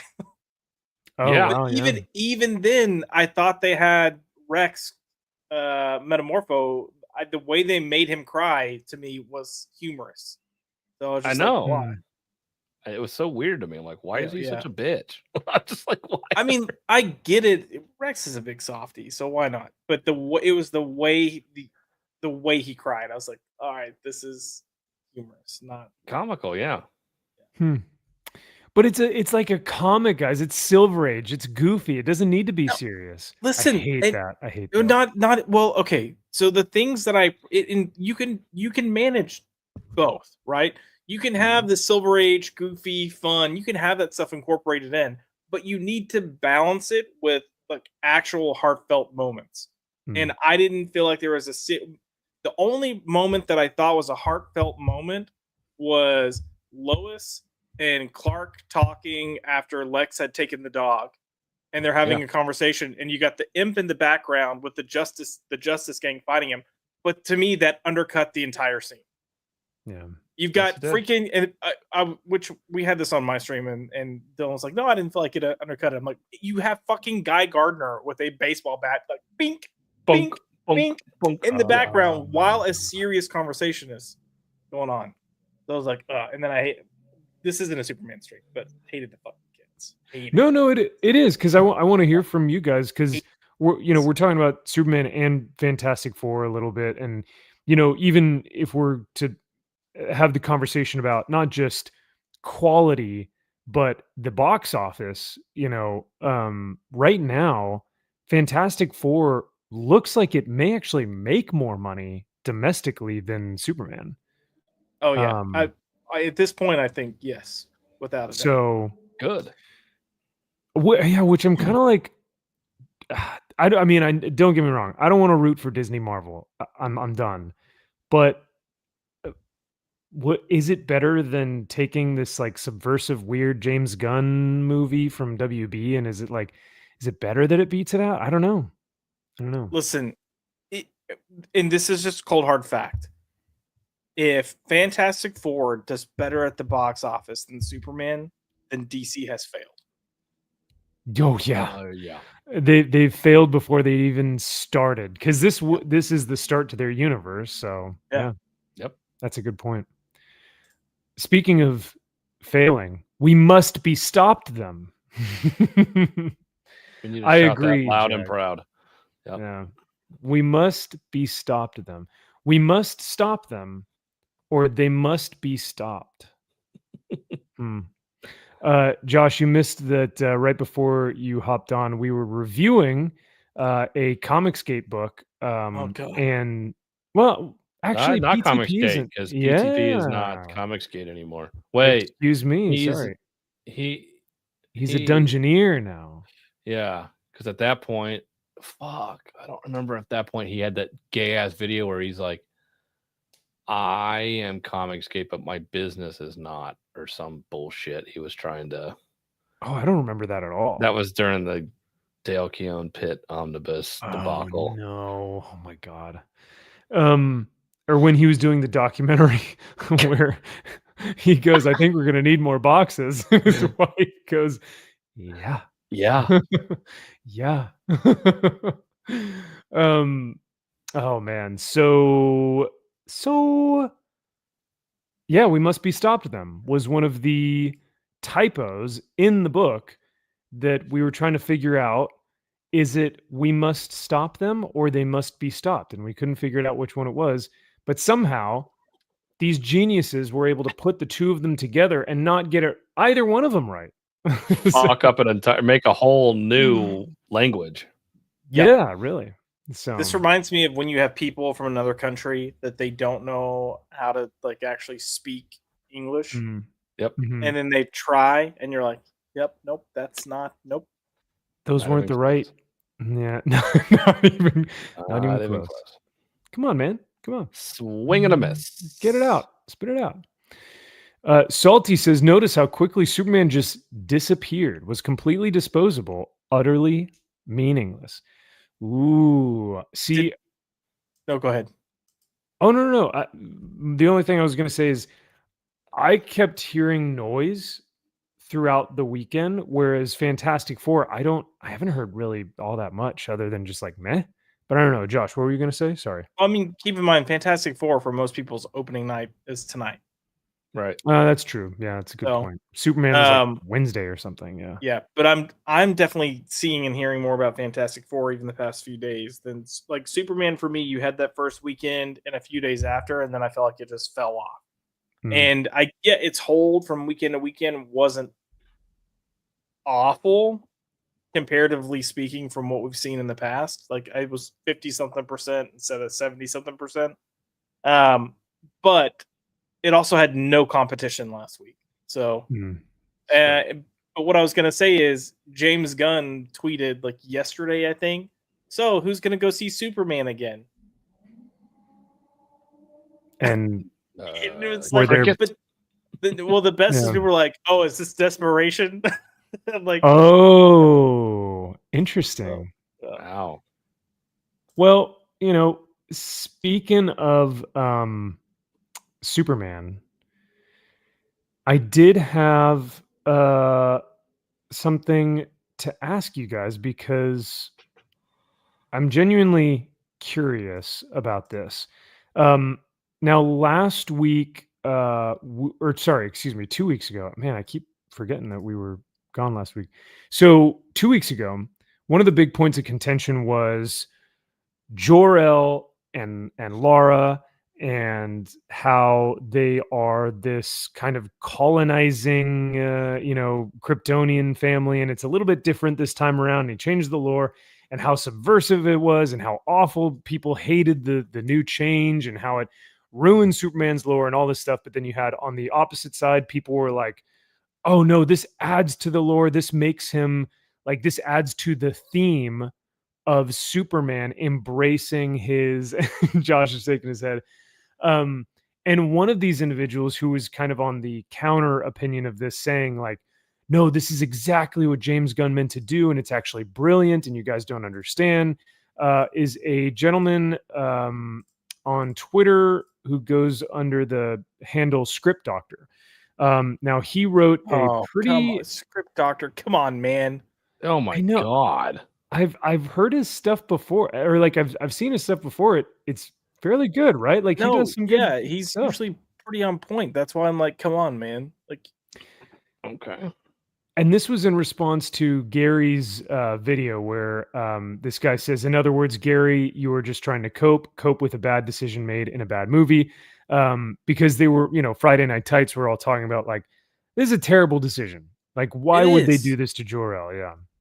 Before I hear this fucktard's argument, I just want to say, this is why it's a bad decision. Ooh. One, it doesn't fucking make sense. You can't have Kara, whatever you want to fucking call her. You can't have her there with Clark having a full relationship. Like, they clearly know each other. She was a teenager on Krypton. She would know this is not how his dad felt. She would have fucking said something or been like, where's your hose? Like, go get them. Like, find your fucking harem. Stop being a little bitch. You're acting like she would have been saying that shit if this is how they thought. Also, the reason this doesn't work is people are like, oh, I mean, Zorro and Laura mean nothing to me. Like, they're really not that important to the lore. No, but Clark's affinity for Krypton and his people and wanting to be a representation of Krypton matters. Yeah. And then when you do this, you don't give him any reason to want to have any positivity towards Krypton. So you've literally fucked this over. Like, if another Kryptonian pops up, why should he care? Right. Yeah. So how do you feel about the people who are saying like, oh, well, don't worry. Like, James Gunn is just like, this is just part of its, like, he's going to fix it in the next movie, and they're actually going to reveal fixing it. My thoughts exactly. Because everyone keeps saying like, oh, it's going to be like Zod, right? And it's or like Lex actually did make up the recording, and it's fake. And then in the interview, James was like, no, they're just, they're evil. And I was like, oh, okay. I guess that debunks it. Like, how can I just say, how fucking hard is it to just tell a Superman story? Like, apparently impossible. Like, you've got Zack Snyder that can't do it. You've now got James Gunn that can't do it. I would say James Gunn captured Superman as a character better than Zack Snyder did, at least with BVS. Man of Steel, I'll give some passes to. Okay. But like, why can't you just, like, the fact that the CW of all fucking things can come in and get way more of a banger story in Superman right on a CW series is wild. Insane. Like, this should not happen. It pisses me off. And I agree. Like, you would think that it's one of those things that would be one of the easiest characters to pull from and to have lore from and to be able to write well, but like, they just cannot do it. No. And I wonder if that's something of a topic of discussion to, like, look at just the state of Hollywood and their own morals and why it's impossible for them to write Superman, or if it's just that like they're incapable of doing it, or if it's that they are capable but they just refuse to. And I think it's the former, but I don't know. We've somehow shifted from having superhero movies made by or for film or television, where the film and television people were going, we know how to do this better, and fucking everything up, to then have, superhero movies come out that were true to the character, true to the comics, respected the history and the lore, that did well and grew into this huge phenomenon for film, to it only revert back to these creators going, no, we can do it. We know better than these silly comics. And it's like, really? Because the past 10 years told us otherwise. Well, 10 years prior to the past 5 years. I was gonna. This is pretty interesting too. Fiend says it turns Superman into a nature versus nurture concept. And on that note, like, was this part? Do you guys feel like this was part of the overarching theme? Because everyone talks about like themes, right? Themes of a movie. Like, the theme was acceptance, or like whatever it may be, right? And for the film, I've not heard two people say that the same theme with Superman James Gunn, or Superman's James Gunn, because I don't think it has a clear vision. It's all over the place. Right. And so, like, one person will be like, the theme is government interference in foreign affairs and how that can lead to corruption. And then another person's like, no, that's not right. The theme is Superman accepting his country, America, as his home, and rejecting his old, way of life in Krypton or whatever. That's the theme, and recognizing who you are, or something like that. And I'm like, no one has the same ideas. I'm going to use the restroom real quick, but I can still hear you guys in my head here. But I want to hear your thoughts, because I'm so curious if you guys pulled a theme from this that's like kind of, or if it seems to have a through line, but I don't know. I would say if there was a theme, it would literally be kindness is the real punk rock. Yeah, That's what I mean. That's the only thing that felt kind of consistent from beginning to end. Everything else, like there were, I wouldn't even call it themes. There was the most shallow presentations of commentaries on world events. But I wouldn't even call it themes or just, hey, this is happening. yeah. Like I don't even agree with the nature versus nurture. I think that could have been a theme he could have tried to tackle, and that is it nature or nurture, what will prevail in this? And he is a good character to have that discussion with because of who he is. But but yeah, as far as his gobbledygook of a movie, it's just he had no idea what to do. Again, it was because he did not want to make a Superman movie. He wanted to make a goofball movie with Superman in it. And so those themes, unlike the Suicide Squad, where it's like we're gonna bring a ragtag group of people together to come over this, it's like it's overcoming adversity. It's, we're all family when it comes down to who we are on the inside at the count, blah, blah, blah bullshit. And he is too scared to write a character that is just inherently good because he just can't do that. Yeah. So he doesn't see that as a character of somebody who's just good. I also think part of his problem too was that he was so adamant that he didn't want a quote unquote origin story, and he should have just delivered an origin story. Correct. And I get it. I understand. We've seen the origin of Superman so many times. So look, maybe you don't need Krypton. Maybe you don't necessarily need to show Clark growing up. But if you had taken a Superman for all seasons type of approach, where maybe you've got different people's perspectives of who Clark/Superman is, you still could have had like an origin type story.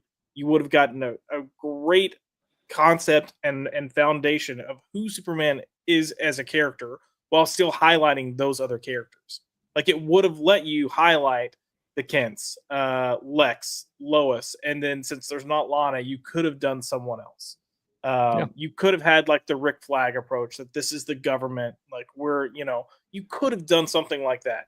But I think because he can't write just Superman or just a genuinely good character without chaos, and the fact that he wanted to do his silly shit, but also didn't want to tell an origin story, so he's trying to like jump ahead, but also reference the past. Like there was so much exposition at so many different points to kind of either explain what's already happened, who this character, like nothing felt natural. We never actually felt like we met someone. And look, in comics, I get it. It's fine. You're going to have that in comics, but this is not a comic book. It's a film. Well, you didn't like at the very beginning when it was like 300 years there have been superheroes. 30 minutes ago, Superman pooped his pants. 30 seconds ago, Superman lost his first battle. And it's like, okay, yeah, I get it. Honestly, I'm fine with that start. Okay.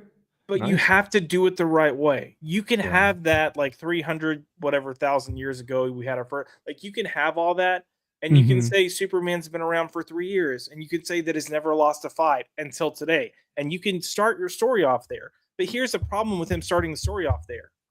There were no consequences to Superman losing this fight. Yeah, that's what it was. There was no consequence. There was no reaction. People weren't like, oh my God, what do we do? He just lost. Because you guys didn't see him as viewers. You didn't see him dominating as winning. Winning as Superman and being Superman. You also didn't get Superman going, holy shit, I just got beat. Yeah. I'm not saying he needs to question, like, should I stop being Superman? But there should be, like, there is and I'm going to kind of give a spoiler, but there's far past that, brother. We're good. Oh, no. This is for a different show. Okay. In Angel, there's a character named Connor, and he's getting in a fight, and he gets his arm broken. And he just has this shock and he goes, I've never been broken before. And that's because he's a warrior. That's his words. But the way it's delivered and the way it happens, you're just like, holy shit. You know, you've been around as long as you've been around and you've never been broke. That should have been Superman. Like that should have been the way it was handled. Yeah. He's never bled Max before. hasn't watched it. That's why, true. Salty.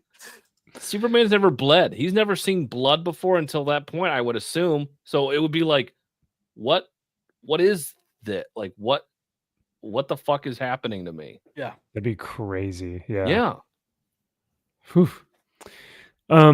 Well, now that we've kind of got some talk about Superman and you know, the understanding a little bit more about the themes, and thank you guys for elaborating on that, because I think the script doctor kind of gets into the themes a little bit, but it's been a while. It's been since last week since I read this, but I remember highlighting it because I was like, I definitely want to talk about this because I think it's super, super interesting. But so sounds more like someone looking at everything superficially or as one dimension without subtext, like most of the world in the movie did when Lex revealed that video.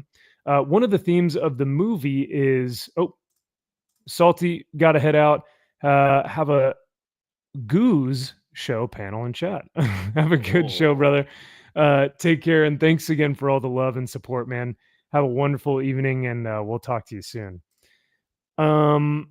Like most of the world in the movie did when Lex revealed that video. So I think Script Doctor is trying to go a little bit meta by saying this, but he says one of the themes of the movie is how people can be easily manipulated by words, but can be freed from those manipulations with actions.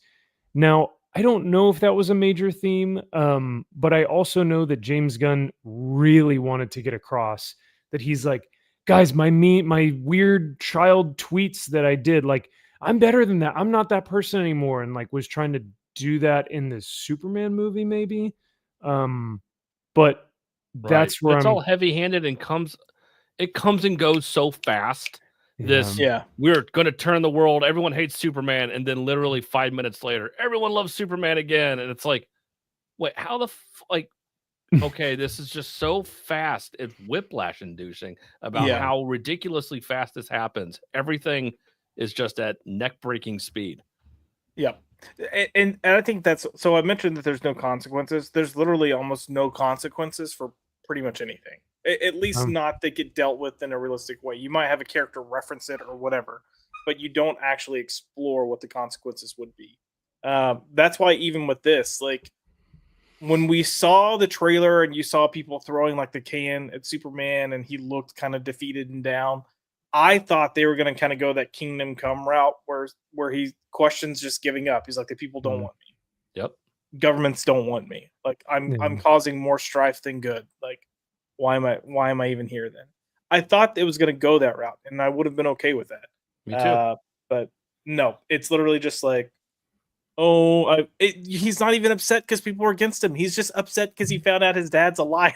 Like pretty much, that's all that matters. Fuck humans. It's like, no, my dad lied to me.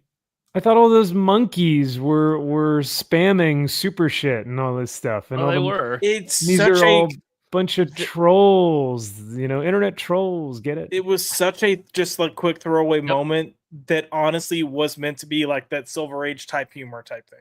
And to me, that was fine. That worked. I didn't hate this. It didn't bother me at all. Oh wow. Literally, it's on screen for maybe 3 seconds. It really is almost a blink and you miss it sort of thing. Yeah. Okay, like, fine. It's not even a major plot. It's just like it's just a throwaway line and a quick like pan and then it's gone. Like that's it. Yeah. Because I've always like seeing this image and watching some of the clips on Twitter, and my mind always goes like, how the F did they actually get away with putting this in a movie? But I guess that makes sense if it's just so quick you don't even recognize it. But script he then goes on to say facts of the movie. Lex Luthor is a liar. He has his cyber monkeys manipulating with lies and hate on social media to tarnish Superman's reputation. He sells his weapons to Bavaria for cheap, but reports a higher amount. He lies about stealing crypto. He lies about his goals for Planet Watch.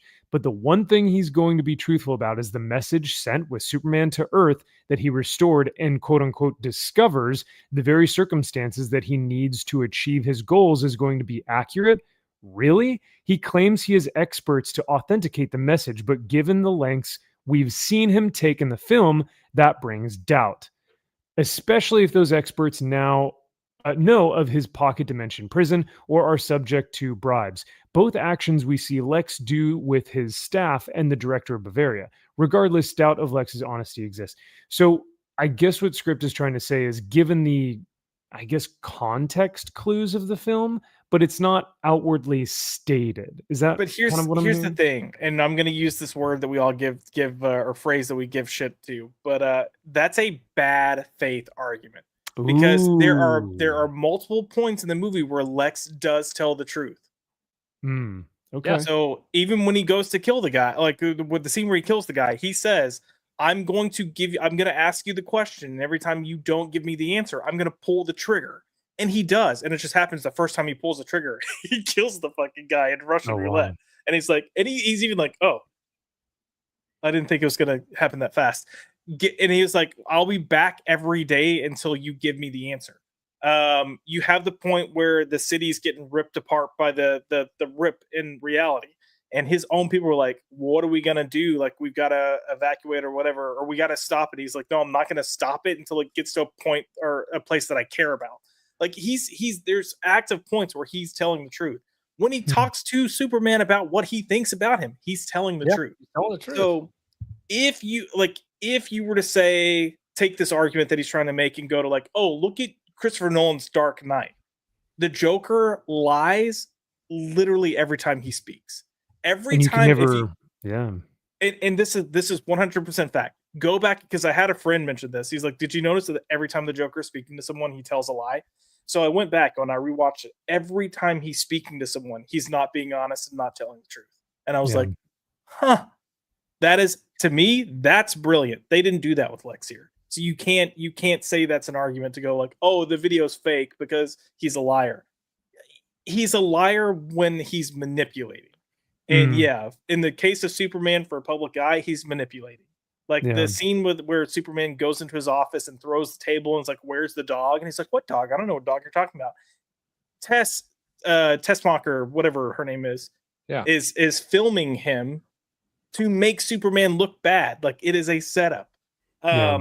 Even the stuff with the monkeys, like, it's a lie and it's a setup, but it's for the sake of soft power, swaying public opinion, because he knows he can't beat him physically. He's got to beat him mentally. Like, right. So Script Doctor's full of shit here. Sorry, Script. Yeah. I've been on streams with Script Doctor, but you're full of shit.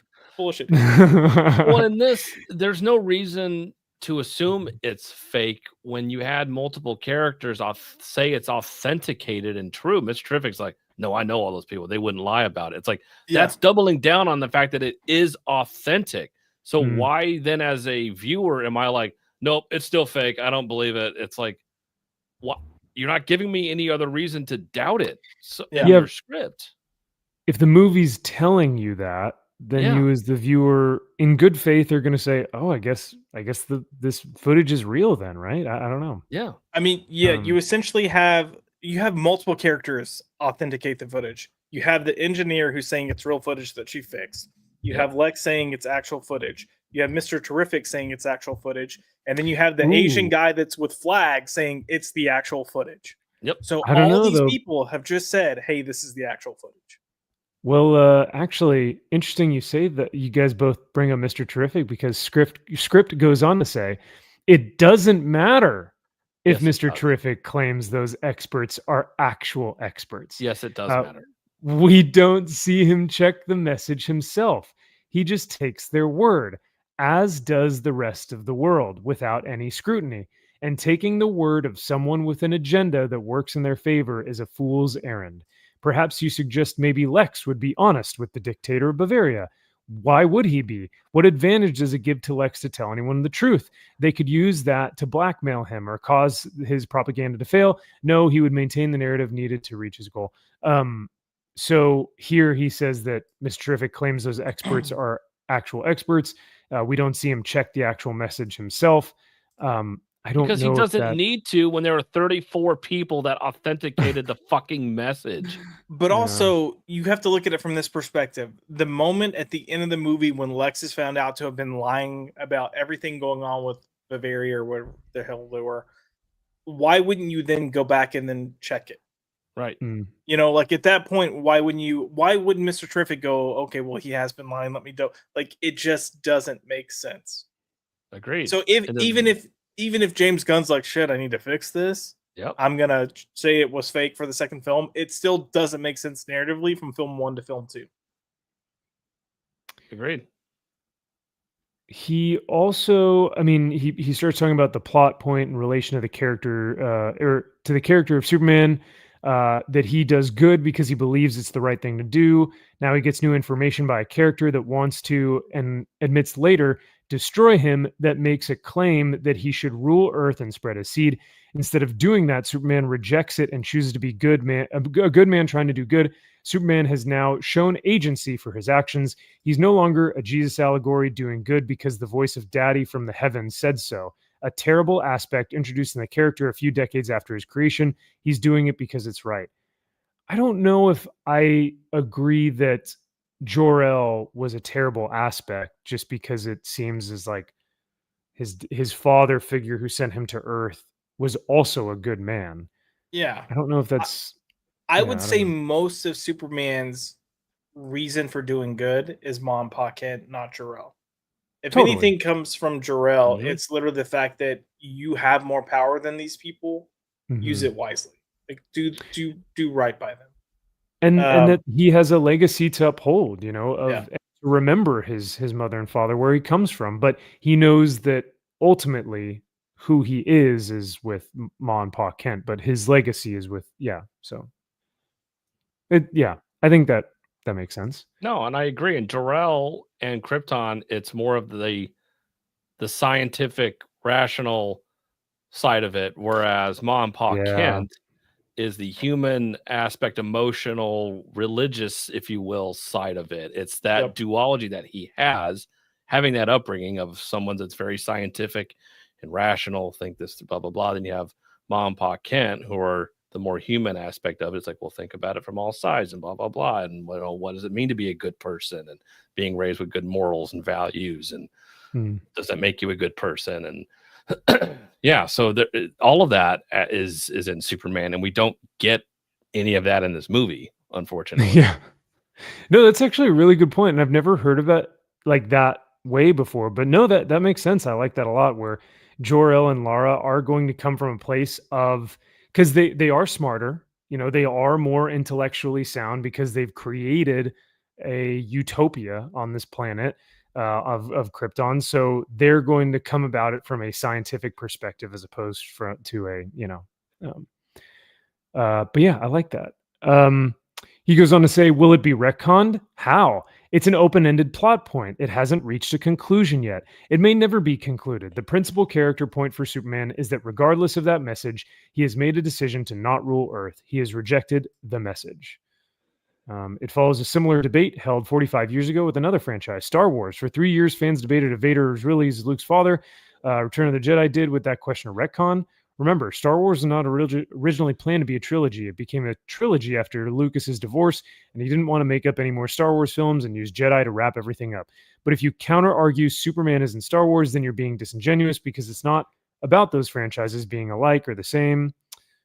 Is this claim real within the story or not? Is it good that an answer may come later in another story? Since it has started a debate amongst audiences, I'd say it's doing exactly what it should, getting them engaged. For myself, I'll rely on the archetypes of the characters as shown in the movie and reserve doubt about that message until presented with a story that confirms otherwise. Just like millions did with Darth Vader in 1980, let's wait and see before jumping to conclusions like the millions of people that decided to hate Superman after that reveal from Lex, only to change their mind back and love Superman again once Lex was exposed as a fraud. So a pretty thorough examination of just this one scene from Script Doctor. It sounds like he enjoyed the film, or at least had insight as to why he believes that scene was good and why he preferred it more so. I believe normal people call that coping, but yes. Coping and seething. Maybe. You just did a lot of typing just to say you're coping with a terrible decision from this guy. All right, there you go. So, the fact that you can't distinguish between a character arc and an open-ended plot point explains why I think it was a terrible decision instead of a great character-defining moment for Superman. Yeah, interesting stuff. I can't speak too much to it just because of the fact that I have not physically seen it myself.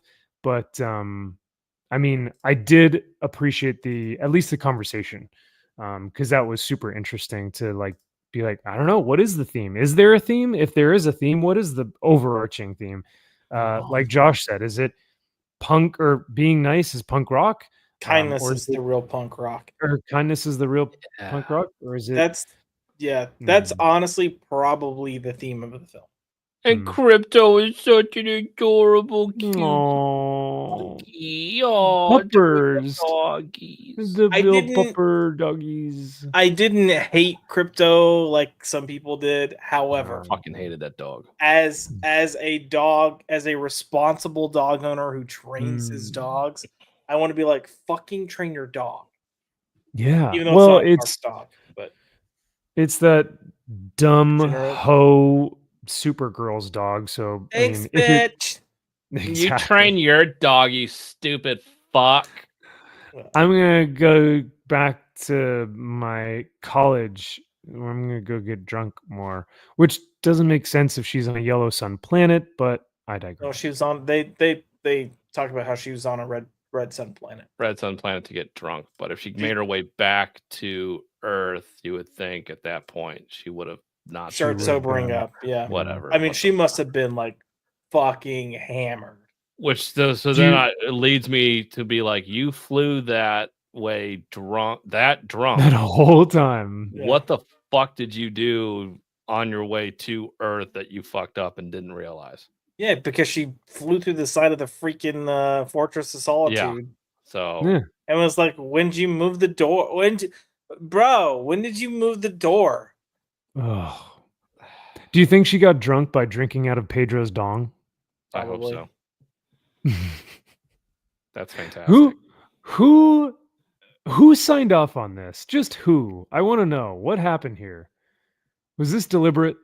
I think Pedro made those. Well, he's hugging himself with his anxiety hand, so I guess I guess he actually did make it. That's an odd one. That's a decision right there. That is something else. So I really have no other words than this, but that's a choice. So speaking of Pedro, we won't go too much into it because I know we're close to time here. But I think from what I've seen on Twitter, most people, and Josh, I'll kind of let you run with this one as well, but most people are kind of getting the picture now, and they're like, what's going on with Pedro? Why is he being so creepy? What's with his hands? A lot of guys are saying like, oh, if he touched my wife like that, I'd break his legs. And some other people are saying like, I'd check Vanessa Kirby's, text messages because her husband's in trouble and blah, blah. But Josh, I think you have a secret that most people I don't think get. Well, they get it. We've heard people calling him a faggot for a while because he is gay. He's gay. It's not a question. I know this for a fact. We have mutual friends in common. Before Pedro was Pedro Pascal that we know today. He was at Foo Bar specifically on Wednesday nights on a regular basis. And guess what the Wednesday night theme was called? Big Fat Dick. And he was there consistently. So, he's a homo. But this is what I don't understand is there are people that are even acknowledging that, like, yeah, I'm pretty sure he's gay, but if he did that to my wife, no, I'd knock his lights out. And I'm kind of like, all right, let's be honest. She's touchy-feely with him as well, right? They're touchy. It's weird. I'm not saying it's not weird. I'm saying it's weird. But if you are concerned about a fag stealing your woman, then I think you've got other problems going on. I don't know, Josh. If I had a girlfriend, I don't know how I'd feel about you feeling her up. I got that Mac Daddy Riz. So once you become, McDizzy, it's game over. That is weird. See, this is I don't know what is going on there. If my wife was doing that, I don't care to a gay man or a straight. I would just be like, "What are you?" I would be like, "Hey, what the fuck was that? You don't do that to me." And I would smack you if you did. I would be like, "Get the fuck off of me, weirdo!" But it's like, what are you doing?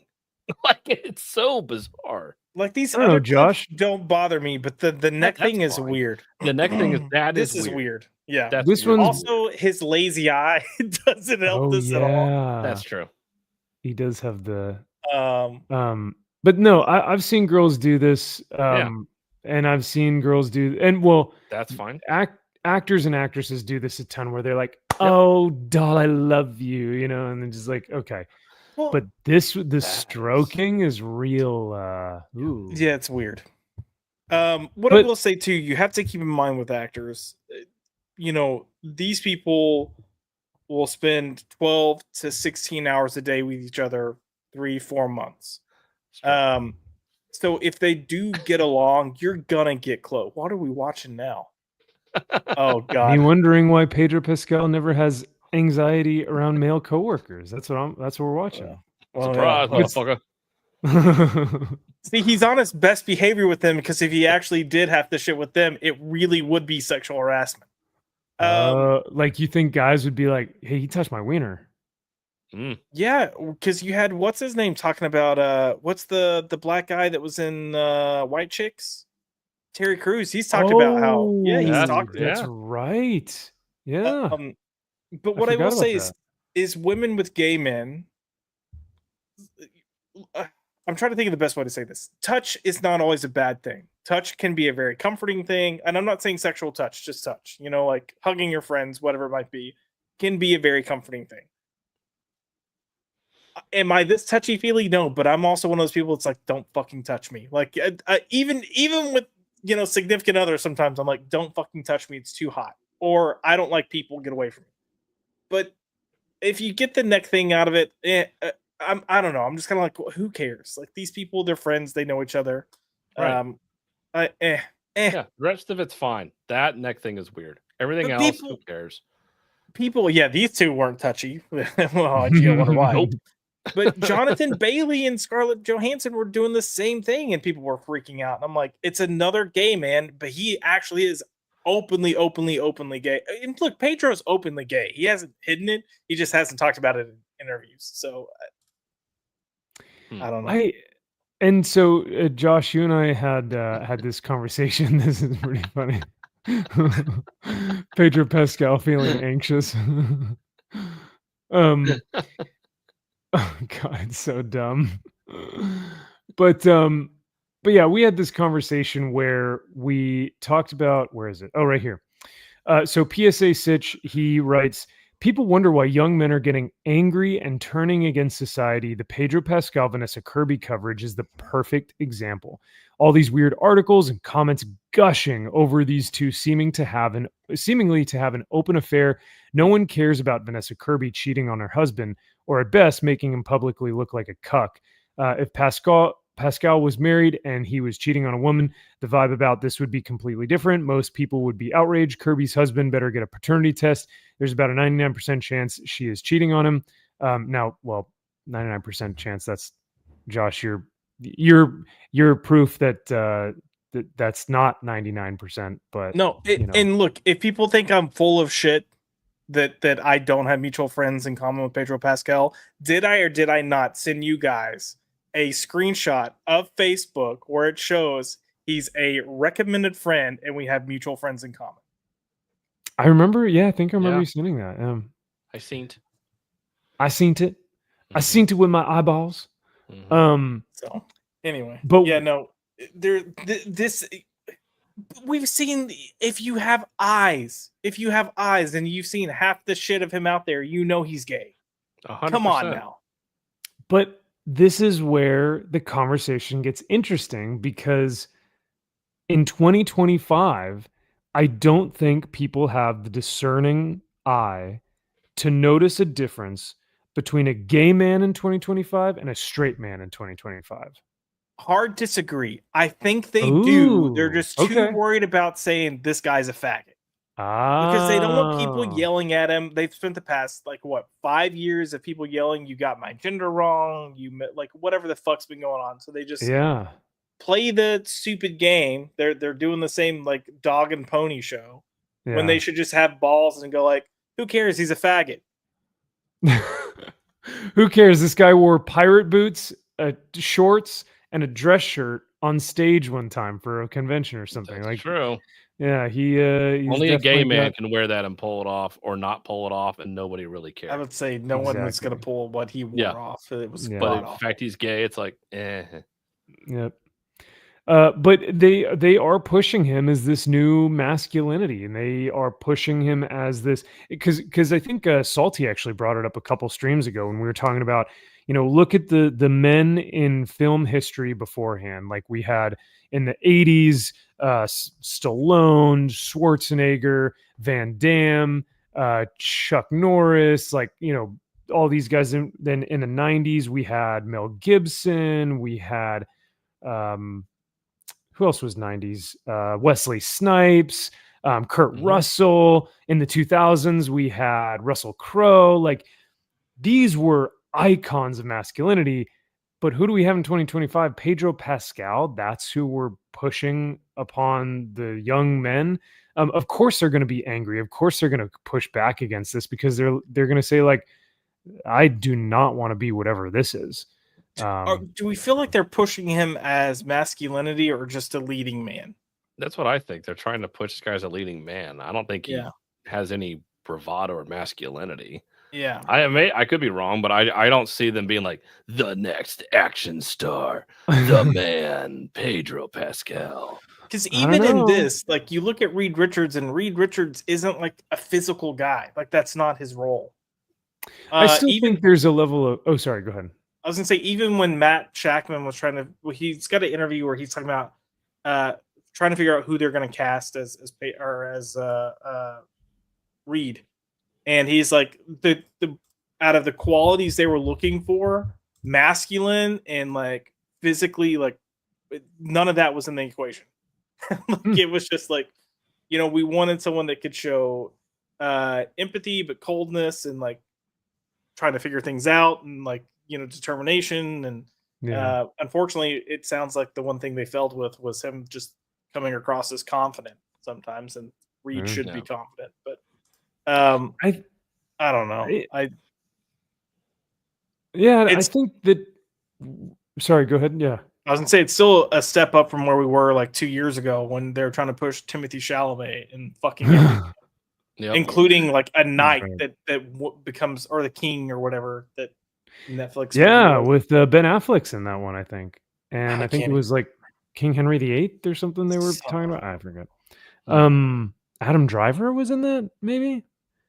All that being said, though, I think Reed can have a quiet, calm, stoic masculinity about him. I mean, if he was the quintessential 40s, 50s, 60s man, where he was just the head of the household, very discerning, this is how it's going to be done, and that's that, right?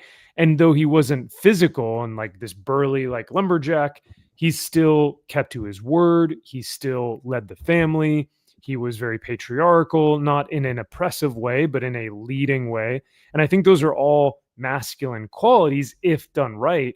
And I just don't think, like you said, Josh, I don't think they even wanted that in their read in this Disney Marvel version. So, oh well. This is pretty funny though. Jared from Comics League. What's going on, Jared? Great to see you, dude. He says, great news. Tom King lost every Eisner category he was nominated for. Fuck that. Wow. Piece of shit. I think that deserves a cheer if I've ever.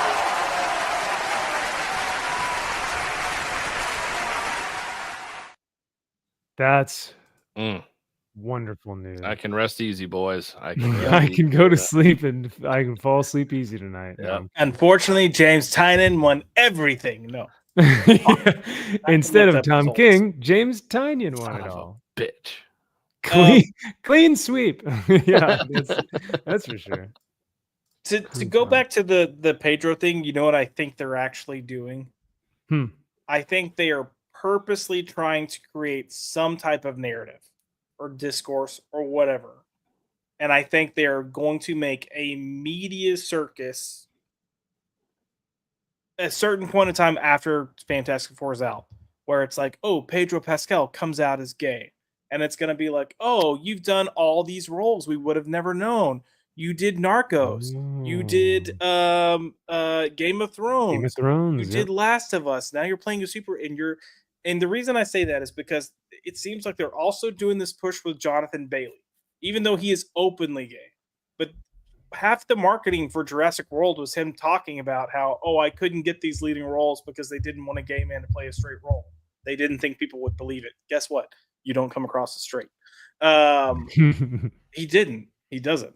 But I do think that's the agenda, to kind of be like, because even if you go back as recent as the like mid 2000s, like 2005, 2010, you still had gay actors that were openly gay with their life, that their agents and stuff were saying, no, you cannot talk about being gay.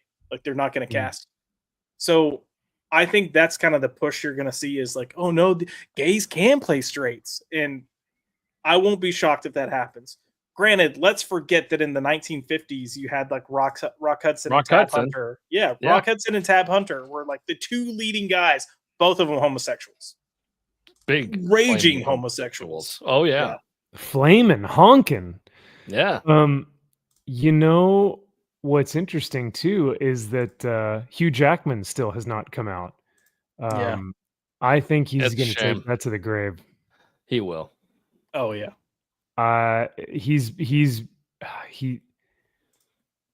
I don't think he's gonna say it, but I mean, even at this point, I'm like, bro, come on, everyone. I know that I would have more assurance that Hugh Jackman is gay than Pedro Pascal. No, what? Oh, come on. Okay, so let me go back to Fubar and Big Fat Dick. Okay. Oh my gosh. Let me explain what Big Fat Dick was like. BFD, for the sake of not having to say it. Oh, no. You could go in there, and if you flashed your cock to the bartender, you got a free shot. Not only that, they had a clothesline that ran through the bar. You could go into the back. You would get hard, however they would do it. Take a picture, print it out, and then hang it on the clothesline. And at the end of the night, people would vote on the biggest dick in the picture, and then that person walked out with a bottle. Welcome to West Hollywood, people. Welcome to West Hollywood. That is all fucking true if you don't believe. I hate every single word that you just said in the past minute. I'm just saying, but he was there on a regular basis. So he's and what is the address to this place so I can make sure to steer very clear of this establishment? It's closed now, and I will say, oh my God, yeah. there is a Jesus. I will say, Fubar was actually one of my favorite bars to go to because it was like a San Diego type like dive bar. So usually you didn't have a bunch of flamers there, like okay. So it was a bunch of bears, eh? No. Ooh. Oh, okay. Never mind. Weird. Not as Why'd fun. you go there, bro? Yeah, we definitely got to hang out, Jared. That would be a ton of fun. Get you on a live stream or I can hop on one of yours, but we'll plan something. Fiend says Marvel's been trying to make that happen for 15 years. Go look at Jack's comment. Yeah, there you go. Yeah. Yep. Well, I mean, he did cry in this last issue, so that was the gayest. We didn't even. Yeah, we didn't even talk about that tonight. Oh my lord, Mommy! You didn't love me. I posted something on Twitter, and I was like, "What is it with these modern comic creators that are like so infatuated with just like trauma dumping on readers about their own mommy issues? It's the weirdest thing ever. It's a fetish." Oh, well. Yeah.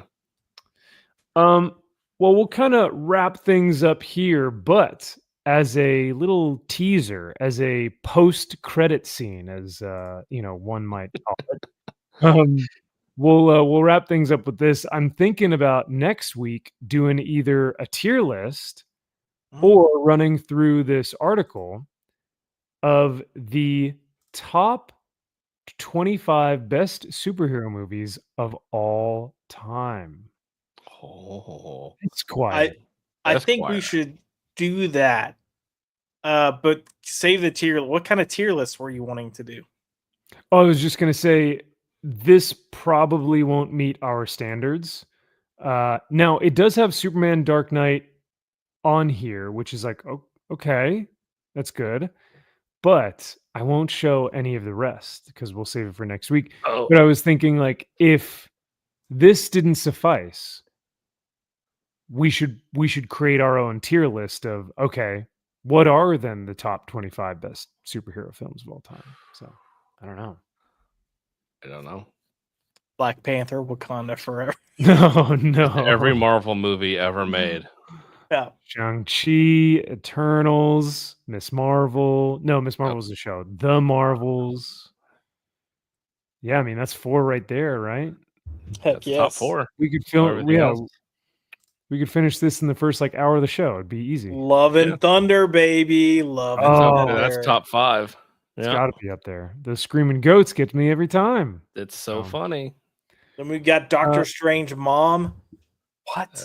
Damn, man. We're all fighting for top 5. Here's what I think we should do. I think we should do this list, but instead of a tier list, I think we should come up with our top 25, and we should kind of just go like 25, 24. So we would say, here's what Esquire's 25 is, and then here's what mine is, here's what Kyle's is, and here's what Josh's is, maybe. Yeah. If we feel like doing it, I'll do that work. I don't know if I've seen 20. No, I've seen 25 superhero films. I was about to say, you got 25 in Marvel alone. Yeah. Not including X-Men or the DC movies or anything else. Are we including the HBO WB animated movies too? Sure, I would count. Because I hold those in higher regard to some of the Marvel stuff. Are they on this list? Do they include any animated films on this list? No, I don't believe so. Well, actually, let me see. Or just live action? Are we just saying no, just live action? These all look like live action. I'm okay with us just sticking to live action. I'm okay with that. I just wanted to know, right? Because that's gonna dictate. I kind of think we should add a lookbook. Oh no, they do have one animated film on here. They do? One? Yeah, it came out in 2018. They also have 2 that I would not have thought of. One that has a director whose name is very difficult to pronounce. Okay. Because I see dead people. Oh, so they're Unbreakable. Really Unbreakable. Okay. Yeah. Which it should. I don't know if I would have put that on. Yeah. They have another one on here that I wouldn't actually consider, but I'll say it originated from James O'Barr. The comic by James O'Barr. The Crow. Yeah, we know what you mean, man. Oh, okay. Yeah, why wouldn't that be on there? That would be on there. I know. I didn't think that Crow was. I knew Crow was a comic book guy, but I never thought of him as a superhero. And he's an anti-hero. Mm, Be like the Punisher. Yeah, he's a 90s, kind of 80s punk rock kind of. Wait, are you trying to tell me I can't choose freaking Morbius? Because he's not no, a no, hero? no, no. You Madam can, Web's going to be on there. Hell Yeah. yeah, she is. I also will say that there is an animated film. Like I said, there was an animated film that came out in 2018 that had lots of different characters, or lots of different, just tons of different. How do I say it without getting myself in trouble? Lots of different versions of a character. And then one from 2004. Now, it's not a Warner Brothers or DC animated film in that regard, where it's like taken from the comic. But this film from 2004 is the best Fantastic Four movie we've ever gotten. Okay, so they did Incredibles. Okay, I love he's like, I'm not gonna give it away, but I'm gonna literally make it give it so away. Specific. But I can't tell you where any of these are placed on the That's fair. So yeah. I will say that God, this gives you no hope at all, but this is their number 25. Oh Jesus, tap dancing Christ, really? Yeah. All right. Look, I will say I enjoyed Thunderbolts, but it would not. No. But on the list of the top, No, that's what I'm 25 saying. It would best- not be on this list. Yeah, of all time. Yeah, that's, See, that's recency bias. I almost need to see a list of every single superhero movie ever, and then start like highlighting ones that I like, and then from there, process of elimination. Like I can't just go over like, oh, I know that movie and that movie and that movie and that movie, because then I'm going to forget so many. I mean, one of the first ones that comes into my mind that I will probably have on my list, and no one will tell me that I'm wrong. Daredevil. Daredevil, the director's cut. No, Yeah. no, Mhm. Yeah, no, still shit. With no, it's a shit fucking movie. Yep. with Jennifer Gardner and Ben Affleck. And, Yeah. Um, Terrible fight scenes. Yes. Awful acting. Yeah. I remember. It doesn't rain all the time. Or no, that's Crow. What does he say about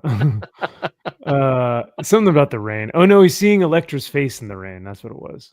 Yeah, that's it. Yeah, it's a very, very amazing scene. Yeah, very Beautiful very cinematography. I love the shots, and gorgeous, the CGI is perfect. And Yep. Colin Farrell isn't chewing the scenery at all, and he's taking it seriously. with his rattlesnake jacket that Mhm. every time he moves. Yeah, that's Yep. great. And Michael Clark Duncan as the Kingpin. Come on. Nope. Race Nope. swapped, not Kingpin. Sorry, not my Kingpin. He's just a fat Hashtag black not guy. my Kingpin. Sorry. Race swap by a black guy. Yeah. All right. Well, But just movies, right? Just movies. just movies. movies. That's all I see on here. God, their 24 is really lame too. That's why I was saying we should just make our own list, because our lists are going to Yeah. be way better than this bullshit. Except for Max's. So Oh, you know what would be funny is that at the end of the night, everyone in the chat then gets to vote whose list was the best. Okay. Be the pure definitive list then. All right. So we're saying DC animated or any animated is fine, but Yeah. no shows, no TV anything shows. What if it's a limited series? No, I don't think so. Okay. I think that you can do stuff like, sequels, prequels, as long as it's a movie. You can do things that aren't technically Marvel or DC. Okay. So if you wanted to do something that is like The Crow, you could do something like that. Like this one, Shin Kamen Rider. What? Is that a You would like the manga type thing? bullshit. It's got to be Yeah. some gay ass manga, right? I don't know what this is, but it's in Japanese. So No manga, Max. Get Ah, that shit off your gut. No Ghost in the Shell or whatever bullshit. oh, No dang it. Vampire Hunter Ex Machina, whatever jack off. Demon shit. Slayer, yeah. That's it. Yeah, that doesn't count. Sorry. Dragon Ball Z Broly, That counts like because it's Dragon Ball Z. but everything else doesn't count. That's manga. Wait a second. It's Dragon Ball Z. It's not manga. Kyle's like, wait, I've said too much. Got myself in a corner here. I do like this one. Their number 16 is pretty rad. The Dark Knight. Yeah, so where it should be. Should be an interesting list. But yeah, I'm thinking that might be kind of fun for next week. Yeah, let's do it. Okay. I'm already working on my list. Jesus, oh wow, okay, Josh is done already. Fuck. I mean, I've already seriously already thrown some. I'm not gonna let you see what they are, but I've already thrown some titles on there. Okay. I'll be shocked if something can surpass my number one. I think I already know what my number one is, but I'll be. What is it? Can't tell you. what I was trying to see if it'd be I like almost said it. I am tired enough to where I almost reaction. Or it's like, well, we just wasted his list for next week. Yeah. Well, yeah. So a lot of these, I'm like, oh my god, that is one of the best movies of all time, or superhero films of all time. But I haven't watched it in so long that now I'm like, maybe I need to watch all these again because like it's been a hot minute, man. Or does it hold up? I think it does, but does it still? Or is it even better than when I first? Yeah, I don't know. I think because then, yeah, you watch something like The Incredibles, and you watch it now, and you're like, oh, this is brilliant. This is so much better than what we're getting from anywhere. So. Hot take. I've never thought Spider-Man 2 would stand the test of time. I really dislike Spider-Man 2. Thank God. Wow. There are moments that are great, but I don't think everyone's like, it's one of the best. And I'm like, no, everyone says that. It pisses me the fuck off. I'm like, this movie is not good. Can we stop with this bullshit? This is why I like Kyle. You guys are just on the same. So many streams, everyone like Sam Raimi Spider-Man 2 is so good. It's so much better than the first one. I'm like, what the fuck is wrong with you? Like, I'm not taking crazy pills. The movie is not good. I feel like I'm taking crazy pills. Yeah. Well, you guys are probably not going to like where it landed on this list. Bless it all. Number one. It's really close. I believe it better not be in your top 5. If it is in your top 5, you will automatically. It's not mine, but it's, hey, take it up with Esquire. Yeah, because every dipshit has to put it up there because Sam Raimi's, because it was when I was, it was important when I was a kid, and it's so good. Is the first one better than the second one then? Yes. Oh, okay. It's still not good, but it's still they're goofy, stupid. They're like, goofy. They're fine for what they are. They're entertaining, but I would never say they're the best. Absolutely not. You don't like Go Web Go? Thwip. When he's trying to do the thing? Yeah. In the theater, charming. Up laughing because I was a fucking kid. I was 11 years old. Yeah. Up and away, Web. No? Right. I was falling out of my fucking chair as a kid because I'm like, that is hysterical. You're like doubling over. Yeah. You're like, abs as a kid. hurt. But now I'm like, oh my God, like, what the fuck was wrong? I would go back and kick my own ass if in the theater. I would be like, shut the fuck up, stop. It's better humor than screaming goats, though. Come on. It's space. Ooh. At least okay, that happens one time. The screaming goats happens 9 times in that fucking movie. Exactly. Probably more, but yeah. Yeah. I didn't know that people had such a disdain for Spider-Man 2. I thought I honestly was the only one that hated that movie. I did too. Like, I don't know what is wrong with me. And here's the thing: I don't hate it. For me, it just doesn't deserve the praise that it gets. Doesn't belong there. Okay. All right. Well, I will go ahead and remove actually I'll keep it up, but I'll share the screen to you guys after our stream is over. But yeah, we'll plan on that in chat. If you guys have any recommendations for us, let us know. Sorry we didn't get to review any comics this week, but if you want, Kyle and Sean have 3 videos out on the Comics Elite channel covering all the books for this week. Kyle, I think you had like 5 in your top 10. Yeah. So it was a rough week. We got Feral, but that's about it. Feral was great. Yeah. Some Green Lantern in there, so some interesting Superman stuff. was good. That's right, yeah. And then if you also want to go over some comics as well with Drew and Josh, they did a live stream last night on Josh's channel, Pop by Culture. You guys can watch the floppy drop. So I think you guys were on for like an hour and a half and talked a couple books, some good, some bad, some meh, but overall it was a good show. Speaking of good show, this was fun. Thank you guys for hanging out tonight. Josh, thank you for coming in hot, kind of right in the middle there. I apologize that I kind of just brought you in without any warning. No, you're So, fine. I saw I went to the theater and saw a musical. I needed to get some testosterone back in my life after that. So, oh man, I'm so sorry that you had to relegate yourself to that. it's fine. Was it Cats?